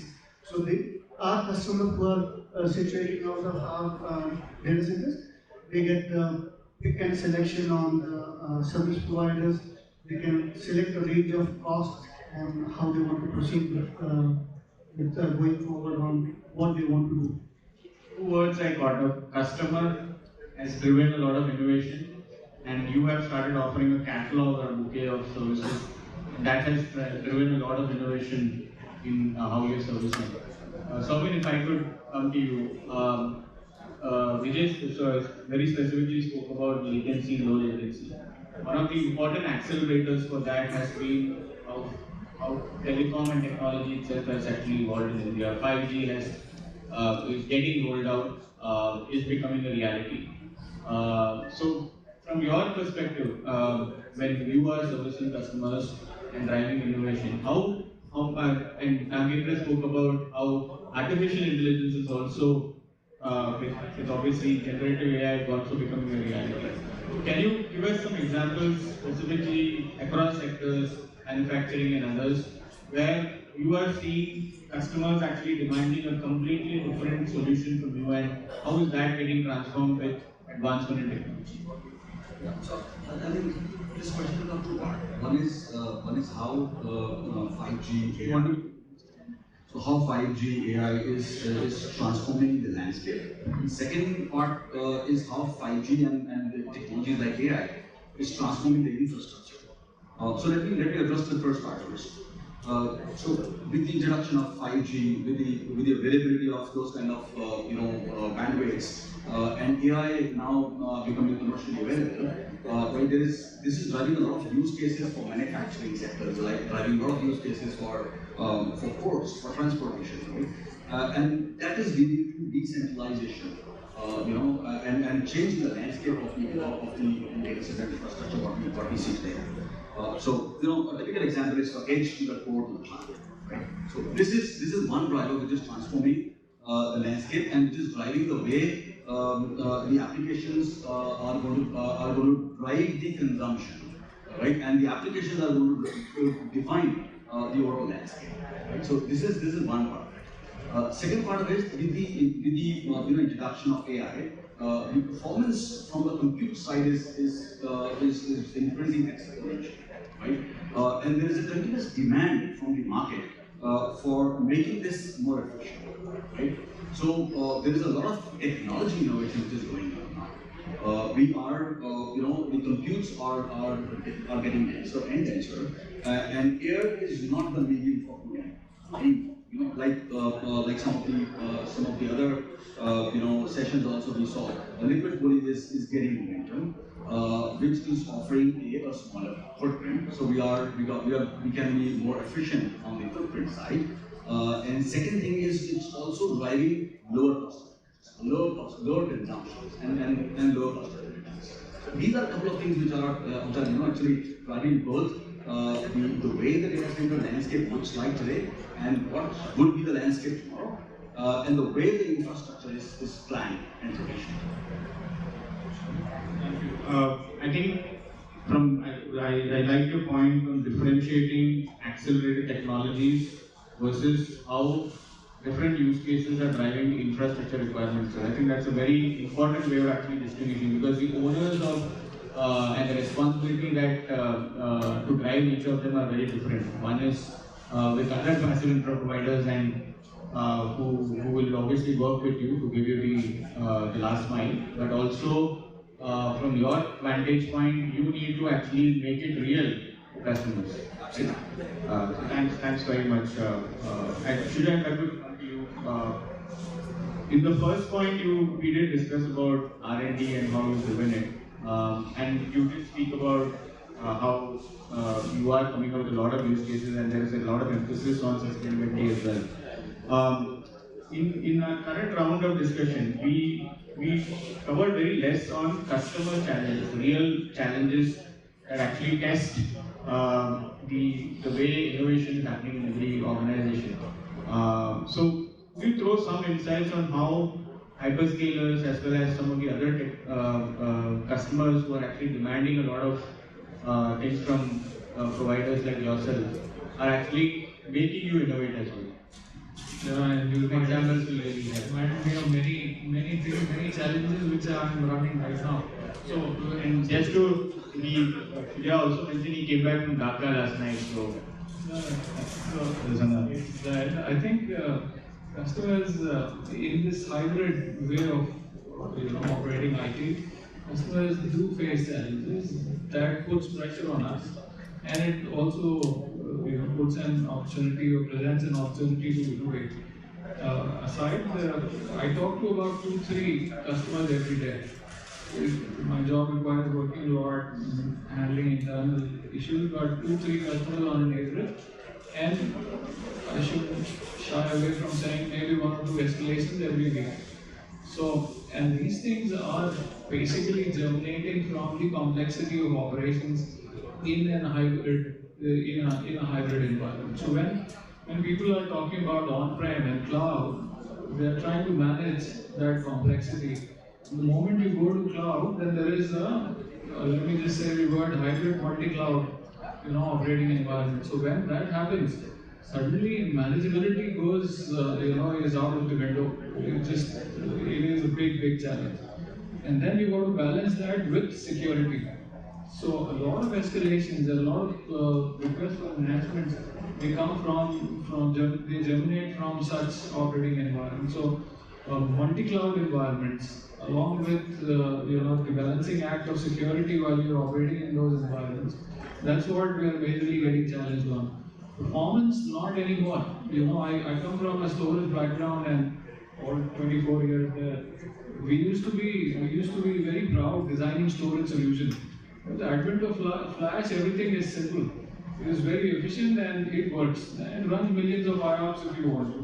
A few who run millions of IOPS here in Bombay are customers. So while they do so, that problem doesn't bother us or doesn't come to us anymore. Is the complexity of managing in a multi-cloud environment. And since we operate in those cloud environments as well, and storage technologies, and then balancing it with security brings about a very big challenge.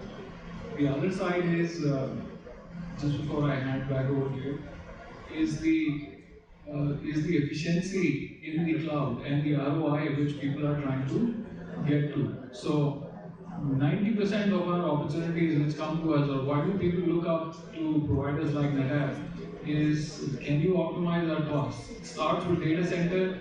The conversations are very quickly moving onto the cloud. That we thought when we move to cloud, we'll be able to run it a lot more efficiently. But now that we run it with the three big hyperscalers, we found that everybody has gone through that bill shock. And when they go through the bill shock, all the ROI, maths just goes out of the window, and that is again where we are being challenged at how can you really come and optimize that piece for us. So ROI, complexity of handling operating in a multi-cloud environment, balancing that with security. I think that's where that's what we are working on. In fact, ROI is something that I'm sure every panelist will get challenged on, because that's the crux of getting into any discussion. But very important point on your last point on security.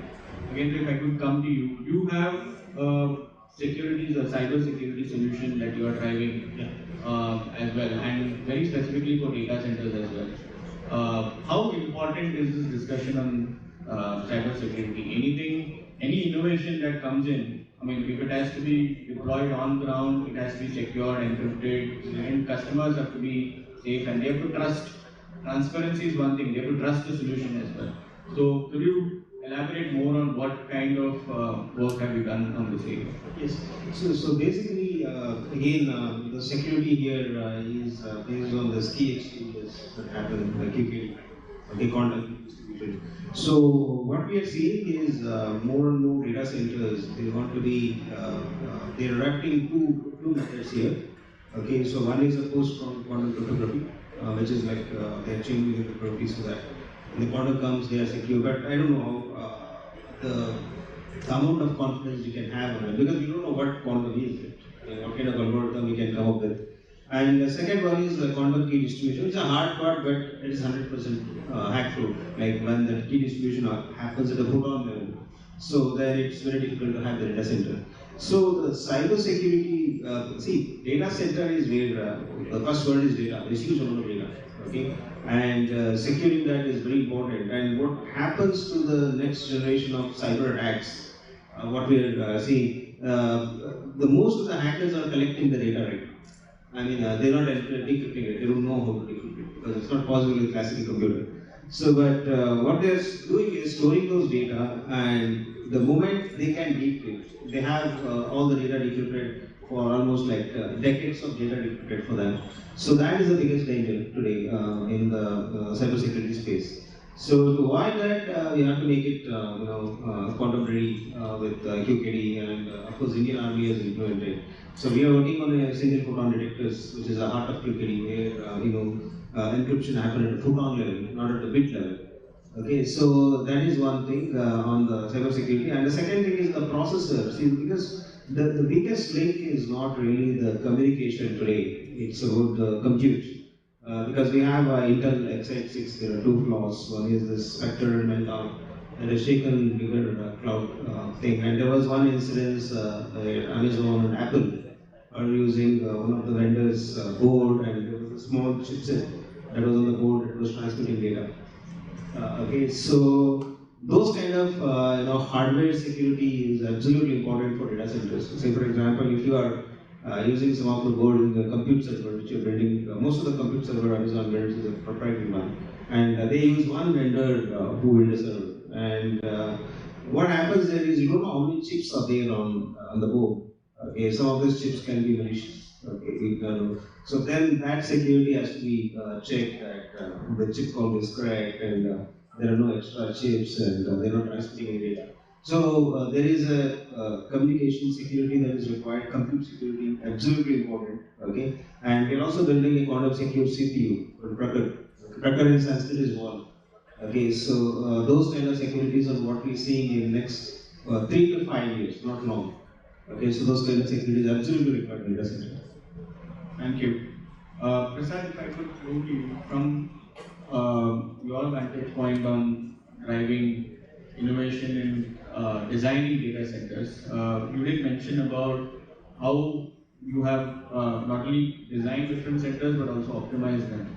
But from an ecosystem perspective, you have a multi-supplier ecosystem whom you are highly dependent on, and you have a customer who keeps demanding very different solutions. So from your own offerings, are there any innovative ideas that you have come up with in servicing a multi-supplier ecosystem and bringing them together in servicing? I think this is the pertinent question. The reason is customer has a different demands. For example, a normal customer may ask for a simple 1 rack to 10 rack to 15 rack, and we offer a co-location, managed co-location to them. There are customers who would like to go for the entire floor, and here we offer a powered shell kind of a floor or an infrastructure shell kind of a floor. There are customers who may take the entire building, and this is a pure build-to-suit PE. So if you look at, there are different products and services which, as a capital land, we have, stitched for a different customers. So one is for the hyperscalers, it can be a pure build-to-suit data center. We call it a powered shell data center. Here we can offer them the entire building with a GIS, power, DGs, and the internal fittings can be done by themselves. This is called a powered shell. Then we have a different service line which is, an infrastructure shell where a particular floor is offered to a specific customer as per his requirement. And it is, so we call it ourselves as a true DC platform as a service. Any customer, as per his innovation, would like to come and occupy the space, we can offer him the flavors as he requires. DC as a service, that's a good term. And Anu, if I could logically then come to you, from a customer perspective, and managing workloads and different kinds of workloads very critical. Traditionally, it has all been done manually. VLANs have been managed manually. But now everything is about virtualization, automation, remote monitoring, also self-healing as a technology, so that it can, the use of AI ops to actually drive a lot of changes in the center. So from your perspective, taking through from what Prasad has said on, also designing the centers and multi-vendor ecosystem, how are you seeing transformation on the software side? Things that were being done a lot manual are now automated, workflow-driven applications. What kind of changes are you seeing there? Thank you. This progression looks to be very natural. What we could see is the last 5 years, even if we see the server sales. So 50% was into the in-premises, now it has moved more than 50%. Now in another 5 years, it is going to be 80% on into the clouds. So on the EVMware also, if you take it, 5 years back it was less than 40% into the in-premises or other applications. Now cloud is taking over. Completely, this is changing the landscape, and it is actually, this is natural because things happen where it is process is maturing. We don't see the problems in the re-implementations. Operational efficiency increases overall, we go for verticalization.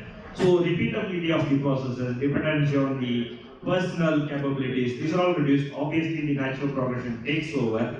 So, as a data center provider, how we are capable enough to cater such a changing demand, changing, what are the customer preferences or consumer preferences.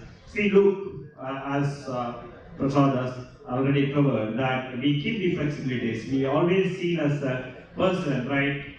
So we look for a product that is completely flexible. If it takes air-cooled server from 2 kilowatt, you go for 20 kilowatt, 30 kilowatt. So the design needs to be completely flexible on the go, something like that. We must be able to offer it in a 3 months time or 4 months time. So we design our systems in such a way that it's flexible on high end, on the low side, at the specific application front. We are really capable enough to cater to these services. Obviously, this is driving the edge data centers coming up, and the more cloud adoption is driving the growth in terms of the more efficient way of data usage, data processing. So that is going to take over on the ML as well as in the AI front. So that's how we will be more flexible in terms of adapting to these changes. Thank you. Yeah. Just to add on the flexibility what Anbu said. So it's just I'm giving a hypothetical example. If a customer asks for an entire floor with a raised floor design, and the next customer comes on the floor and he said, I want a flat floor design, right? Whether the building is ready to serve both the customers, if yes, your design is perfect. It is very difficult, but I think we need to achieve that and make it more efficient and flexible. Vijay, thanks Prasad. Vijay, if I could, I think you are probably representing the organization that actually services a lot of carriers and telecom carriers. From a efficient operation perspective, some of the challenges that we might be facing in actually driving the volume, because telecom is the second largest transaction volume even when it comes to Maharashtra. First being obviously financial services, banking, and that too. If you route it through the telecom route, that again becomes very critical. So how are you, what kind of challenges are you facing in driving it, and any kind of efficient model that you have been working with operators on? So we are facing the challenges in terms of, like we said, that we are carrier neutral, so everyone coming into our exchange.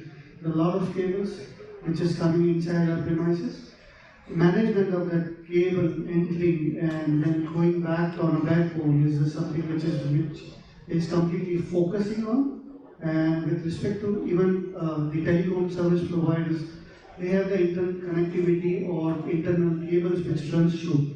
Is well defined in advance with them in discussion because of the end customer, and then we plan as a overall infrastructure for them. It's again, as we said, it's a bouquet of services which goes around in our data centers. So it's a day in, day out affair as soon as we start getting in customers. So the telecommunication is our service provider as well as our customers. So we have both the approach in terms of managing them, and the innovation is majorly on how we reduce the cables. We have used a ribbon cable in ME1, which is a 144, I am not sure on that, but we have used as a single cable to reduce the number of cables coming in. So we are bringing the innovations on what we are doing globally as well, and we are speaking with all the service providers to bring in to a carrier, being a carrier neutral on a common platform as well, so that the bandwidth can be passed in between the others. Excellent, bringing them on a common platform. So, if I could bring in you, in terms of, you have deployed multiple data centers globally as well as in India. From your perspective, zero touch provisioning is obviously a very super critical service that you might probably be rendering, and you might be doing something similar in various ways to actually reduce the friction with your customers and actually making this happen. So could you give us some examples on how some of the real life automation challenges have been actually addressed by you? Sure. So again, I mean, let's split this zero-touch provisioning into two categories. So one is the IT side of the zero-touch provisioning, and second is how do we translate it into the infrastructure side of the zero-touch provisioning.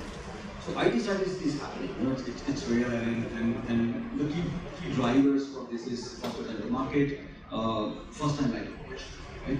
In fact, we are translating this into the infra side as well. Most of the construction which we are doing are on model, right? So right from the point where we do the master planning and beyond, the development is on a model, right? And this model continues to grow. Right? And finer details are put into the model as the model takes its own maturity while the design progresses. And when we reach to a level where it is a release of the construction drawings, that also is getting extracted from these models, right? And now comes the key, the zero-touch provisioning of integrating the services and bringing in automation. Right? This model is now taking a step forward where this model automates the entire automation, the entire building management system, the entire SCADA system on the ground. So you just simply push the model, right? And then your systems are set as per the OEM specifications and as per the requirement from various customers. Like like my friend said, it's a multi-tier, multi-tenant facility. Every customer brings in their unique requirements, and those requirements need to be baked into your infrastructure, right? And the monitoring and automation has to work seamlessly and exactly as per the requirement from the customer. Right? So that's how this automation is happening. Another thing, maybe a step beyond this. This is also enabling, creating a digital twin. Right? So a lot of testing, a lot of provisioning or simulation of the provisioning can happen on a digital twin. So that kind of maturity now is available in the market. And that's what we are adopting now in order to be faster time to market, right? And also be, zero touch. So, thank you, Swami. So from our, we discussed what kind of innovation is happening. We spoke about customer challenges. The last segment, and if I could just get your closing remarks on one thing. So when we did, we do a lot of work, as I was telling you all, on journey to cloud, journey to data center, helping the end customers on the transformation journey, and helping them come on data centers like yourself. And there are three things that we are seeing as transformational things on the digital side, which is being clearly addressed partially by data centers, and now data center thinking is actually moving from infrastructure to platforms and how you can actually build your own native applications to actually service. So the thinking that we are seeing is driving, moving away from infrastructure to PaaS, and that transition is actually driving a lot of innovation. Okay, so there are three trends that we are seeing: AI, blockchain, and platforms. Vijay spoke about platforms and how things are being driven to platforms. That is going to get transformation, and we see native platforms getting built by data centers to actually do this journey. If I have your closing remarks on what are those one or two things that you think will transform the next wave of transformation for your end customer, that will be a great concluding remark from us. If I could. You just got me. I thought I'll be the last one. Okay. No, you're absolutely right. I mean, the level of service and the maturity of service has led to, the evolution of platforms and, of course, platform as a service. From a customer perspective, and why these things are getting more popular, because from a customer perspective, the time to innovate or time to market is is at the forefront or is going to be in consideration. To be able to deliver a better customer experience, to be able to compete with others in the business. And that's where a platform as a service or software as a service, really comes handy. But for some of them, especially in this part of the country, in Mumbai, a lot of BFSI customers, we're seeing super apps just taking over everything. over and above all the monolithic applications these BFSI companies have, and super apps built over microservices. So microservices as the most popular platform coming up. Super apps just to be able to deliver the best customer experience, also deliver the agility to the organization to respond to the changing landscape. Super app being that platform where you quickly respond to a change in the customer expectation and rev up these products very quickly. And time to market is For customers. absolutely, and that is driving the adoption of these platform as service and software as service. So if you have not already moved on to microservices or brought them into mainstream, it is just a matter of time because the amount of agility which these things are providing, and then we as technology players have to respond to it because it puts pressure on us. We are no more asked whether do you integrate with VMware or not. I mean, that's given. We're not asked if you work with Linux or Windows or Unix. It's about do you work with that flavor of Kubernetes, that management platform, so and so ITSM tools, so that we can quickly become part of the larger platforms they're consuming and deliver storage as a service. So that's the kind of pressure we deal with in our R&D to be able to integrate quickly, qualify those platforms quickly, and help our customers. If I could get some closing remarks. Data center actually is always subject to two things. Of course, first thing, foremost thing is workloads. Okay, the changing workloads will define how the data center will be designed in coming decades or coming years. And what we need to prepare the infrastructure to actually able to take up this newer and newer workload. There was a sea of change when AI and deep learning came into picture, the rest is a change. And if you look at NVIDIA CEO Jensen Huang, which has become $1 trillion company. I used to work there when it was $20 million company. Okay, so that kind of changes. He says that 90% of the workload will be AI data center, and we need to design data center to address these workload changes. Whatever the technology what you use or the infrastructure what you use, it will always be defined by workloads. And changing workloads will define the first part of the data center, and second part is the security. So these are the two things that will define the data center in coming decades. And customers will demand more in these two areas. And as an infrastructure provider and data center designers, we need for that. Applications, even the super apps like Sudha spoke about, have to be compliant with any of these standards. Absolutely, absolutely. Yes. And those microservices, what Sudha talked about, them being that runs on the CPUs will require heterogeneous processors. Okay, and they consume high dimensional data. Another thing is that is coming to us very fast is high dimensional data, especially in financials and other things. Okay, so we need to prepare for that.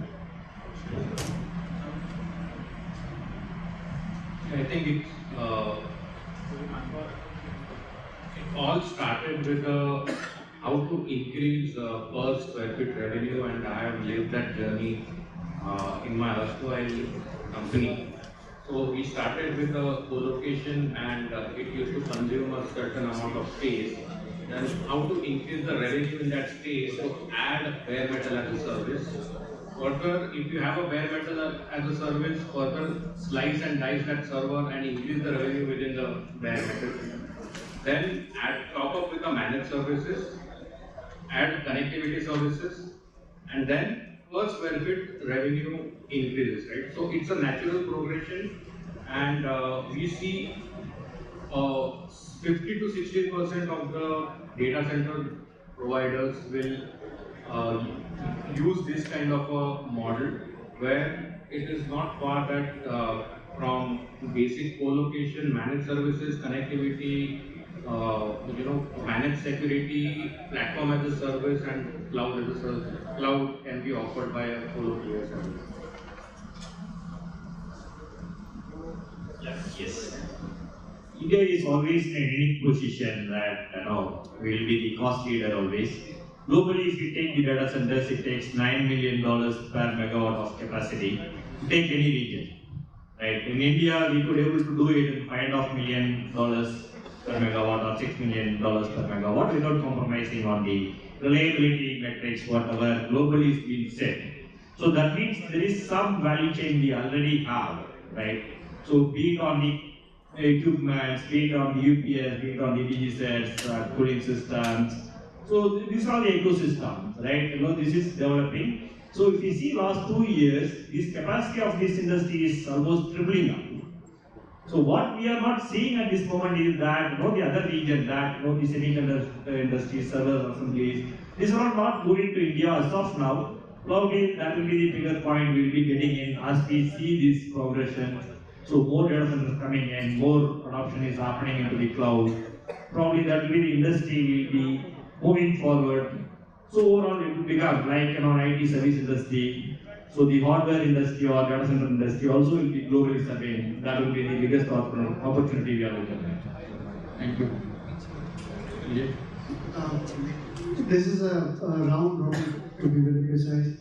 Every few years you might know that we might go into edge, we might go into consolidation.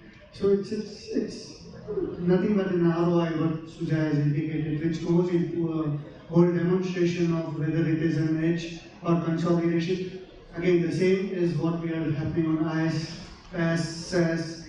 It's people who are going to review time and again what is the cost, how much is the cost, and accordingly it's getting decided.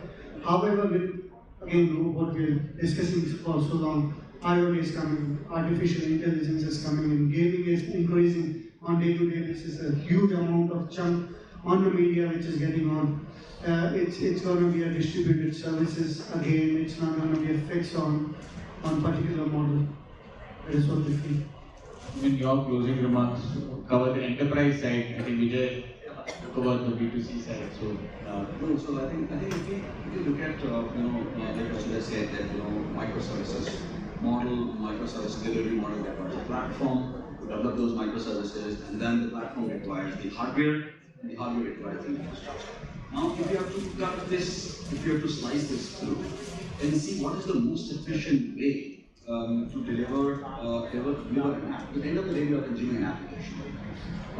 The most efficient way, if I have to look at, from my perspective, from a DC operator's perspective, the most efficient way would be, creation of one more layer, which is metal. Like what Prasad said, with metal research, metal research. You develop, your architecture, create a reference architecture, and here you go from upside down. You define the most efficient footprint, right? And in that most efficient footprint, you put the metal. You develop the ecosystem around to power and to cool, and then offer a metal cloud to the platform. I think that integration should be the future of the most efficient workspace, future of the most efficient infrastructure. Thank you.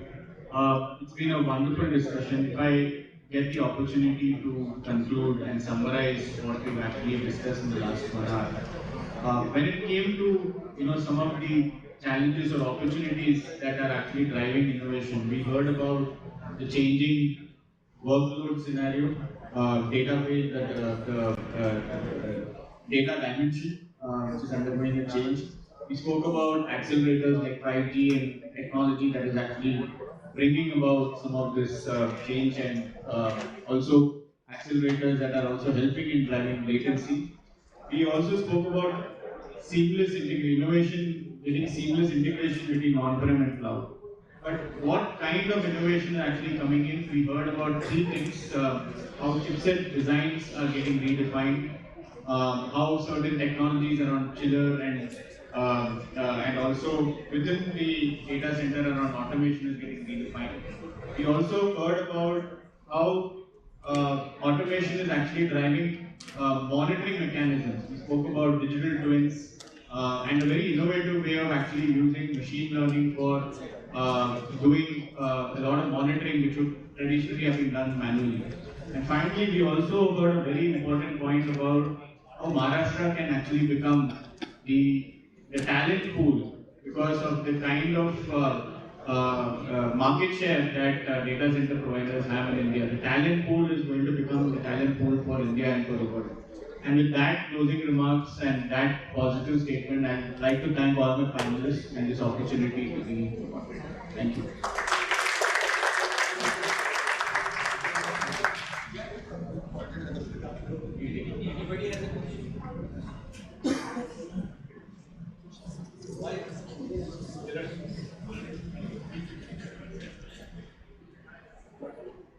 Thank you for, I completely get a new idea about, today's session's main course about the energy increase, the main concern. And as a social technopreneurship, I play a role as an innovation and business accelerator. During COVID time, we have developed the, smart humidifier. So during the smart humidifier actually. So during the session, I just go to Google it and just check it whether humidifier used in the data center. So I found the video on the using the Facebook and Google, they are using humidifier in data center. So I want to see that whether we can get an opportunity. I just a new idea. I just whether whether we can deploy our smart those humidifier now into the my freeze area actually, because COVID we have developed for the healthcare area. So whether this humidifier we can practice into data centers where and using the how we can useful to reduce the temperature. So in a IoT area actually we can see that how its practical works. So it can be useful those innovation in a new area. Obviously, this is not new to us. Okay, I don't know. First of data center, we use the humidifiers. Okay. Right. Earlier it used to be a very narrow band. Now the band is wider. Now all the servers can operate from the range of 20% to 80%. So we use it in such a way that when the climate is really poor, right? It is going to be a continuous line or it is going to be the complete dry situation. So the extreme conditions it comes in. And during the startups, it comes into play. Otherwise, when the data center is steadily operational on a good load of about 30% to 80% load, if it is operating, generally it is not getting used. But for the starting up of it or putting the starting a new server hall, it is definitely getting used. So obviously, there is a place for it always. About those innovations. Yeah, thank you. Any other questions?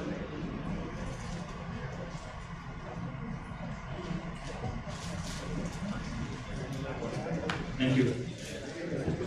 Thank you so much, gentlemen. Let's have a huge round of applause for the entire panel and let's click a group picture. Ladies and gentlemen, I'd like to thank everyone for being a wonderful audience.